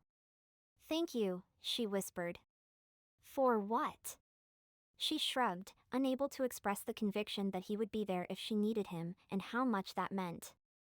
They barely knew each other, but he was quickly becoming someone important to her. She lowered her cheek to his shoulder, moving close enough that she could match his movements without being jostled. She almost succeeded, and his hand moved from her waist to her lower back, his cheek coming to rest on her head. He was warm, strong, and everything a woman could depend upon without losing herself in the process. It was exhilarating and terrifying, and maybe exactly what she'd been looking for. "We've started a trend," Laura said, lifting her head when the song ended, noting that several couples had joined them on the dance floor. Levi smiled and took her hand, guiding her into a smooth twirl that reminded her of ballet more than country dancing. "Time for a break?" he asked. She nodded, reluctant to let him go. As they backtracked to where they'd left their drinks, someone snagged Levi, giving him a handshake and a slap on the back. "Levi! I haven't seen you out on the floor since Janet left for college." Levi's arm went around Laura's shoulders, pulling her close as his body stiffened. "It hasn't been that long." "Yeah, but it hasn't been like this." The man smiled at Laura. "Name's Travis Nessner. Mayor of Sweetheart Creek. Pleased to meet you." "Likewise. Welcome to town. Donna let you out of the house?" Levi teased. He said to Laura, "They have 6-year-old triplets. Donna thinks I'm working." He lifted his beer with a smile. "You are, aren't you?" Laura asked innocently. "You know, listening to the town's citizens about their daily concerns." Travis grinned and gave a small lift of his cowboy hat. He said to Levi, "Hang on to this one." "Plan to," he said, making Laura feel as though she was going to find herself married off before she had a say about it. She slipped out from under his arm. "Easy there, cowboy. I'm not marrying you yet." "Next week then?" There was a mischievous glint in his eyes that made her fight a smile. He definitely changed his perspective on her, it seemed. "Tell her about Old Man Lovely and how he marries a couple each New Year's Eve," Travis suggested. Levi waved off the comment. "It's a quirky Sweetheart Creek tradition," he explained to Laura. He moved to retrieve their drinks from earlier, handing her hers. She shook her head. "Is there something wrong with it?" he asked, before taking a long pull of his beer. "It's not smart to leave your drink." "It's not?" he asked, looking at his bottle. "Someone could put something in it." Levi slowly looked around. A few people called to him to compliment their dancing or to say hello as his gaze met theirs. "Never mind," she muttered. "Do you have to worry about drink tampering in the city?" She really didn't want to think about New York and how cold and foreign the social scene felt there. If that was her home, how could it feel so cold to her? How did this small town keep swallowing her heart every time she turned around? "Who's Janet?" "An ex. Broke your heart and it's never recovered?" "Once bitten, twice shy is more like it." "What did she do?" Laura froze for a second. "Wait! Betty's daughter, Janet Keyes. The movie star?" "Are you hungry?" he asked, a scowl forming a crease between his brows. Wow. Janet was pure glamour and grace on the screen. It was hard to believe she'd lived in Sweetheart Creek and dated Levi the rancher. How had the two of them ever had anything in common? Then again, who was she to judge? She was a well-known model who was loving getting her boots dirty. Maybe Janet had a private side that was down to earth, too. They ordered a plate of greasy appetizers, and while they waited for it to be ready, they headed back onto the dance floor. She was getting the hang of it, Levi deftly altering his pace or movements to avoid most collisions. When the bartender waved to them, they slid onto stools at the bar to enjoy their chicken wings and deep-fried pickles. Where did you learn to dance? Laura asked. Levi shrugged, his focus on the chicken wings. Lessons? He gave her a funny look. Aren't we trying to get to know each other better? She asked sweetly. Levi pushed away and swiveled to face her. His knees were touching hers, and she felt that familiar anticipation of not knowing what was going to happen next, but being confident that she would like it. There are regular barn dances where the community comes together. Potluck. Either a local band plays or someone acts as DJ. People eat, dance, and socialize until 1 or 2 in the morning. As a kid, you dance. You pick up moves, invent a few, or have people patiently run you through the steps. He shrugged as if it was nothing. So far as she knew, there wasn't anything similar to a barn dance in New York City. Maybe if you were a part of the Jewish community and attended bar mitzvahs and the like, you might have a multi-generational community coming together in a similar way. But for her family, the only dancing that ever happened was at a rare wedding, or if you took a class. It sounds fun, she said. He nodded thoughtfully. It is. There was something about Levi and his life that made Laura long to be an integral part of it, if only to see how it felt. To be the one he looked for in a crowd, the one who made him smile and laugh. She cast him a sidelong look, trying to sort out just how real her feelings were. That teenage crush was developing into more so fast she worried it was all just an illusion. And that was one thing she didn't want. On the spot she decided she was going to hold off listing Luann's house for sale. This was where she wanted to be. At least until she got to know Levi better. When they'd polished off the chicken wings, Laura leaned forward, placing her hands on Levi's knees and focusing entirely on him. Tell me more about Sweetheart Creek and all the other things you take for granted. Chapter 9. Levi had wanted to spend time with Laura on Sunday, like he had on Friday night and then Saturday, when they'd worked on training Target in her yard. But Sunday had been consumed by an issue with one of the herds, and he'd spent the day baking his hide out in the pastures during an unseasonably hot day, riding around on his ATV with Brant instead of spending it with Laura. She'd been smart to suggest they get to know each other better, because the more he got to know her, the more he found to like. The problem was he wanted to discover everything about her immediately, and life, as usual, was intervening. But he'd see her for a little bit when she came in to work with the writers in a few hours. He smiled as he sipped his Monday morning coffee from his usual spot, leaning against the backyard fence as the world woke up around him. Normally he'd be forming a strategic plan on how to tackle his day, but instead he found himself thinking about Laura and how she was no longer afraid to gaze into his eyes. Whistling, he tipped his cup to allow the last drops to land in the grass, then headed to the house to drop it off so he didn't lose it while he went about his chores. He crossed the stone patio to the kitchen sliding door and tried to imagine what sort of birthday party Laura was planning to put on for him. As long as she was present, he was certain it would be a good one. He'd kissed her goodbye late on Friday night, taking his time, her sweet lips on his, both of them wearing her lipstick when they were done. They'd done the same on Saturday, and he wondered if she'd be game for a kiss or two on the ranch or if work was off limits. As he opened the sliding door, singing filled his ears, the notes smooth and high. Definitely not one of his brothers. Laura was at the island, hunched over what looked like pie dough, singing.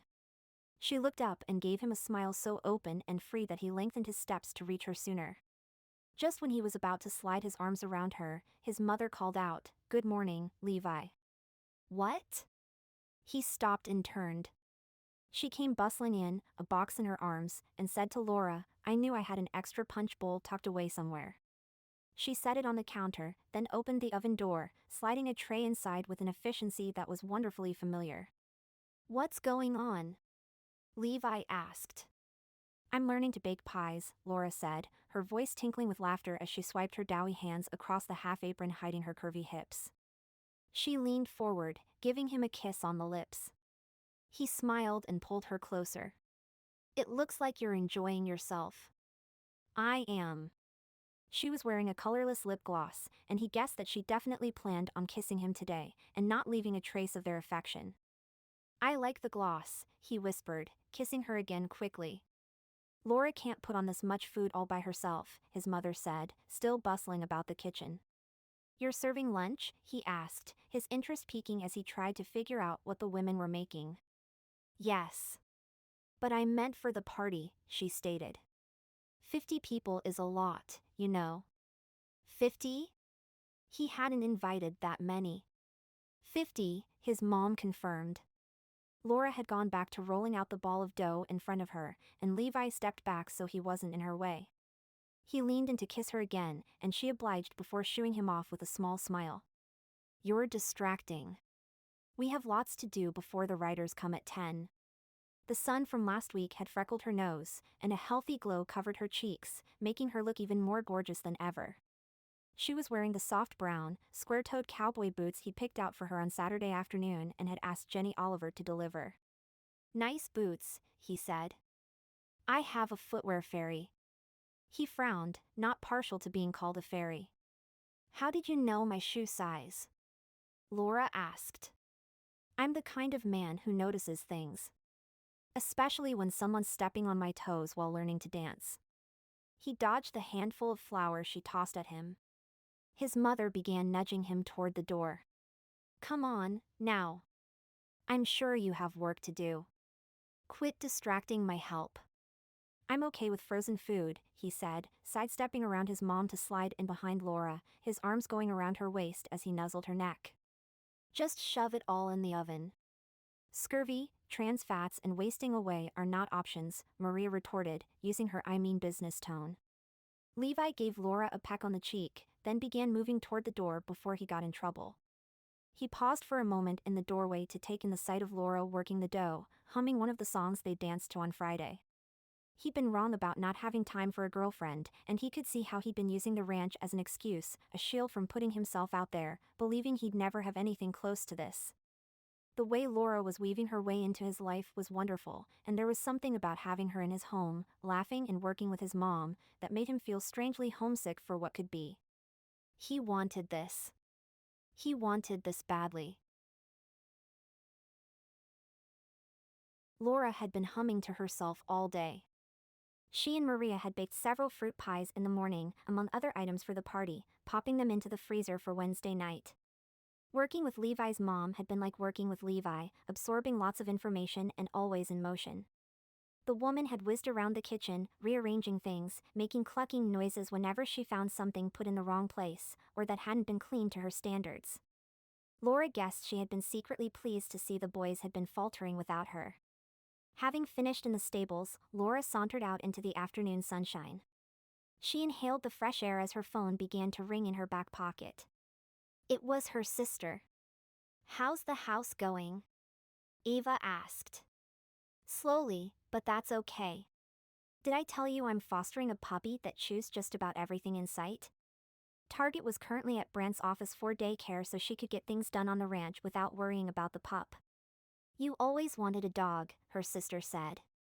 Ava's mom had married Laura's dad when the girls were both 15, and while they'd lived under the same roof for only 3 years, they'd come to know each other as well as if they'd spent their entire childhoods together. True. Target was already worming his way into her heart, and she wasn't sure what she'd do when Brant found him his forever family. How's the car? Fixed. No, Ava said in a disbelieving tone. She knew how many times Laura had taken the vehicle in to get its won't start when hot issue fixed before finally giving up and living with it. I drove all over the place on Sunday and it started every time. Maybe it likes Texas. Maybe. Laura paused to reach down and pet an orange cat that was winding between her ankles. There was a lot to like about the Lone Star State. So what else is new out there? Her sister asked. I started a scholarship. You did? Yup. And it's official. I've granted my first one already, and gave applications to several people in the community who I heard could benefit from the writing program. It feels good to give back to Sweetheart Creek. Everyone's so welcoming and kind. Wow. You don't move slowly, do you? She thought of Levi's words from the other day. Some decisions you don't need to think about. Such as. Her sister's tone was a familiar one. Time to shift into dishing about men. Laura smiled and ran her fingertips around the edge of her lips, checking for any wayward lipstick from their earlier kisses, before recalling she'd intentionally chosen a nude gloss so she and Levi could kiss to their heart's content. I may have learned the two-step from a cowboy. Ava laughed in amazement. Does the poor man still have feet? Or are they black and blue and in casts? I'm sure they're black and blue, but I barely stepped on him during the last song. More than one song? He sounds like a keeper. Laura glanced toward the ranch house, the last place she'd seen Levi, even though he was likely out on the range now, being a cowboy. He's wonderful. Is there a cowboy-related reason the house is going slowly? Her sister teased. I know you wanted to spend a few weeks out there decompressing, but I'm starting to get the feeling you're not coming home soon. Laura hesitated. She wasn't ready. Not by a long shot. Raina had managed to push her modeling gig for Emma Carrington back a few weeks, and Laura planned on savoring every moment before she had to take off for a while. Where are you? Taiwan, Ava replied, before her attention returned to what she wanted to know. So really? Are you running away from home? Wait, it must be the middle of the night there. Yeah, but I'm only here for a commercial. According to Ava, she barely needed half a functioning brain for location scouting when it came to commercials. So, back to you. Should I be concerned? Because, for the record, I'm game with running away from home. You always talked about Texas like it was the best time of your life. I may harbor a bit of jealousy that our parents didn't meet sooner so I could have gone, too. You should come visit. You'll still be there when I get back. What about that perfume contract you were working on last Thursday when I called to gossip about the new hottie at work? Don't you have to go to New York? Eventually. I have to fulfill a retainer contract, too. One last shoot. Don't drag your heels on the perfume deal. I'm not. She was. She was dragging her heels on all of it. She liked being ensconced in nature and the small town life. Going back to hammer out a contract felt like a step backward from the centered calm she'd found here over the past week. Maybe she was running away from home. I thought you wanted to be footloose and free by 40, her sister asked. I do. Not working for minimum wage like me. Ava laughed, knowing full well she earned more than that. However, she joked that if you counted up all the hours she devoted to her job, the salary wasn't quite as impressive. But seriously, Laura, don't let up now. You're so close to being exactly where you wanted to be at this stage of the game. Maybe I was playing the wrong game, she said. Her sister was silent for a moment. Are you okay? Yeah, actually. Just, crossroads and reassessing things. Okay. You know you can call me anytime. Day or night. I do. Thanks. And vice versa. And Laura? Don't do anything too rash. A few contracts back in the city need only a few hours from you, so they can do their work in the background while you enjoy things there.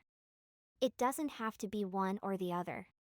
You have a good team that can take care of whatever it is you have on the go with your business, so you can still meet your goals. Laura felt the old, unrelenting tug of the need to achieve more. More of this, more of that. Her mother had stressed that Laura do more with her life than she ever had, even though she'd gone back to college after the divorce. And her father? He'd echoed the sentiment, never letting Laura rest as her career rose and rose. But Laura knew she'd earned enough. She was financially set, and she could comfortably retire as long as she didn't do anything too extreme spending-wise. Still, the old feelings were hard to shake. At the sound of a horse trotting her way, Laura walked around the end of the stable to find Levi on top of a tall black stallion she had yet to meet. I have to go, she said.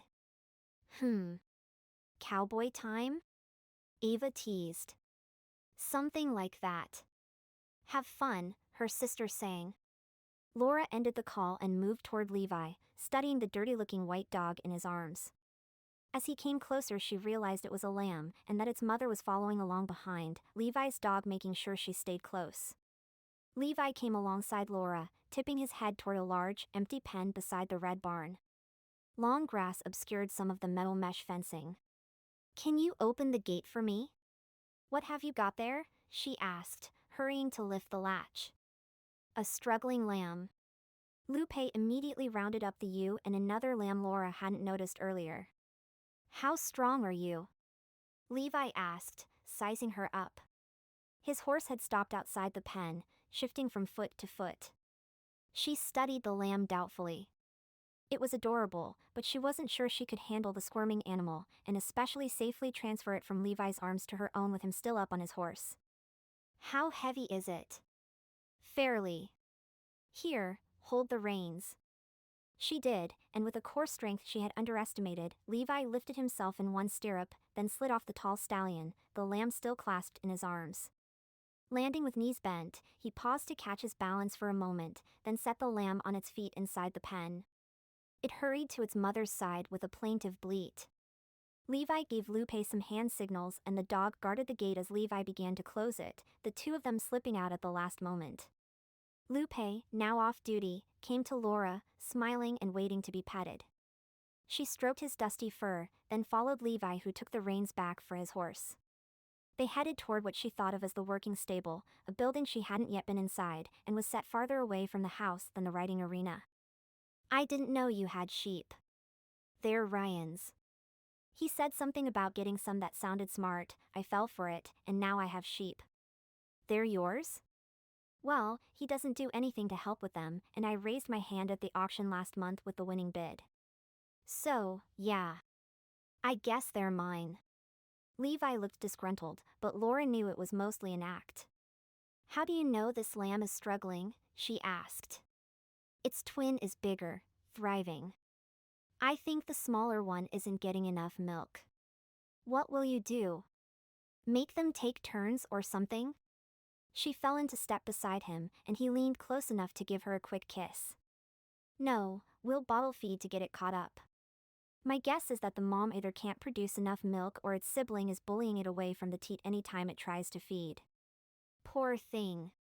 In the stable, Levi took the saddle, blanket, bridle and reins off his horse and released it into a separate pasture from the kids' horses. This building was darker than the riding barn, the ceilings lower, and with a wood-planked floor. Laura followed Levi into a storage room near the main door. Inside were various bottles and containers, and it smelled a bit like a veterinarian office. Levi grabbed a container of powder and a large baby bottle, then mixed up some formula in the sink before turning to Laura. Ever fed a lamb? She shook her head, smiling. Can I? He grinned and handed her the large bottle. Come on, let's go earn those cowboy boots. It's not enough to just look good in them. They headed back to the pen, where the mama sheep and her lambs gave them leery looks with their large dark eyes. The ewe stepped forward, the lambs falling in behind her woolly body. The first time you bottle feed is the trickiest, Levi said. But once this little guy figures out we have food, he won't be so nervous next time. Levi whistled and Lupe came to his side. Levi let the dog into the pen and gave some hand signals. The dog quickly cornered the weaker lamb, herding it toward Levi, who had opened the gate to a separate smaller pen. Once inside, he deftly and gently pinned the small animal against the mesh, squeezing the bottle's nipple to send droplets onto the end of its nose. When he released the lamb, it backed away, toward where its mother was calling to it through the metal gate that separated them. The lamb licked its nose, and gave Levi a curious look. Levi squatted, holding out the bottle. Laura watched as he got the lamb used to him and feeding from the bottle before quietly calling her over. She crouched beside him and he helped her position the nipple for the little one to feed. Almost at once the lamb gave a surprisingly strong tug, pulling the bottle from her grip. Levi had been at the ready and caught it, repositioning it back in her hands. He's strong, she said in wonder. And hungry. As the lamb emptied the bottle, its huge, dark eyes barely leaving her, Laura felt a tugging in her heart. This was amazing. Everything she did here felt so real, so alive. She was right in the midst of it, not like anything she did in her modeling career. When Levi finally released the lamb back into the bigger pen, Laura took in her surroundings, the green trees circling the area, the rustle of leaves in the wind, Levi, the animals. With a pang, she realized she truly didn't want to go back to New York. She'd been away for only a short time, and yet she could no longer make New York feel real. Her bed, her couch, the familiar, well-trod route to her agent's office. It no longer felt like home. It was just a place. A time in her life that had brought her to this moment, to this version of herself. Levi was watching her with a look of tenderness in his eyes. As he opened his mouth to speak, she quickly blurted, "I guess we'd better go wash this out." She waved the bottle, and with long strides hurried back into the stable, trying to outrun the realization that this place and the man behind her meant a whole lot more to her than she was prepared for. On Tuesday after supper, Levi led 2 saddled horses toward the back door of the ranch house, sending the kittens that had been playing on the patio in all directions. He knocked on the kitchen's glass sliding door and Laura looked up from where she was at the counter, decorating cookies. She opened the door in concern, Target darting around her feet in excitement at Levi's arrival. "What's wrong? I thought maybe you'd like to go for a sunset ride." "The party's tomorrow. There's still lots to do. We kind of got roped into making cookies for a fundraiser at the elementary school, too." She looked over her shoulder at Maria, who gave a little wave of her fingers. "I can handle the rest of this. Go enjoy the evening, Laura. Target can stay in here with me." Levi gave his mom a grateful smile and took Laura by the hand, leading her outside and passing her Clover's reins. "I guess it's a good thing I'm wearing my new boots," she mused. "A true cowgirl never takes them off. Not even for sleep? And anyway, I haven't fully earned these boots yet." He disagreed, but knew not to argue. They mounted the horses and rode slowly past the barn and stables, before moving into a canter when they reached a trail across flat, open grasslands that led to the creek. "This is the life," Laura said, as their horses trotted through a grove of oaks and shrubs. "It's so quiet and peaceful." "Fresh air and hot cowboys," Levi said, tipping his hat brim. "At your service." Laura laughed so hard he worried she was going to accidentally spur the horse or fall off. "You know, I do still have some business to attend to in New York. I'm not a full-grown Texas cowgirl." "Not yet." "Yet." Such a loaded, sweet word. "I know." He also knew the ranch was growing on her, and that she seemed more and more relaxed and at ease around the animals. He'd also noted how she tensed up whenever she talked about the city, contracts, and her old life. They rode on for a while, taking cow trails at times, opening gates here and there as they moved through different pastures. He kept an eye out for fences in need of work as they went, but mostly kept his focus on Laura and how content and radiant she seemed up on Clover. "You're a good rider," he commented.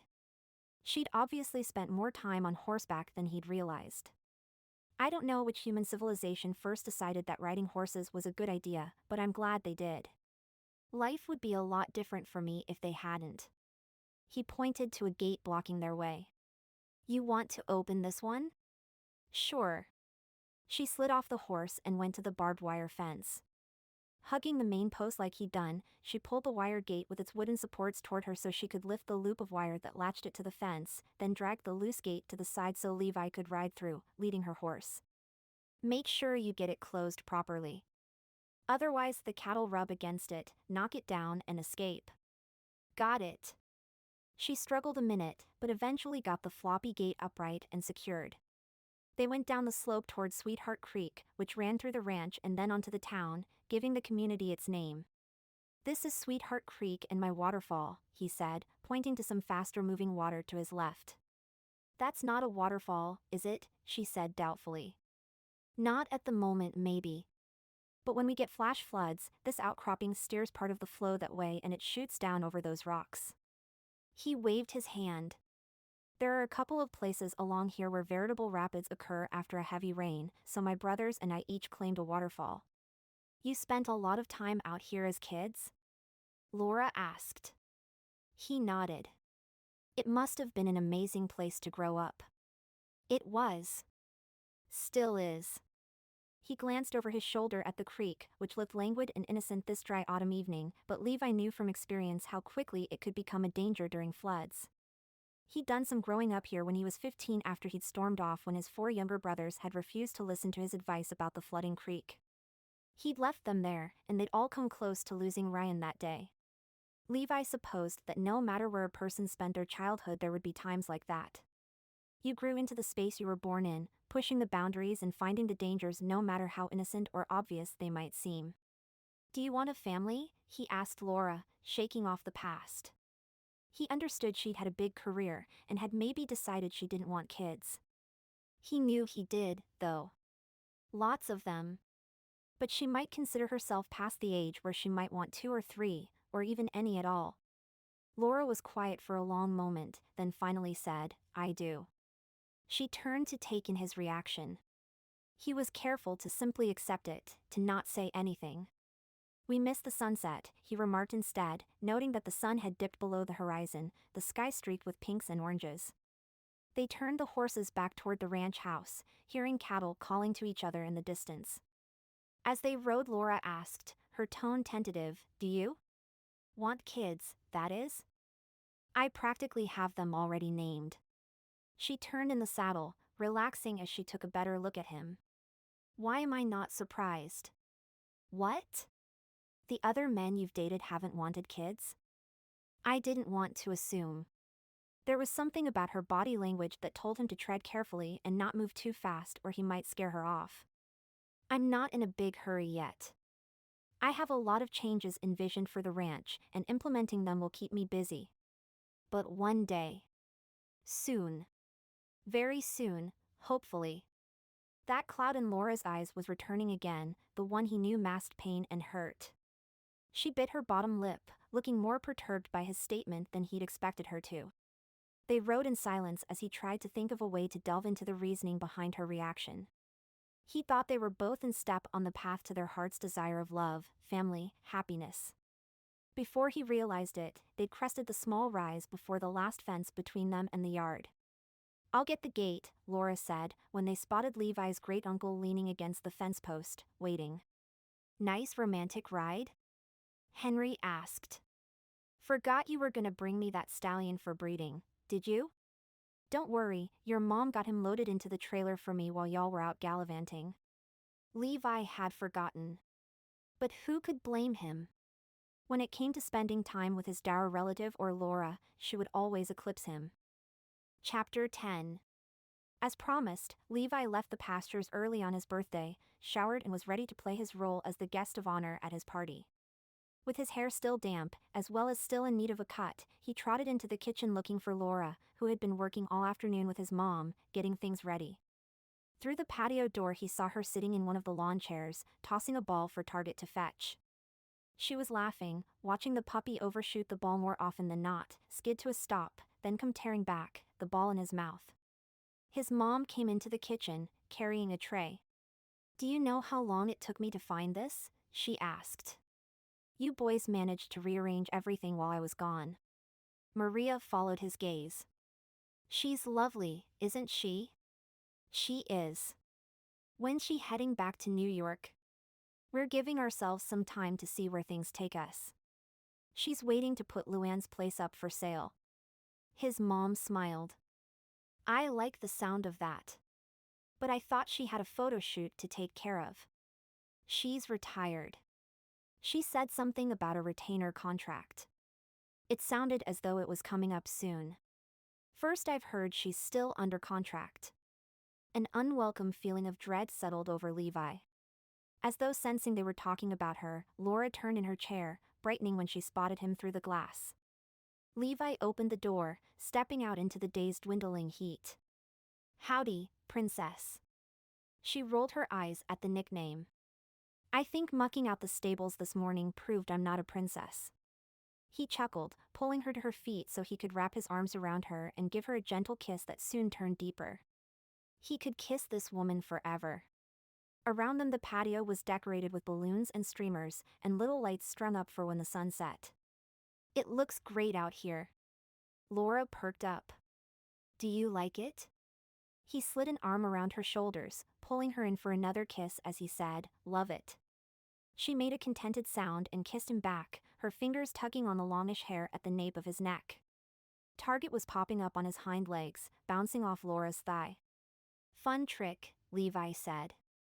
"Unless he's been digging in the backyard. Then he makes me muddy. He has some destructive tendencies. You can give him back to Brant." She lifted the puppy into her arms for a snuggle. "I could. Or I could train him not to eat my high heels. You know he never chews my cowboy boots." As far as he could figure, she had a growing collection for the amount of time she'd spent in Texas. I guess the dog is a true Texan. I heard he learned about horses yesterday. She looked chagrined. I shouldn't have brought him into the stable. Levi nodded. We all learn a few lessons the hard way. You can train him out of most of this stuff. He's a smart dog. You'd warned me about taking him in there, though. I had him on his leash, but he slipped out of his collar. It happens, and before you blame yourself or start talking about not earning your boots, let me tell you you're great with the things that matter. He ruffled the fur on Target's back, noting that Laura had switched him from a collar to a harness. This little guy will get used to the simple life, and learn it's not so simple. He winked. And that horses don't like being nipped at by busy little pups. Your Uncle Henry is really upset about the scholarship. Henry? Levi paused in surprise. How does he know? She shrugged. He's claiming I'm throwing my money around and trying to get people to like me. People liked you before they knew you were behind the scholarship. She didn't look as though she believed it. He's not someone you should listen to. It makes me wonder, though. Wonder what? She was silent for a moment. I guess that maybe. I know I don't fit in. I'm different, and my career, you're the same where it matters. You care about this community and its people. You're kind, and you'll always have a home here. Her expression softened, but there was something in her gaze he couldn't quite figure out. And that sent a trickle of worry down his spine. As Levi introduced Laura to his guests under the twinkling lights she'd strung above the patio, Laura carefully held Target's leash so he wouldn't get into trouble. Laura, I heard you're helping out in the riding stable? Levi's cousin Nick Wylder asked, catching her attention. He had grown up on the ranch, but now worked on a nearby one called Blueberry Creek 2, owned by Alexa McTavish, who Laura had met earlier. The woman had come to Texas by way of Montana and South Carolina in what had to amount to a good story. Laura's a natural, Levi said, sliding an arm across her shoulders. So I've heard. Nick seemed to have that same way of assessing her as the other Wylders. She's great with ailing lambs, too, Levi added, as Miles joined them, beer in hand. Laura kept her mouth shut. Only that morning the ewe had nearly rammed her when she tried to cull the little one out of the pen for its bottle feeding. Levi had made it look easier than it was. Thankfully, Lupe had been nearby and had come running when she'd yelped in fear. Levi keeps talking about hiring someone to help out around here. We should hire you full-time, Miles said, taking a swig of his drink while watching her. He made a sour face. How do I keep pulling out bottles of that disgusting lambic stuff of Ryan's? He looked over his shoulder, scowling at his younger brother, who was laughing with April McFarlane. Ryan grinned and toasted Miles with a bottle of store-bought beer. I'm pretty sure I'm not qualified, Laura said, though she appreciated Miles's kind words. Y'all still haven't replaced me? Nick asked, a hint of incredulity in his tone. I've been gone since June. Levi shrugged and sighed. Ryan's being a tightwad and keeps refusing to approve the expenditure, Miles stated. Levi pulled Laura closer, giving her a kiss on the cheek. Good thing I found my cowgirl. Wait. I thought you were too busy for a girlfriend? Nick's eyes narrowed as if he was preparing to give Levi a difficult time. I thought wrong. He smiled at Laura. Hey, want a beer? Nick asked her, reaching into one of the mini horse troughs Maria had hauled onto the deck, then filled with ice and bottled drinks. I don't like beer, thanks, Laura replied. So, you're not a real cowgirl despite what Levi claims? Nick's eyes were dancing. She raised her hands in defeat. You got me. I'm a complete fake. I still like girly things. I'll mix you a Cosmo, Miles offered, eyebrows raised in question. Thanks. That would be nice. Want an umbrella in it? Nick teased. Of course. My motto is go girly, or go home. So you're half in New York and half here? Nick asked. Levi was holding his beer bottle, frowning at the label. For now, sort of. She was having fun playing cowgirl, but knew she couldn't put real life on hold forever.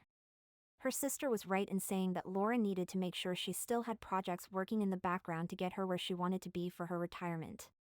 Because if she didn't settle down here, she needed a plan B, but it was tough.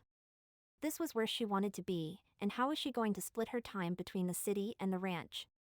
How would Levi take it when she told him she had to leave for a few weeks, when his life was so obviously focused here? And if she wasn't a full-time cowgirl, would she still fit into his life? Leaving even for a week or two was going to be difficult for both of them.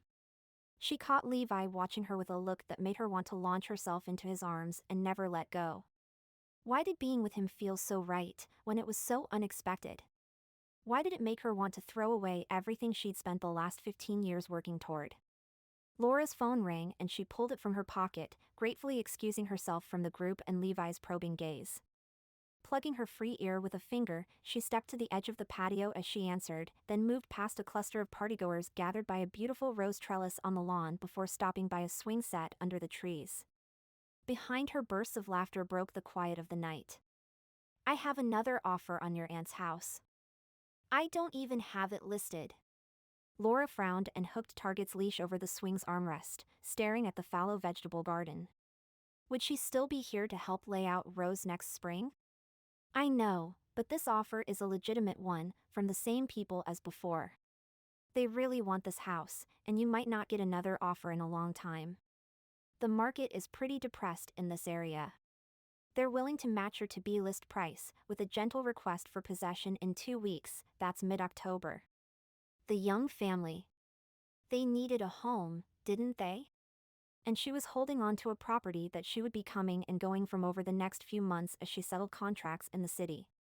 They needed it more than she did, as she could easily rent a simple place in town that suited her needs. Laura scanned the crowd on the patio, looking for Levi. He was standing near the grill, facing her, his cowboy hat shadowing his eyes. Behind him was his Uncle Henry, frowning in her direction, with someone vaguely familiar standing beside him, camera slung around his neck. Laura sent Henry a determined look. She wasn't done in Sweetheart Creek. Not yet. But she also knew she had to accept the offer. If she didn't sell now, she might not be able to find a buyer when she wanted one. Start the paperwork. That house is now sold. Something was up. Levi stood by the barbecue, afraid to move toward Laura. Something had shifted for her. He'd felt her withdraw during their conversation with his brother and cousin, and now, seeing her expression after the phone call, he knew something had happened. She had her chin tipped up, and the smile she flashed as she approached him was as stiff as Carmichael before a rainstorm. "Go talk to her," his mom said, nudging him with her elbow. She looked worried, too. "Yeah," he said, his gaze drifting back to Laura. Maria had been cooking meals on the ranch for the past few days, and like a tap, all complaints from Carmichael and his brothers had been instantly shut off. Every night there was a full table, just like old times, and once even Laura had joined them. It was exactly what he'd been afraid to wish for. And now he worried that it wasn't going to last. "Go," his mother urged. He nodded, moving toward Laura. Henry and a man with a camera stopped him. "Happy birthday, Levi," said the stranger. "Can I ask you a few questions about the new scholarship your girlfriend started here on the ranch?" "I'm sorry, who are you? And how did everyone suddenly know about Laura's role in it?" He'd cautioned her to be careful about going public with the funding details. "I'm a reporter with," his father caught Levi by the arm, pulling him away from them. "Sorry, guys. I need to say hello to my birthday boy." He said it a bit too loudly, while Sophia, standing next to him, smiled, no doubt feeling awkward being on her husband's ex-wife's turf. Levi apologized over his shoulder to the reporter, pleased at least that Henry seemed to be coming round about the scholarships and Laura's help, even if it was going public. He turned to his dad and stepmom. "Sorry, I've been neglecting you. Did you find food?" He glanced toward the food table, where Carmichael had pulled up a chair near Maria's 7-layered dip and was quite happily making his way through it. "We did." "We bought you a new hat," Sophia said, over the sound of cattle calling to each other from the closest pasture. "Jenny said you'd been admiring it in her store. I hope you hadn't already picked one up for yourself." He shook his head. "I haven't, thanks. It's on the table over there," his dad said. "I know you said no gifts, but we couldn't help it. I was going to head inside and leave it in your room, but I didn't want to overstep, here on your ranch. Your name is still on the deed. You know, my lawyer's been calling me every week. He doesn't like having my name still on everything. Liability and whatnot. Yeah, and I don't like you nagging me over it." Levi felt his patience snap. "Try nagging your other 4 sons. I know what claim I want to make when it comes to this place." Levi caught sight of Brant's round, worried eyes across the patio, and he lowered his voice. "I've been keeping this ranch running, Dad. I've jumped in with both feet. I'm paying the bills and keeping the place afloat, as well as ensuring your retirement fund remains at a sufficient level." Sophia looked upset with the conversation, but Roy just hooked his thumbs in his belt loops and leaned back on his heels. "I need my name off the deed and any remaining contracts. Don't let things go south on me, boy. It's not just you're looking out for." "Yeah, I get it. Trust me." He was responsible for the whole Wylder crew. From the youngest, Ryan, on up to Carmichael. He'd failed once, not taking his responsibilities as the eldest of the boys seriously, and had bucked his orders. As a consequence, he almost lost Ryan downstream. He would have if Brant hadn't gone for help, Cole hadn't kept his eye on where Ryan was, and Miles hadn't risked his own life by jumping in after Ryan. Levi didn't plan to loosen his grip on the ranch and its needs, nor forget what was needed of him, because this time he didn't have all 4 brothers there to cover for him if he messed up. "I heard about the writing program," his dad said quietly, concern evident in his tone. "Henry said you brought in a fashion model to replace Betty. My girlfriend. She's doing well with it." Sophia smiled. "That's wonderful. Mrs. Fisher told me what she did for Donnie." "The writing program is an important part of this ranch," Roy said. As though the nearby cattle agreed, they let out a loud call. "Why did they sound so close tonight?" "It is," Uncle Henry said, joining them. "It's important. What I want to know is what that Laura woman knows about ranch life. She's a city gal, not a cowgirl." "That shouldn't matter if she's getting the job done," Sophia said, her spine straightening. "I have everything covered," Levi said. "Trust me." Laura slipped her phone into her back pocket and wondered how she was going to tell Levi that she had to be out of her aunt's house in 2 weeks. And she had to leave Texas, too. He was going to think she was getting cold feet and running off on him. But Sweetheart Creek had become home, and her heart was here with Levi. Surely he understood that. She was crossing the yard to join him when she felt the ground start to tremble. Earthquake? Then she heard a thundering that she couldn't quite place. As she searched the crowd for Levi, cowboy hats pivoted in her direction. Toward the stables. Toward the pastures behind her. Lupe started barking and flew off his spot on the patio, instantly heading toward the sound. Men separated themselves from the crowd, advancing with a hurried authority. Laura backed toward the patio as several tons of frightened cattle came ripping down the oak-lined path from the stables, a brown and white blur headed directly toward the patio. Lupe was nipping at legs, barking and yipping, trying to gain control of the herd. Laura screamed, afraid the dog would get trampled. Maria grabbed her arm in a tight grip, hauling her toward the house. "Hurry!" "What about Lupe?" "He knows what he's doing." "Target!" "Where's Target?" "Get inside. It's not safe out here." "Well," Henry drawled, as he hurried past them toward where the vehicles were parked. "That's about 100 panicked animals ready to destroy everything in their path. Good luck to you all. You get out there and help." Maria shouted at him while shoving Laura into the house. She closed the patio door behind them and several other guests, waving her arms to ensure the herd didn't move in their direction as they tore into the backyard. The rose trellis suddenly buckled, then disappeared. "Good," she muttered. I needed an excuse to get rid of those. Ruth planted them in an awkward spot and Carmichael would never let me move them. Laura stared, horrified. The herd was spreading out, trampling everything in the wide chute the backyard created for them, funneling them around the house. A flash of color flew through the sky as the herd rammed the buffet table, sending bowls and platters into the air. The food! Leave it. Maria left Laura's side, calling, "Keep waving your arms so they don't come through the window," thinking it's a way to escape. "I'll be back. Stay inside until you're sure they're gone for good. April, you stay with her." April, her son at her side, joined Laura at the patio door while other guests followed Maria and her various other instructions. Laura heard the front door shut. She stayed at the patio door, instinctively stepping back when the big animals came too close before remembering to continue waving. The herd ripped across the patio, knocking over chairs, tables, planters, destroying everything in their wake. Behind them she saw a small flash of brown and black. Target! His leash was trailing behind him and he was happily tearing back and forth after frightened cattle, barking and sending them into a frenzy. "No," April said calmly, placing a hand on Laura's arm as though expecting to have to hold her back. Laura covered her mouth with her hands, helplessly eyeing the destruction as the herd disappeared around the side of the house, her dog still in pursuit. Men were already on horseback, letting out sounds she'd heard only in movies, as they worked to get the herd under control.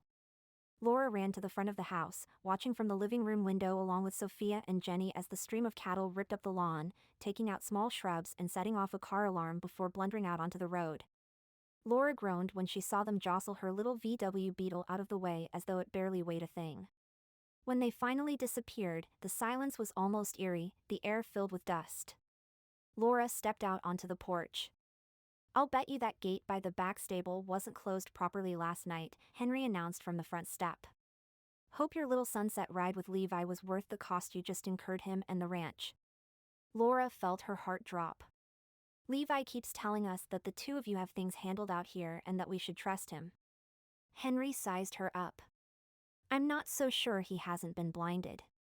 "There is nothing to be blinded by," Laura said, finding her voice. "I'm helping out. By throwing your money around or by letting out a few $1,000 worth of cattle?" "I did not throw my money around," she stated, her voice shaking. "I am supporting this community as well as this ranch's riding program." "Well, just hope nobody gets hurt and the damage isn't too bad with this little fiasco," Henry said, moving toward his truck. He paused, giving her a knowing half-smile.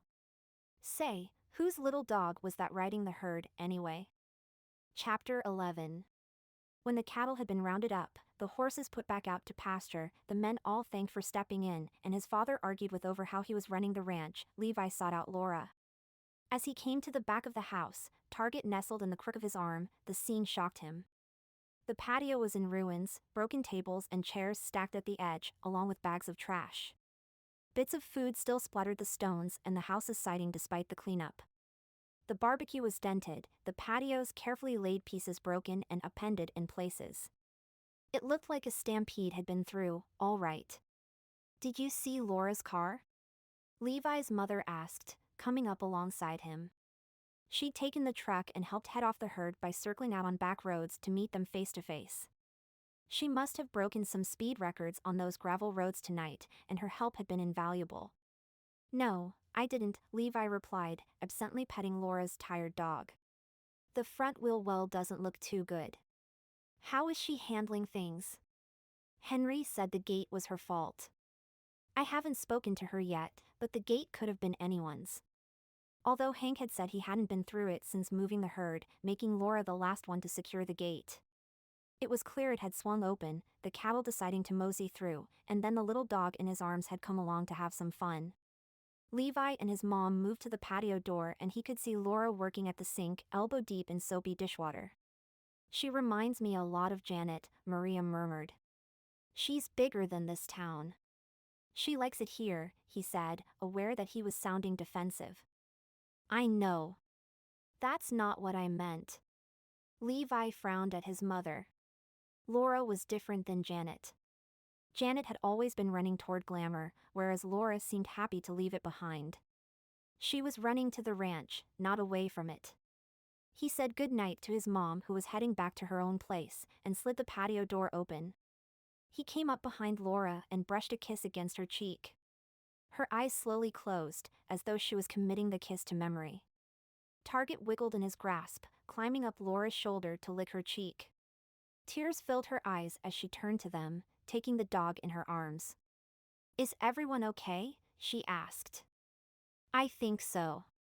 I am so sorry, Levi. I thought I had his leash secured." She set Target down on the floor. "And I thought I fastened the gate right, too." "Yeah, things got exciting, didn't they? I ruined your party and the patio. Your furniture. The lawn. Landscaping. Cars." She was teary with remorse. "I'm so sorry." SHH. Levi placed a kiss on her lips, sliding his arms around her waist. "And I'm the one sorry about your car. My ranch should be a safe place for you both." He lightened his tone. "But hey, I rented the new Ford Mustang last June, and they're pretty nice if you're looking for a fun car." She buried her head against his shoulder. "I should turn 35 more often," he murmured, savoring the way she felt in his arms. She lifted her head to give him an incredulous look. "That was likely the most memorable birthday of my life. And all my fault. Did anything off the property get wrecked? I'll replace everything that got broken in the stampede. They went down the road, so no. We lucked out." He looked down at Target, stretched out on the cool floor and half asleep. "You have quite the little herding animal there." A deep line formed between her brows. "Where's Lupe?" "With Brant." "Oh. Is there still cake?" She looked upset again, and Levi started laughing. "Don't tell me the stampede took it out." "They took out everything," she said, her voice edging on hysteria. "Wait, why is Lupe with Brant?" Levi inhaled, wishing she hadn't asked that. "He hurt his leg." "No," she said on an exhale. "He's okay. Brant's just taking him for an X-ray. You should be with him. I wanted to check in on you." "I'm okay." "And Laura?" He waited until she looked up. "These things happen." "No, they don't." "They do. And before you start saying you're not a real cowgirl, they make mistakes, too." She exhaled again and rubbed an eye, looking morose. "Hey, come here." He pulled her into his arms again. "Where's your smile?" She looked even more upset. "I got an offer on the house." "Another one?" "But I thought it wasn't even listed." He stiffened, holding her away so he could see her better. "It's from the same family," Laura said, "and it's a good offer." "The family?" "When he found Brant, he was going to lock him in the root cellar." She ran her hands down her short denim skirt, and when she wouldn't meet his eye, a bad feeling crept in. "I took it." She was leaving. "When's possession?" he asked, trying to rein himself in. If Laura had a few months before then, they could continue dating, and she could simply move into the ranch house when it was time for her to leave her aunt's. He knew it was quick, but he also knew what he wanted, Laura. It was that simple. That easy. He could no longer imagine not having her in his life. 2 weeks. Levi adjusted his hat with a jerk, trying to hide the fact that the news felt like a punch to the gut. She reached for his waist, as if she might slide her arm around him. "I have business that needs wrapping up in New York, anyway." "I thought you retired." "I still have a brand. A name. An agent. New contracts to iron out and old contracts to complete. I have opportunities to exploit." Exploit. What was she talking about? She sighed. "And even though I retired, I still have obligations with a company that had me on retainer. If I don't go on this upcoming shoot, I'll be in breach of contract. It's not worth the kill fee." "You're going back to modeling?" "I thought you were happy here." "I am. But I also need to do these things. If I go back and take care of this stuff, then I can be retired for real by age 40. I won't have to worry about money ever again." "Money?" There was so much more to life than money. I thought you wanted to start a family and live a simple life where you can breathe the air. He could barely think over the buzzing in his ears. She was leaving. She wasn't retired. She still had one foot firmly placed in her world of glitz and glamour. I do. There was only one thing he needed to know, and he had a feeling her answer would be a lie meant to cushion the blow to his heart. Are you coming back? Laura fought back the tears as she walked across the yard to her car. She had a feeling Levi would make the worst out of her having to leave in order to keep up with her life. She'd assured him she was coming back, but the look in his eyes told her he didn't believe her, and that she'd just put a giant wedge between them, like she'd feared she might. She had also thought she could handle ranch life. But 2 moments of not paying attention, with Target and the pasture gate, and she had created a near disaster that had injured Levi's dog, destroyed his yard and birthday party, and could have seriously hurt someone. She was lucky it hadn't been worse. What had really hurt, though, was how Levi had assumed she had been dishonest with him and didn't want a family. It had felt as though he'd questioned every moment they'd shared over the past week and a half. She hadn't expected it, and after the worry and torment over the stampede disaster, her heart felt tender. She stopped beside her car. The cattle had pushed it aside as if it was made of cardboard, and she hoped it had suffered only a few minor dents, giving it character. It hadn't. The driver's side front wheel was sloped inward as though the axle had buckled, making the car undrivable. She sniffed and tried to pull herself together, but the loss of her Beetle was the last straw. Need a ride? The quiet drawl behind her was characteristically Carmichael. Laura wiped her eyes and turned. Sorry about your party, he said. No, I'm sorry. She sniffed again. I ruined so much. I have a feeling it was that furry bastard in your arms, Carmichael said, gesturing at Target. He tipped his head toward one of the trucks parked in the yard. Let's give you a ride home, shall we? She thought of what Maria had said about the roses Carmichael's wife had planted. I'm sorry about the trellis. I'll rebuild it and replace the rose bushes. Carmichael was quiet for a long moment, then said, Maria never did like them there. I suppose it's between you and her where they go next. If you even want roses. Laura wasn't sure what to say, so didn't reply as she climbed into the truck with Target. He immediately walked across the seat to sniff Carmichael. You smell my dog, Missy? He asked, his voice lifting as he spoke to the dog. You'll probably never meet her. She's a pretty little thing not meant for ranch life. He tousled Target's ears and the dog sat down beside him and stared forward even though he was too small to see over the dashboard. I fear I was digging in about the roses just for the sake of digging in, Carmichael said, starting the engine. Laura nodded and remained silent for the rest of the drive, knowing Carmichael wouldn't mind. He stopped in front of her house and pulled a candy bar from the breast pocket of his shirt. After unpeeling the wrapper, he broke it in two and handed her half. Target leaped up, trying to take it.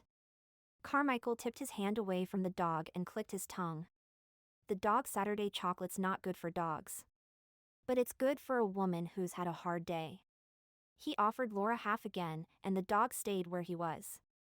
Thank you, she said, and sat with him in a comfortable silence while they savored the sweet chocolate. You know. Carmichael didn't finish the sentence, so she finally asked, know what? I was going to say it was just a car, but it seems like it's more than that to you. I bought it with my very first paycheck from modeling. It's a symbol of my independence, I guess. Something she'd achieved a long time ago and probably didn't need a symbol for any longer. I guess now it's a symbol of change. The end of an era. I was also going to say that I overheard Levi talking about your future plans there in the kitchen. It's been a long time since he opened his heart to a woman, and you're good for him. You remind him that there's more to life than working on that ranch and making sure I have enough money in my bank account. I appreciate his dedication, but it's been good seeing him smile. Are you telling me not to give up on him? She cast Carmichael a sidelong look. It was dark out, but a streetlight revealed his wrinkled face and kind eyes. I'm not sure what I'm saying. But I can tell he's afraid of losing you. He's afraid you're a Janet number 2 and that he fell in love with a woman whose heart will never truly be in Sweetheart Creek or with him. She nodded. That much had become apparent during their conversation. I should have been more forthcoming about what I have going on away from here, she sighed. But at the same time she'd wanted to ignore it all, preferring to get caught up in the dream of his wonderful world, where everything seemed to make sense and nothing else existed unless she wanted it to. Now it looked as though she might not get to enter that world, because in the process she'd broken his faith in her. Levi spent Thursday morning working around the ranch, righting rain barrels, fixing holes in the turf made by the stampede, having Laura's car towed to the wreckers at Clint's recommendation, and trying to ignore a growing sense of unease. Brandt had returned Lupe, stating that his front leg was just bruised, not broken.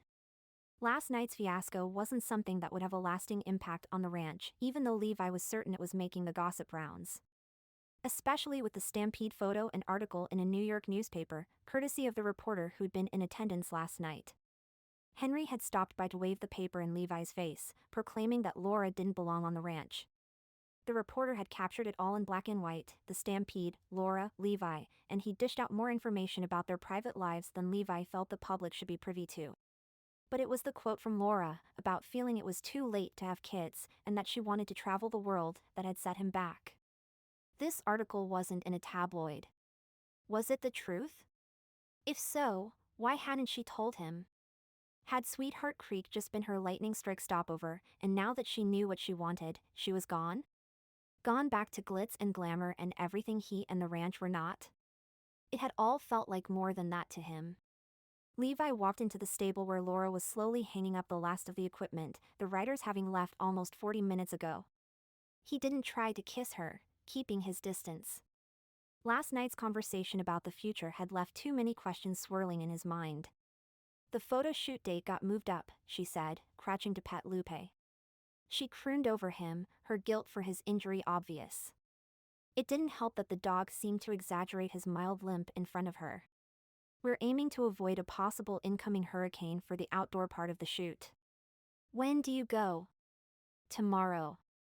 But, he glanced around the stable. She was going to leave him high and dry with the riders? Miles said he'd step in for me. And honestly, it's probably for the best. Betty called and said Wilma found out about the scholarship and is upset. She's pulling Donnie from lessons. But she said it wasn't just the humiliation of being seen as a charity case, but also because she felt he wasn't safe here with me. 2 other riders canceled their lessons for the week, as well. The community is losing faith in me. Stampedes happen. If I'd known that reporter was going to tear us up, I would have kicked him out. Laura wouldn't look at him and he could sense the hurt she was trying to hide. Reporters are going to be snooping around here more after last night's show. Me going away for a week is probably for the best. A week. Why did that feel as if it was going to be a lot longer? Where will you stay? A hotel in South Carolina. Then when we move to the studio in New York, I'll stay at my sister's. You're coming back? Laura stepped closer, watching him. She looked exhausted, as though she'd barely slept last night. Yes. I plan to come back. He let out a breath of relief. What day? I'm not sure yet. Thursday? Friday? I don't know. There's the outdoor shoot, which is weather dependent, then we head to the city. While we're finishing up there, I'll sign some contracts with my agent and lawyer. Sometimes they go fast, sometimes they take years. These types of deals are new for me, so it could get complicated. Lawyers and agents, Levi mused. My cowgirl princess has lawyers and agents. Yes, Levi. I'm a businesswoman. A model. A celebrity. A public brand out there selling stuff. This woman isn't a true cowgirl. She hasn't earned her boots, and I think yesterday proved that. His head snapped up. I think she's all of the above. She's just spent less time as one of them. Making mistakes is part of earning your boots. I bought the wrong boots because they looked pretty. I happen to like that about you. It felt as if he was losing her, as if she was looking for excuses not to be here, a place he could tell she loved. He couldn't let yesterday's debacle or the newspaper stories drive her away. She belonged here. They both did. You need to know that I don't do long distance, he reminded her gruffly. I can't ignore this contract because you want me to, Levi. I'm not asking you to. I'm asking you to tell me if you're going to be away a long time. Laura's jaw slackened. I said I'll be a week. I love you. I didn't mean to, but I do. He sucked in a deep breath. And if you don't want kids, then I can figure it out. What? As for travel, I haven't been many places. The ranch takes up a lot of my time. What are you talking about? You're not just a warm body fixing a problem. I know you're not homeless or running away or buying your way into the town's favor. She inhaled slowly. You believed the article? She looked indignant. He shrugged. I just thought maybe I was honest with you. You didn't tell me about this photo shoot even though you knew it was coming. You sold the house when it wasn't even listed. You told me you were retired. Is it so wrong to think that maybe it's true that you can't have kids or don't want them? You think I was just telling you things you wanted to hear? Wow, this was twisting up faster than a calf caught in a sloppily tossed lasso. There were tears in her eyes, and he wasn't exactly sure why they were there, only that his words had caused them and that the right ones would make them dry up. No, I don't think that. I have always had a life outside of Texas. I thought you were on board with me having a world beyond you and this ranch. I thought you were retired. I thought you were staying. I am. You're not. My home is here and you're leaving. His jaw tightened. I'm trying to be understanding, but the truth is that women who like the high life don't come back to Sweetheart Creek, Laura. One woman left you. One. I'm not leaving Texas. I didn't ask you to. Exactly. Chapter 12. Levi checked the scrap of paper again, then looked up at the building in front of him. City addresses confused him. Did the building's address correlate to the street it was located on, or the crossroad? He shifted his hat farther back on his head and tried to pick out which window might be Laura's sister's. The city smelled. While walking down the city blocks, he'd stepped in bubblegum, caught the aromas of sewers, exhaust, and a million different kinds of food, and he hadn't seen a green thing or a bird since he'd gotten on the plane in Texas. But he was here. And according to the unanswered apartment buzzer, Laura was not. She'd been gone a full week, and when she texted to say she'd be a few more days in New York, he climbed on a plane to find out if she was ever coming back. He stepped away from the intercom and pulled out his cell phone. He could call her. Would she pick up? Be happy to see him? Think he was paranoid and didn't trust that she would keep her word? Levi went back outside and sat on the front railing, watching traffic and pedestrians go by as he contemplated his next move. Finally, about an hour later, he was rewarded by the sight of a familiar face heading his way, Laura's. She was walking with a man wearing a smart-looking suit and tie. Laura was laughing, her shiny hair flowing behind her in waves as she strode along, her short skirt and high heels making her legs look incredibly long and strong. There was no trace of the cowgirl he'd known only last week. She was every bit the model, from her polished toenails to her bright red lipstick, to the stylish sweater sliding off one shoulder. Levi pushed away from the railing and Laura's steps faltered. Then she hitched her bright red bag higher and picked up speed, sending him a smile. A big one, just for him, and his heart lifted.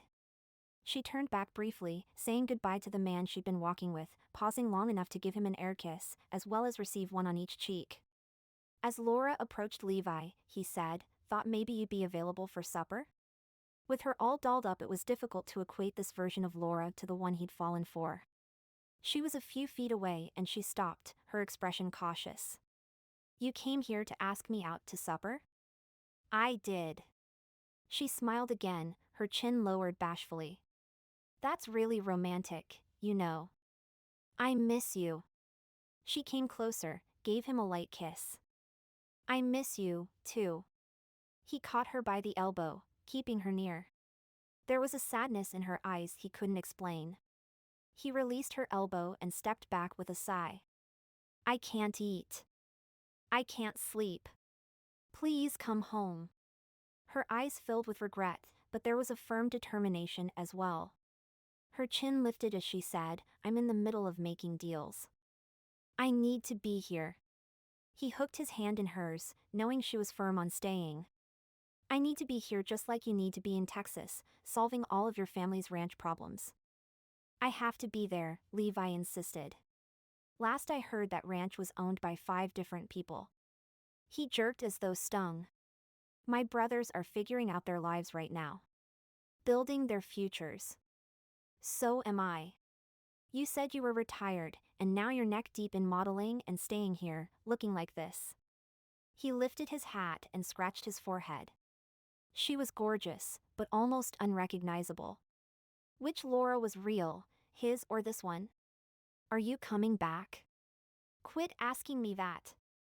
"I said I am. There's more to me than the ranch. I know it's the center of your world, and I love the place and everything about it, but I really need you to not get weird about the time I have to spend here right now. I told you I don't do long-distance relationships."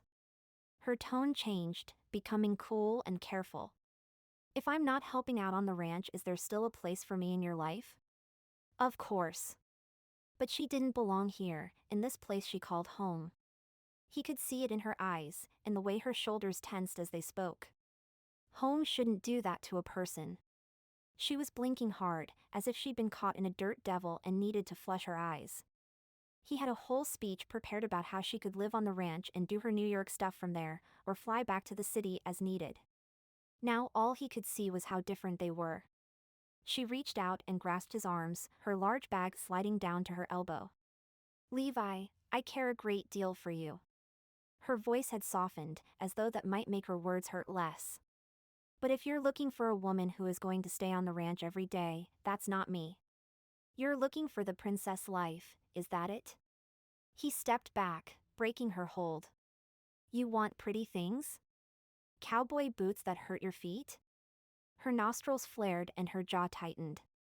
"I thought I was looking for and had found a new home, a community and a man who loved me for who I am.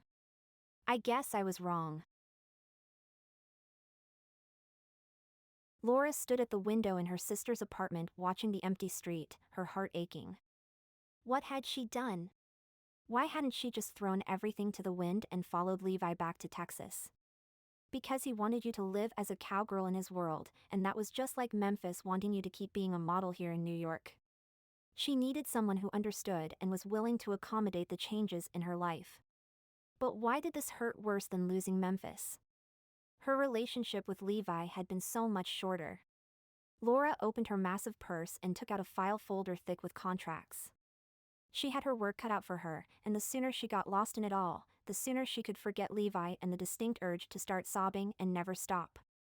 As she sat on the couch, Target jumped up beside her. "Hey, little friend." Brand had allowed her to adopt Target, and she'd taken him to a few obedience classes already.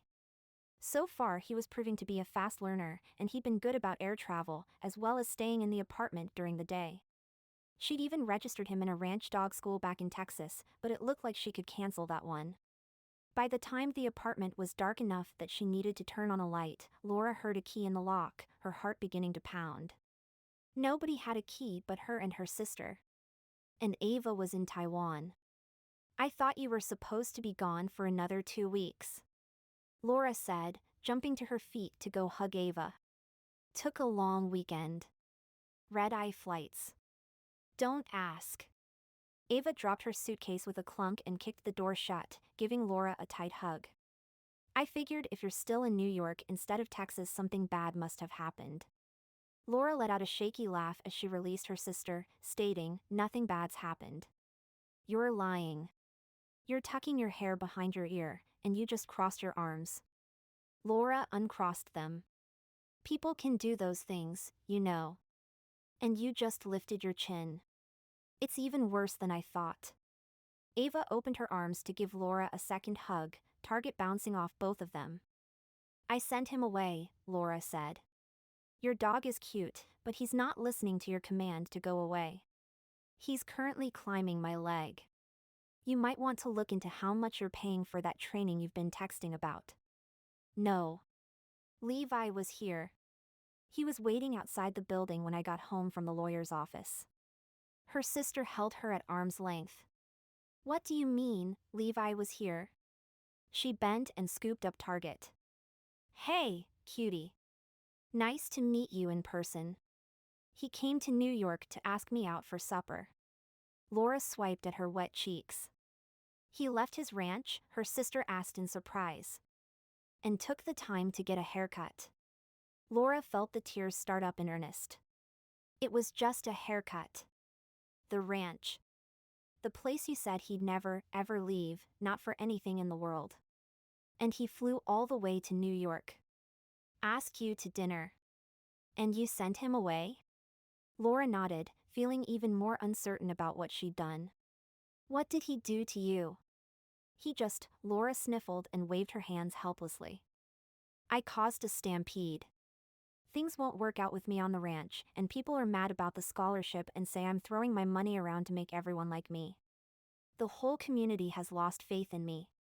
Yeah. Whine. Blame yourself for everything, she said while scratching Target under the chin. Get to the part about the man. I just don't see how we can live our lives together. He wants me in Texas on his ranch, playing cowgirl, and I failed at that. She slumped in defeat. I didn't even buy the right kind of cowboy boots. But you seemed happy. Her sister released Target, who was eager to go sniff her suitcase, then flopped onto the couch, her face creased. Outside, the noise of sirens grew louder, then faded away. Laura missed the sound of birds and how people would meet her eye and nod at her on the street. She had formed the habit quickly in Sweetheart Creek, freaking people out when she'd returned to New York and continued to do so. She'd noticed how they all gave her a wide berth, as though she was crazy, or about to ask them for something they didn't want to give. I don't need another man trying to keep me in one place because he can't handle me changing and being different than his perception of me. Her sister got up, came over and embraced her again. Oh, honey. Memphis left you with issues, you know that? Levi wants me to stay on the ranch because his ex left for Hollywood and didn't come back. It's like I'm a repeat for him. And vice versa. You feel he's a repeat of Memphis being resentful of the time you spent on your career. That's why we have rebound relationships, to clean our emotional house before we go off and find the real deal. Ava whisked a tissue from the box kept on the nearby end table. She held it out for Laura while giving her a meaningful look that implied she felt Levi was the real deal, and that Laura had just blown it by using him like a rebound to get over Memphis. Laura accepted the tissue and wiped her nose. But it sounds like your issues and Levi's are keeping you from having what could be a very good thing. So how do you get past that? It would be stupid to run after him to the airport, wouldn't it? Yes, it would. First of all, you don't know which airport he's flying out of, not to mention which airline he's on, correct? Secondly, there's this invention called the cell phone. I'm pretty sure even cowboys have them. Laura shook her head, collapsing onto the couch in turn. I can't call him. Why not? I can't see either of us changing our paths right now. He belongs there and I belong, where? She didn't know any longer. She wanted to belong in Sweetheart Creek, but wasn't sure she had the courage to go back and face everyone while working her way back into the fold. So you don't love him? What? I do. I thought you liked working in the stables. I do. So? There's more to me than that woman, and it's like that's all he's willing to see. I can't give up who I am, and I know he feels the same way about his own life. So it's better to give up now? Yes. He belongs there, and it wouldn't be fair to ask him to leave. But I need to be here. It's obvious our lives are bigger than our love for each other. She wiped her eyes again, her chest aching. Her sister pulled a printed-out receipt off the coffee table and waved it at her. Except he just came all the way across the country to see you. And you apparently enrolled Target in How to Be a Ranch Dog School. Her sister dropped the receipt on the table. Quit being scared and figure it out. You only get a shot at true love once. Don't blow it. Levi kicked a bale as he strode through the back stable on the ranch. He had flown all the way to New York for nothing. What had he been thinking? Of course she'd refused him. Her and those red lips and high heels, and that sexy sweater slipping off her shoulder. He was not doing long distance. He was not moving to New York. And she didn't care. She hadn't even asked him to. He slammed the door to the small storage room a little too hard, hearing would crack. He mixed up a bottle for the lamb, wishing it didn't remind him of how natural Laura had been with the animal, taking over the task while she was here. He should have kept searching for a replacement for Betty, shouldn't have eased up. He'd known Laura was going to leave, but he'd put on blinders because of how happy he'd been when the truth from lessons learned was sitting there in front of him the whole time. The bottle ready, he stormed back out of the storage room and nearly ran into Brant and Miles. "Whoa," Miles said. "What's your deal?" "I don't have a deal," Levi muttered, pushing past him. Miles grabbed his arm and spun him around. "Seriously? What's your problem?" he challenged. Levi tensed, ready to fight. "I don't have a problem." "Yeah, you do." "Come on, guys," Brant stated, stepping between them. "Everyone knows why you're in a bad mood," Miles said. "She was always out of your league. Get over it." "What do you know about someone being out of your league?" Miles lifted his chin. "Plenty." Brant said gently, "I know you're hurting because she left, shut up." "What do you know about women leaving?" Brant gave a shrug. "Nothing." "Plenty." "Your pick." Women didn't leave Brant. They loved how he was their best friend. If he wanted to get married, all he had to do was stand up in the diner and make the announcement, and he'd be hitched by noon. "You know nothing," Levi growled. "You need to get over her, because everybody's tired of you crashing around breaking things," Brant said. Levi glared at him. "I'll get over it when I feel like it." "Or you could move to New York," Brant suggested. "Learn how relationships require both give and take." Give and take? He'd done plenty of both. "And who would take care of the ranch?" he challenged. "You?" "Sure. You're going to solve all the problems around here?" "Considering you fabricate most of them, yeah." "Do you understand all that I do around here?" "She's not coming back," Miles muttered. "And why should she?" "You're impossible." "Am I?" "Yeah. Your head is so far up your but you only see yourself." "Says you." Miles shifted to face Levi. "You only wanted to see her as was a cowgirl. Well, open your eyes, bro. She's so much more than that. She's a celebrity. She's got stuff going on none of us can even begin to understand. Did you know she's brokering a few million-dollar deals in New York right now?" Brant narrowed his eyes, making Levi feel self-absorbed for not knowing. "It's all based on the reputation and brand she's built up as a model," Brant explained patiently. "Not as a cowgirl. She's at a point in her career where she's ready to sit back and make bank." "Make bank?" "Mullah. Lots of it. Set for life." "If she loved me, wouldn't that be more important than money?" "How about if you loved her?" "You know why she left," he said, not wanting to think about Brant's question. Miles and Brant both looked at him. "She left because of you." Levi pointed at Brant accusingly. "Why did you buy her aunt's house? Why do you need possession right away? You have a home. You wanted to drive her out of town because you're jealous she chose me." "This is just like you, and you think you know everything," Brant interrupted, his expression closed. "I know you sent her away. You knew she was going to break your heart," he said quietly. "Unfortunately, I think you broke hers, too. Thanks to you.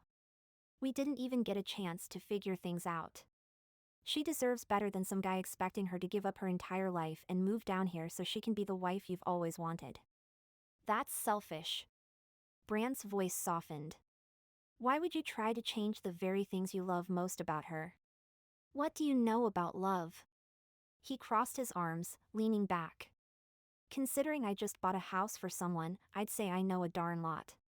Brant pivoted, marching away, with Miles on his heels. They left Levi feeling more confused than ever. Levi didn't enjoy it when his brothers were right.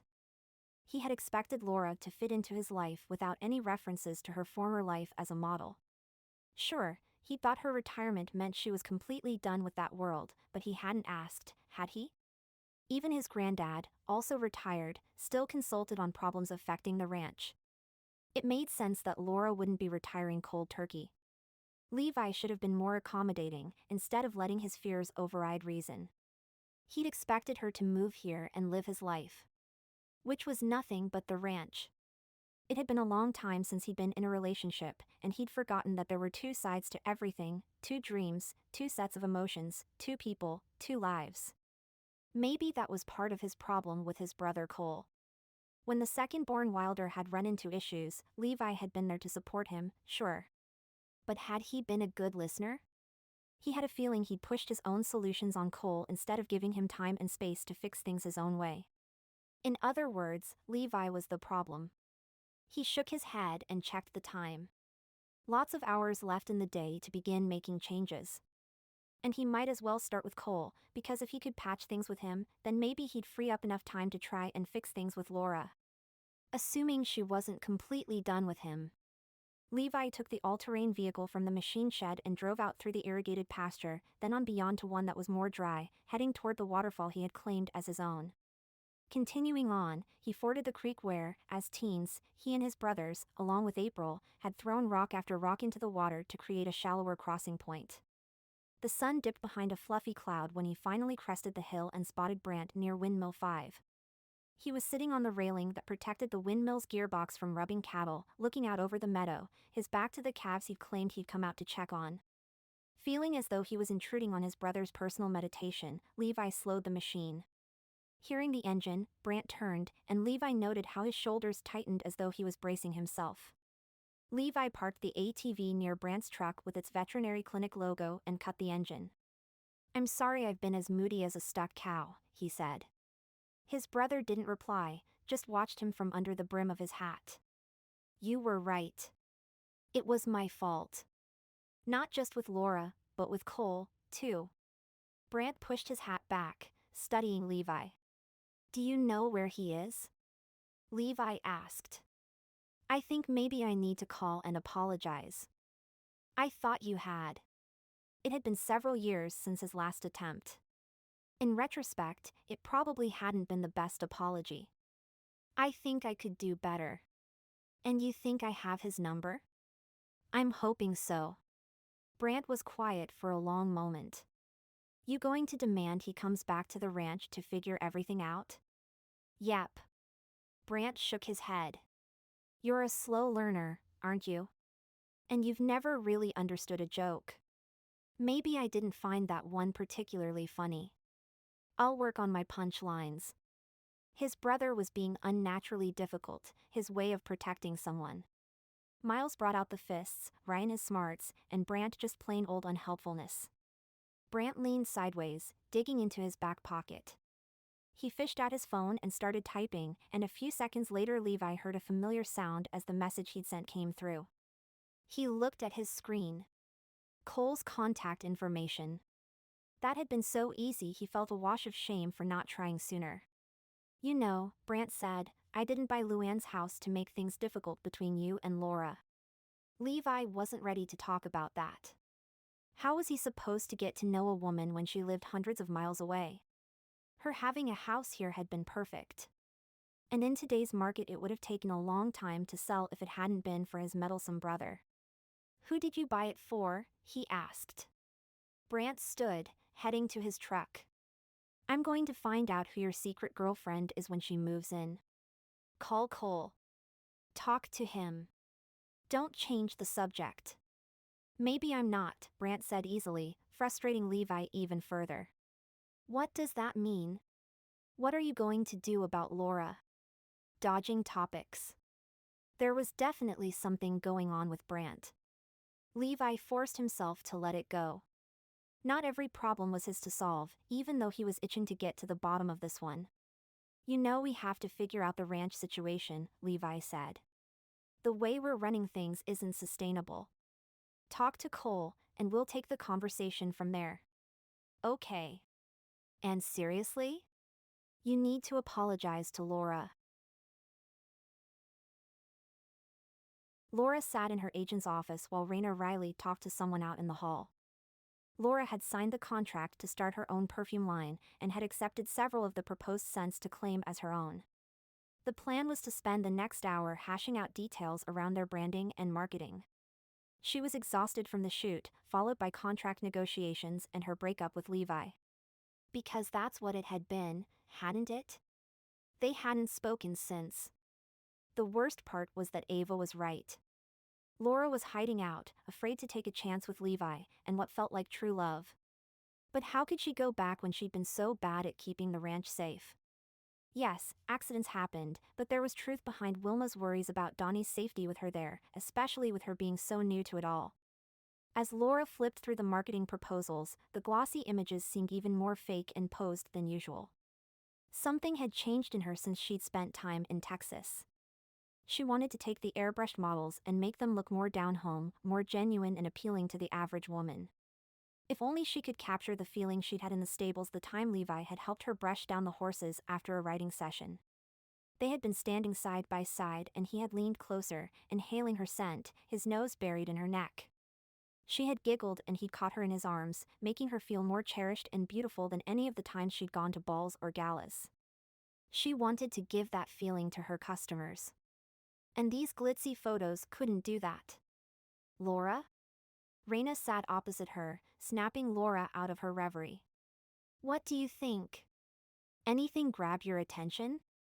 Laura glanced down at the folder of glamorous images and label mock-ups she was holding. What do you think about a perfume for the average woman? Aren't all perfumes for the average woman? Raina perched her glasses on top of her streaked gray hair. We're just selling them the dream of being something more. That was what spending time with Levi had given her. The dream that she could shed her old life and live something new. That's why you're going to be the one in all the ads, Raina continued. Not some random model. You. But what if we offered an image of an everyday woman? A real one with charming but imperfect features rather than someone fake and made up? What do you mean? Raina asked carefully. What about if we offered a cowgirl? That's not your brand. No, not yet. My brand is every other model's brand. To stand out would amount to risk. But what if we had beautiful women in everyday lives? An executive being powerful in the boardroom, a mom busy at home, maybe a vet working with dogs? I don't know that this is our market. Perfume isn't as on trend as it once was, what with no scent zones becoming more common. Then why are we making perfume? Because it's what we've always done. Maybe we could do footwear. Cowboy boots that feel good, she said with a laugh. Perfume has an amazing markup. Footwear is more costly to produce and can be very hit and miss.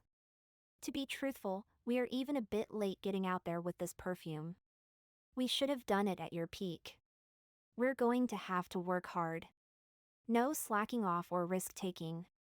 Get our money and get out. So we go glossy?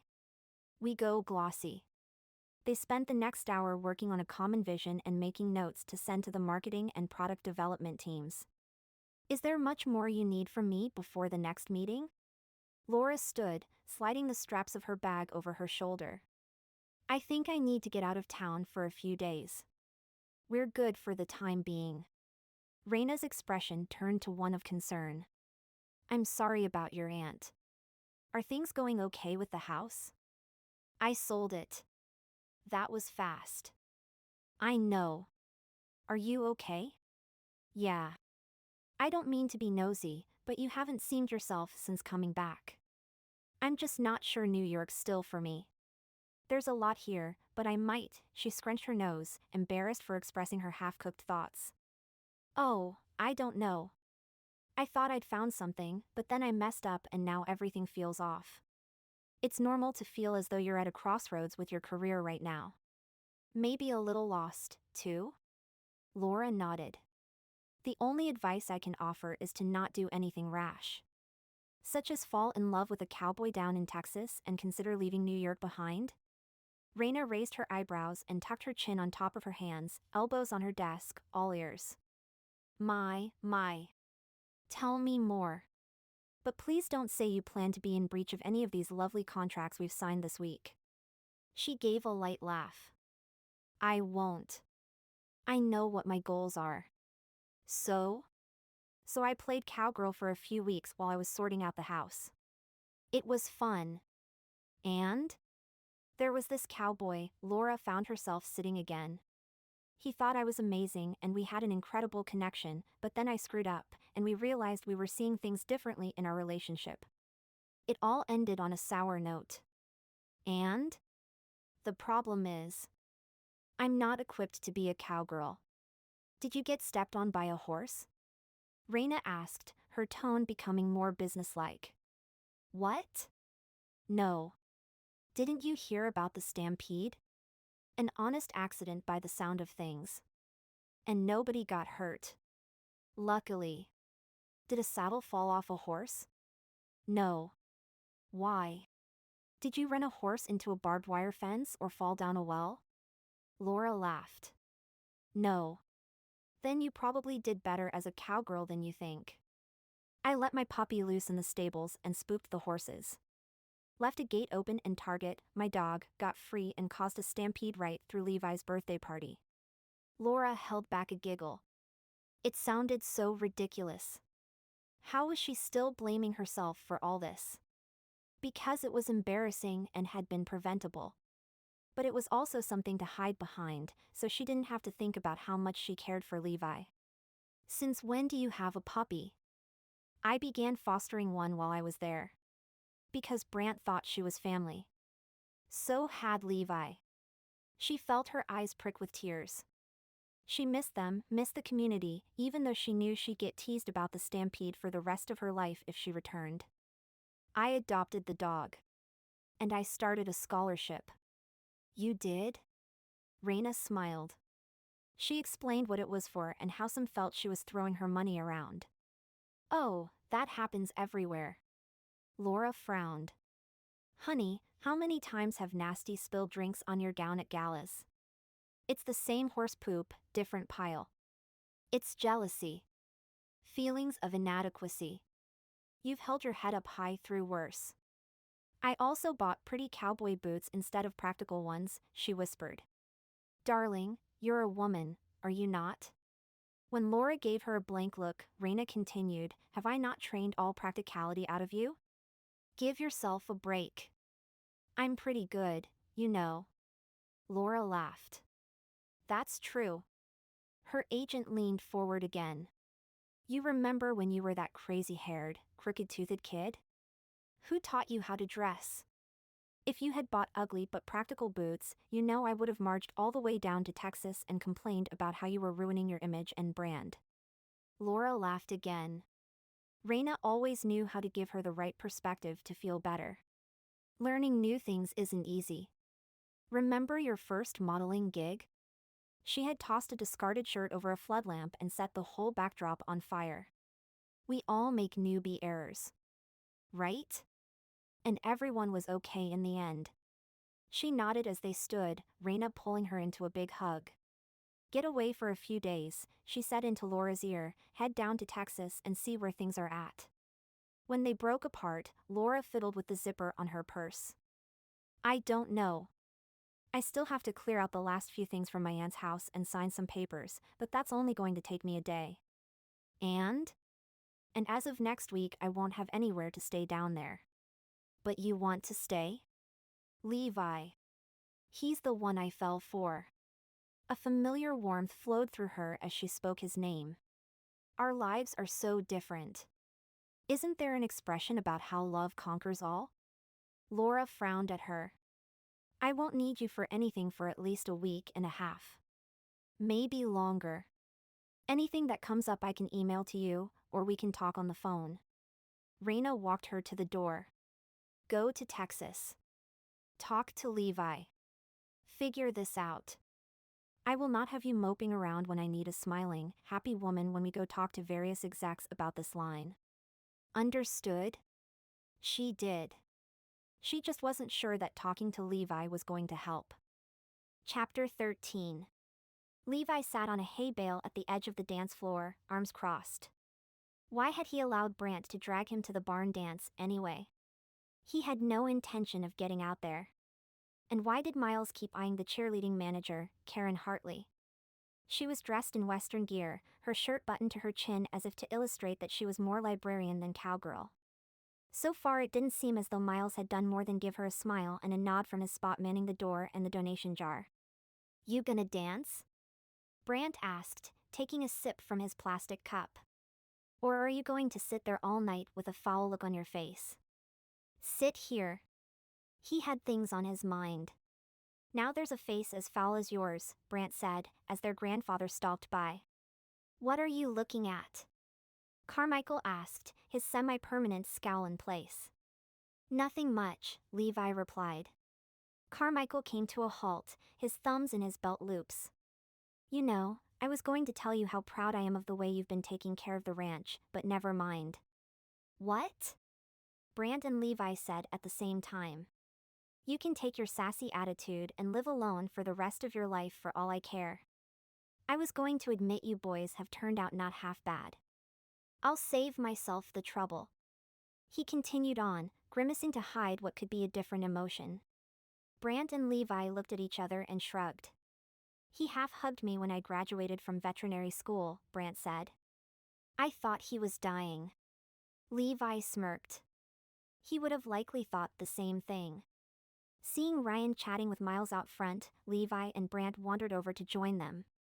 I can't get a hold of Cole, Levi told his brothers by way of hello. Why not? Brant asked. The number was no good. Really? Ryan asked, doubt lacing his voice. Must be. He didn't pick up.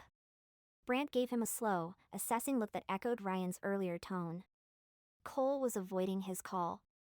Anyway, Levi continued, I'm done waiting for him to return, and I'm done with the ranch being the only thing in my life. While he didn't know what he would do with any freed up time, especially without Laura around, he had come to realize just how much he had been missing out by burying himself in running the ranch. What? Brant turned to face him, eyes wide. Levi gathered his thoughts, realizing he was worrying his brothers. He had planned to call an official Wylder meeting to discuss his thoughts and plans for the ranch and his own future, but he found he wanted this off his chest now. No more waiting. No more trying to do it all. I still love it, and I'm keeping my share and will continue to run it, he stated. Brant visibly relaxed, as did Miles. I'm also ready to buy out you four if that's what you want. The banker hadn't found his idea to be brilliant, but it was potentially doable. I'm also hiring help. I've been hearing good things about Owen Lancaster, and I'm prepared to make him an offer if nobody objects. Miles, Hank and I can't do it all. Miles nodded. You have my vote for hiring Owen. And I'd like to keep my share, if that's all right with you, Levi. Of course, Levi said, clapping Miles on the shoulder. I'd be lost without you. If we can afford Owen, I'm in. But we'll have to sort out what exactly you need from me in terms of time spent on the ranch, Brant said, lifting his hat to push a hand through his hair. But I do know I don't want to lose the ranch, or my share. Fair enough, Levi said. Your veterinarian expertise helps us out tremendously, and saves us a lot on vet bills. We'll figure something out. How much help do you expect us to provide? Ryan asked, glancing toward Carmichael, who was leaning against a post inside, shooting the breeze with a friend. They were all aware that every outside hire impacted Carmichael's retirement fund. But so did neglecting the work that needed to be done. I'm not sure yet. If y'all want to step up more, or try some new stuff to increase the ranch's profits, I'm game. But unless you're working on the ranch full-time, I have the final call on everything and I'm going to be making some changes. I'm already considering possible alterations to our calving schedule to increase our success rate and income by lowering winter feed costs. That said, the ranch isn't everyone's slush fund any longer. You work or contribute in other ways, you keep your share. You don't want to do your part, I buy you out. Ryan was looking thoughtful, nodding. Sounds fair. Figure out exactly how you see things working out for you and the ranch, and within the next 4 weeks we'll set things down in stone, or I'll start drawing up the buyout contracts. His brothers mulled that over in silence.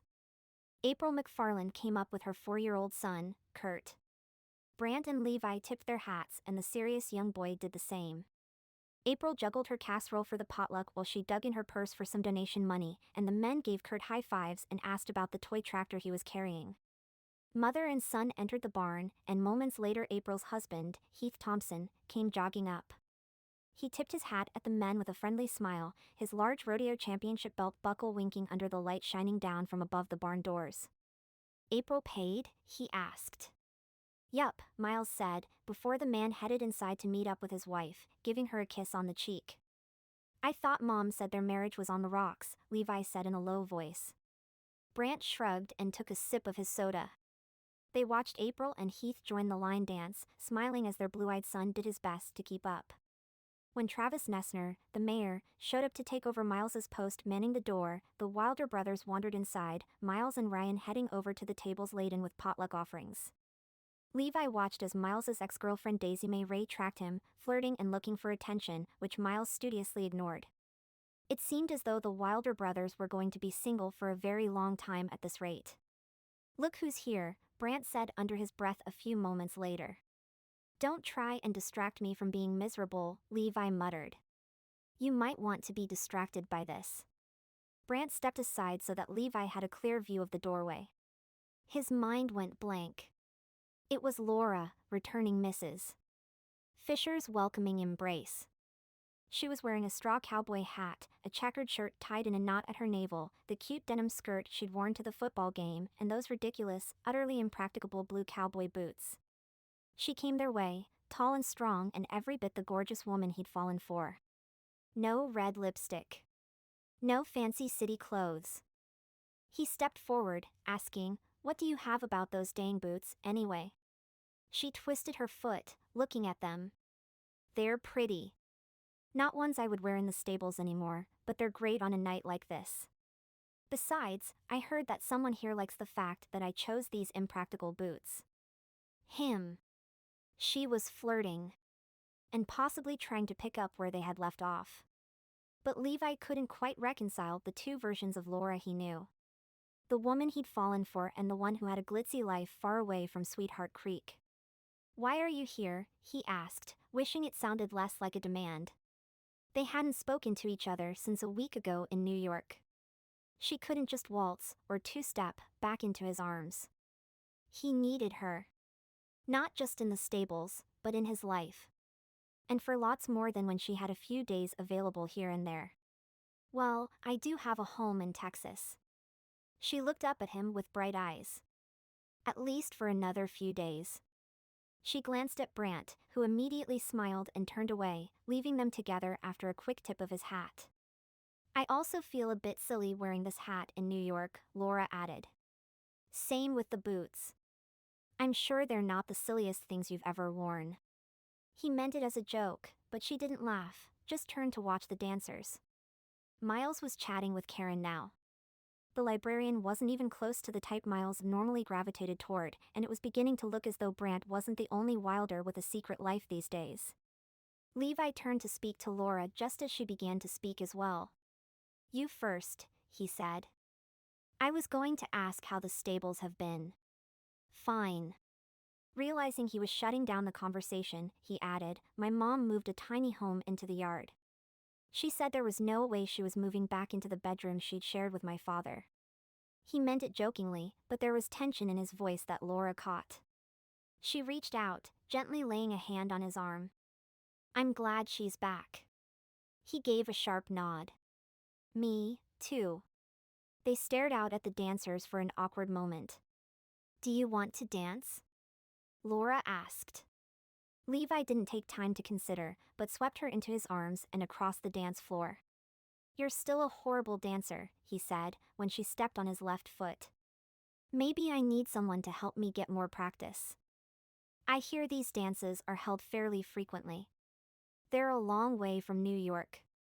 I was thinking I could rent a place in town while I decide where I'm going to live next. His head snapped up. Why would you do that? The rent's cheap. He could see her swallow, looking slightly apprehensive, as though she was expecting to get hurt. He'd made her feel that way. He slipped his hand from her waist to the small of her back. Any other reason? He asked gently. A man I met suggested I stick around and spend some time getting to know him. I enjoyed the time we shared, even though I'll never quite be the cowgirl he'd like me to be. She met his eyes. We have different lives, and I'm not sure how things will work out, but I love him too much to just walk away without trying. You know, Brant was saying something the other day. He automatically glanced toward his brother, who was now chatting with April, deep in conversation like the best friend he'd always been. She was pressing a hand to his arm, looking earnest and amused. That man sure was a good listener, and he made Levi realize he could do a better job of it himself. What did he say? Laura asked. Levi focused on her again. You should love a person for who they truly are, not for the image you have in your head. What does that mean? He gave a shrug. Beats me. She rewarded him with a laugh and he spun her into a twirl, just about losing her as the unexpected move took her off guard. He swept her back against him, steadying her. I'd like to get to know you, he said, growing more serious. The real you. The one with lawyers and agents and big fancy deals, and who has to take off sometimes. He swallowed hard. As long as you keep coming back. That woman doesn't feel like the real me when I'm here. I shut her out last time. I shouldn't have, because in some way it also meant shutting you and our future out. She's a big part of you. And so was that fumbling cowgirl. You weren't fumbling. Levi, she said gently. I know you think I'm overselling your skills, but that lamb trusted you, those kids and horses, too. He started moving again and she fell into step, swaying slowly. I trust you, Laura. And you seem to have forgotten how you rescued me when I was messing things up in the writing arena that day. She quirked her head, watching him for a long moment. What are you saying? I am saying, he paused to choose his words carefully.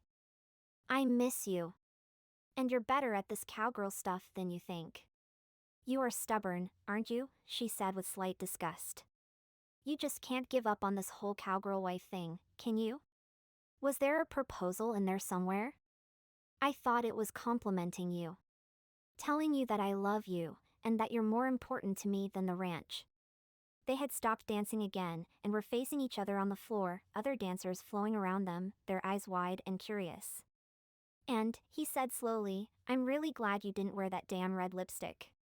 He took a step, closing the distance between them as he pulled her into a deep kiss. She froze for a split second before melting into him, her palms against his chest. He felt his shirt tighten when she bunched it in her hands as their kiss continued. He knew Laura. And he knew that not only did she miss him, but felt as deeply about him as he did about her. Levi's kiss was full of promises and Laura slowly released her grip on his shirt, sliding her right arm around his shoulder as she pressed her left hand to his cheek. The song ended and another started as they continued to kiss. She had come to Texas with the plan of staying at Luann's, then the local bed and breakfast as she spent more time exploring where to go with her life. But mostly, to figure out whether she and Levi could sort out a way to be together. The cost of the band B would add up, but it would still be cheaper than providing first and last month's rent for a New York apartment. Levi? If I'm not a cowgirl helping you out on the ranch, will we ever see each other? That place was his life, even if he could take a day off to fly to New York. Levi gave her another kiss, this time bumping their hat brims together in the process. You are more important than any ranch. But it's your livelihood. His identity. I gave my brothers an ultimatum about either pitching in or selling their share, so I can get the help I need. I plan to make some changes so I can start having a life again. If you want to hang out around the ranch with me, you can. You're always welcome there. But I also know you have business that takes you to New York and maybe beyond. If you're open to the idea, maybe we could do some short distance, here in Sweetheart Creek, as well as some long distance together. You don't do long distance. With you, I would. Sure, we'll likely get stuck being apart sometimes, but with some flexibility, I'm pretty sure we'll find a way to see each other, often enough to keep things working between us. There will be times where I'll be away for weeks. And there might be nights when I'm out sleeping under the stars, herding cattle. And I won't be invited along? I'm not going to assume you'll adopt the cowgirl lifestyle just because we're dating. We are? Yes. And if you don't want anything to do with the ranch, that's fine. But if it brings you joy, you go ahead and fit yourself in wherever you like. I trust you. Even if I'm wearing the wrong kind of boots? He shook his head with an affectionate smile, and she laughed, then bracketed his face with her hands, kissing him long and slow. Thank you, she murmured. For what? For accepting the fact that I don't know if I'm coming or going right now. You're worth it. And that I'm not that perfect cowgirl wife you're looking for. Maybe I've added and subtracted some things on her requirements list. Laura smiled and adjusted Levi's hat, which had been knocked off kilter during their kisses. So possession happens at Luann's soon, he said. Yeah. Then what? You want a plan, Mr. Levi James Wylder? If you have one. I was going to stay at the Band B. The Band B? Brant asked, walking by with a plate of food. Why? She smiled at Levi. I think I'm going to be in need of a place to stay for a little while. You're back? Henry asked, butting in and scowling at the couple. Look, Henry, if you don't, Levi began. But his great-uncle interrupted, amazing Levi by saying, I told Wilma to get her knickers out of those knots and accept this young lady's scholarship. Her boy Donnie needs it. What about the stampede, and the need for safety? Laura asked. Betty's coming back in 2 weeks, I hear. That husband of Janet's should be the actor as far as Betty's concerned. She said he's really milking his injuries, so she's coming home soon so as not to smother him with a pillow. Anyway, I doubt you'll kill anyone before then. He looked grumpy for a long second before adding, and Levi's a lot happier when you're around. So there's that. He gave his hat a jerk and stalked off. Laura gazed at Levi in surprise. Did you just win him over? Levi asked. I don't think anyone's ever done that before. There's got to be a catch, Brant said. Laura shrugged, a wash of relief easing the tension she'd been carrying upon returning to town, fearing what might be said about her or to her. So far people had been welcoming and generally amazing. Not even one joke about the stampede. At least not yet. She figured eventually someone would give in to the temptation. Luann's house is going to be empty for a few weeks after possession, Brant interjected. He caught Levi's stormy look and said quickly, life happens, man. Who did you buy that house for? Levi demanded. He'd been thinking it was for April, but he wasn't so sure that added up. Was there a secret woman somewhere? A niece or nephew he didn't know about? The very idea riled him. Brant ignored him, addressing Laura. If you want, you can stay for a few weeks more, maybe a month or 2. It might be easier and cheaper than changing the possession date. What would the rent be? Less than anything in New York, for sure. We can figure something out. In the meantime, enjoy the dance. Skillfully balancing his plate of food, he lifted his hat and gave a half bow before slipping into the crowd. Well, that solves that problem, Levi said, watching his brother walk away. I'll cancel my reservation at the local bed and breakfast, Laura said with a smile. You're staying! Jackie cried, throwing her arms around Laura. Apparently her friend had been eavesdropping. She caught Levi's look and backed away, hands raised. Sorry. I just really had to know firsthand how things were going to end for you too. Levi shook his head in exasperation and Laura giggled. So you made a reservation? Levi asked. I had a feeling I might find a reason to stay a little longer than I have the house for. Well, I plan to give you a reason to stay a good while longer than you can rent that place, too, Levi said, pulling her in for another delicious kiss. Several weeks later, Laura leaned against the fence out behind the ranch house with Levi, sipping coffee from an enamel coffee cup that matched his. There was something magical about watching the dew evaporate at dawn, a cup of coffee in your hand and the man you love standing beside you. Betty had returned yesterday, happily bustling about the stables. Laura had been helping out, fitting herself into activities here and there. Tomorrow she had to head to New York for a photo shoot for the perfume packaging, as well as a few meetings. Laura and Levi had been taking things as they came, catching themselves when they started making assumptions. "You gonna marry me?" Levi asked now, turning to face her. "Are you going to come to New York to watch the photo shoot?" she countered. He would be a fish out of water, and she'd love to see how he handled the hustle of the city as well as her job. "Is your yes contingent on mine?" "No. But if we're throwing wild and crazy ideas out there." "You want me underfoot?" He raised his eyebrows doubtfully. She'd figured he would stay here, but the more she thought about it, the more she wanted him to come along. "I don't think you could handle being underfoot," she said, pretending to be deep in thought. "If you want me there, I will be." "Who will take care of the ranch?" Brant opened his big mouth the other day. "He said I create most of the problems around here. I think it would do him good if I went away and left him in charge." "What would he do with his veterinary office?" "I don't know. Most of the ranch work would fall on Miles, wouldn't it?" "It might." "Does that freak you out? The fact that I wouldn't be in charge, and that things might not get done the way I'd like them to?" He inhaled sharply, setting his coffee cup on a fence post. "It freaks me out like you would not believe. It would probably be good for you." "It might." "The new hired hand seems to be working out well, and Hank's not too worried about me leaving, so," he shrugged. Target zipped past on his long, retractable leash, chasing an orange kitten, which stopped suddenly, back arched as it hissed and swiped at the dog. The mother cat came barreling out of nowhere, sending Target racing back to Laura. She set down her cup and caught him when he jumped up, and Levi reached over to scratch him behind the ears. She'd been taking him to classes for ranch dogs and he was getting better, but still had a lot to learn. "My dad used to get away from the ranch sometimes when we were kids," Levi said. "We would go to Indigo Bay and play in the ocean for a few weeks each summer. That's where my photo shoot was." Levi smiled. "My Uncle Danny would take over the ranch while we were gone. I remember coming back. There would always be so much to do, but that time away was really special."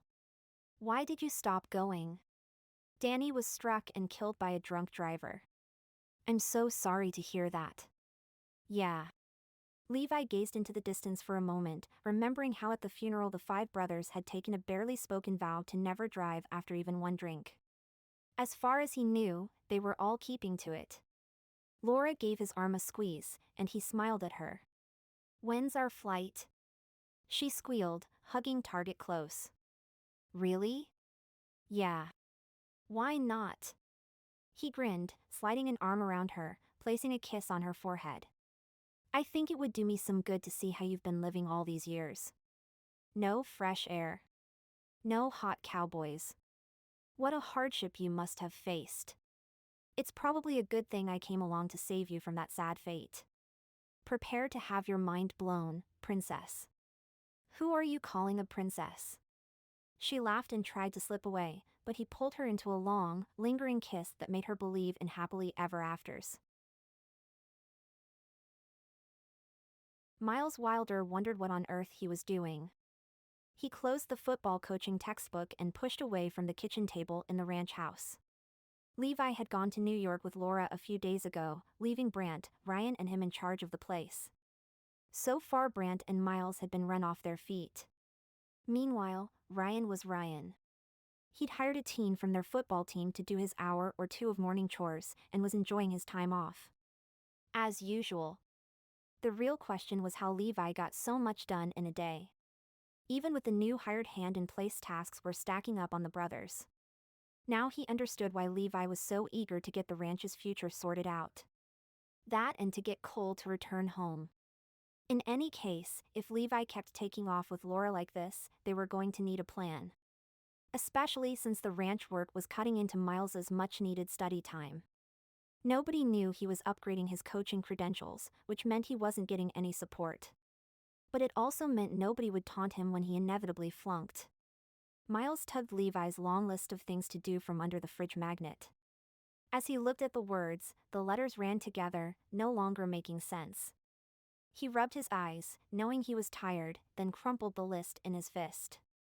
He had most of it memorized from when Levi had gone over it anyway. Miles stuffed his textbook into his backpack, shaking his head. He'd made it through high school, then vowed to never return. And here he was, taking a class. But better credentials meant higher pay, and a greater ability to help out the ranch by pulling a smaller salary from it, and that was good. Plus he wanted to prove to Karen Hartley, the school and town librarian, that he wasn't just a jockhead. If he was going to pass, and he needed a plan of attack. No tutors, unlike in high school. But because it was an online course, it also meant no teachers verbally going over the lessons. Just a textbook, online readings, and lots of typed-up discussion. Maybe the distraction of a drink at the watering hole would help him figure things out. As Miles drove up Main Street in Sweetheart Creek, he prepared to park in front of the saloon, but then changed his mind and continued on past, hanging a left at the gas station as though heading to the high school football field. He slowed while passing the library, where Karen worked. It was late. He was just providing a security check, that was all. Nothing creepy. Karen's compact car was the only one in the small paved lot. As he watched, the library door opened and Karen backed out, lugging a large box in her arms. Miles swung into the lot, turned off his truck and hopped out. With long strides he caught up with her and took the carton. Miles. Her cheeks grew pink and her eyes glittered with pleasure behind her black-framed glasses. You're like a superhero cowboy, appearing whenever I need help. Yup. She popped her trunk and he put the heavy box inside. Your weekend's books to be read pile just got bigger? She gave that light laugh of hers that always made his heart feel warmer. I love that you know what a TBR pile is. And no, I'm processing these discards to sell online, to help raise money for the library. In your spare time? Shouldn't she be paid for that? If I don't do this in my spare time, it'll create more of it, if you know what I mean. I don't. There have been more funding restrictions and cutbacks. The town is talking about completely shutting down the library, so I'm trying to help bring in a little money by selling these library books that are no longer needed or wanted in the collection. I thought they were just shortening the library's operating hours. That's what his mom had said when her book club night had changed from Thursdays to Fridays. The sadness in Karen's eyes told him that major cuts were on the horizon. That's wrong, he said. You say that like you plan to correct it. She gave a nervous laugh, toying with the top button of her blouse. I do. She seemed amused by his indignation. And what would this big burly cowboy do to save the library? She seemed slightly breathless as she said that, and Miles felt his heart give an irregular thump in response. We'd do something. Together. You make it sound simple. Maybe it is. She dropped her hand to her side. I don't think so. You think we can't? She studied him, her eyes serious behind those sexy glasses. He wondered what she looked like without them. Would she be as cute, or look as though her appearance was missing something? I hadn't really thought about it. How much funding does the library need? She said the number like it was a sin. The total required to keep the doors open, the shelves stocked, as well as cover her salary was a paltry sum compared to what he'd imagined. What? Don't they pay you? He teased. That's barely more than they pay U.S. football coaches. She gave a wry smile that brought her lips into a tight rosebud, one he longed to kiss, to see if it would open into that large, easy smile he so dearly loved. The town council is good at making it clear where their values are. The library does a lot for this community, Miles countered. So does football. He couldn't tell if she was being cynical or not, but guessed that she was. It's not the same. You're right. He looked at the fieldstone building with its arched entryway and large old-fashioned windows. It had likely once used charm, but was now looking sad and neglected, the grounds overrun with weeds and half-dead shrubs, unlike the school's football field, which had recently received some upgrades thanks to the town. Double that number. Double it? Karen scoffed, obviously feeling that amount could never be raised. Yeah. Double. In his mind's eye he could see the small, but significant fixes that would bring this building back to life. Make it the community hub it deserved to be. The library, he knew, was more than just a nice place to sit and read, or for those who wanted a computer class in the evening, or for moms and their little ones who needed an outing. He'd heard his mother talk about it, and he knew that if Karen believed in this place, then saving it was worth every ounce of effort it would take. You're going to need to freshen this place up. And maybe add a self-serve coffee bar. We have a self-serve coffee bar. Oh. It had been a while since he'd been in the library, as the former head librarian had been a bit of a lizard.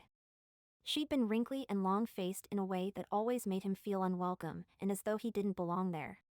Which was true. You also need a raise. Karen laughed. What? Did that number include your annual salary? She looked away as though ashamed. He crossed his arms. You need to earn more than you do. Speak up for yourself. Don't accept this crap. Miles. She looked surprised by his tone. If you don't teach them how you expect to be treated, they'll never pay you what you're worth. And what am I worth? She had her own arms crossed, hip out, challenging him in a way that made him want to pull out the pencil she twirled into her hair, toss it across the parking lot, and kiss her senseless. He angled his body closer, inhaling her scent. She straightened her spine as though prepared to fight. He locked his gaze on her lips for a second, then lifted his eyes to hers. You're worth everything. She blushed from the neckline of her blouse right up to her hairline. Her mouth opened before she swallowed the smile that had started.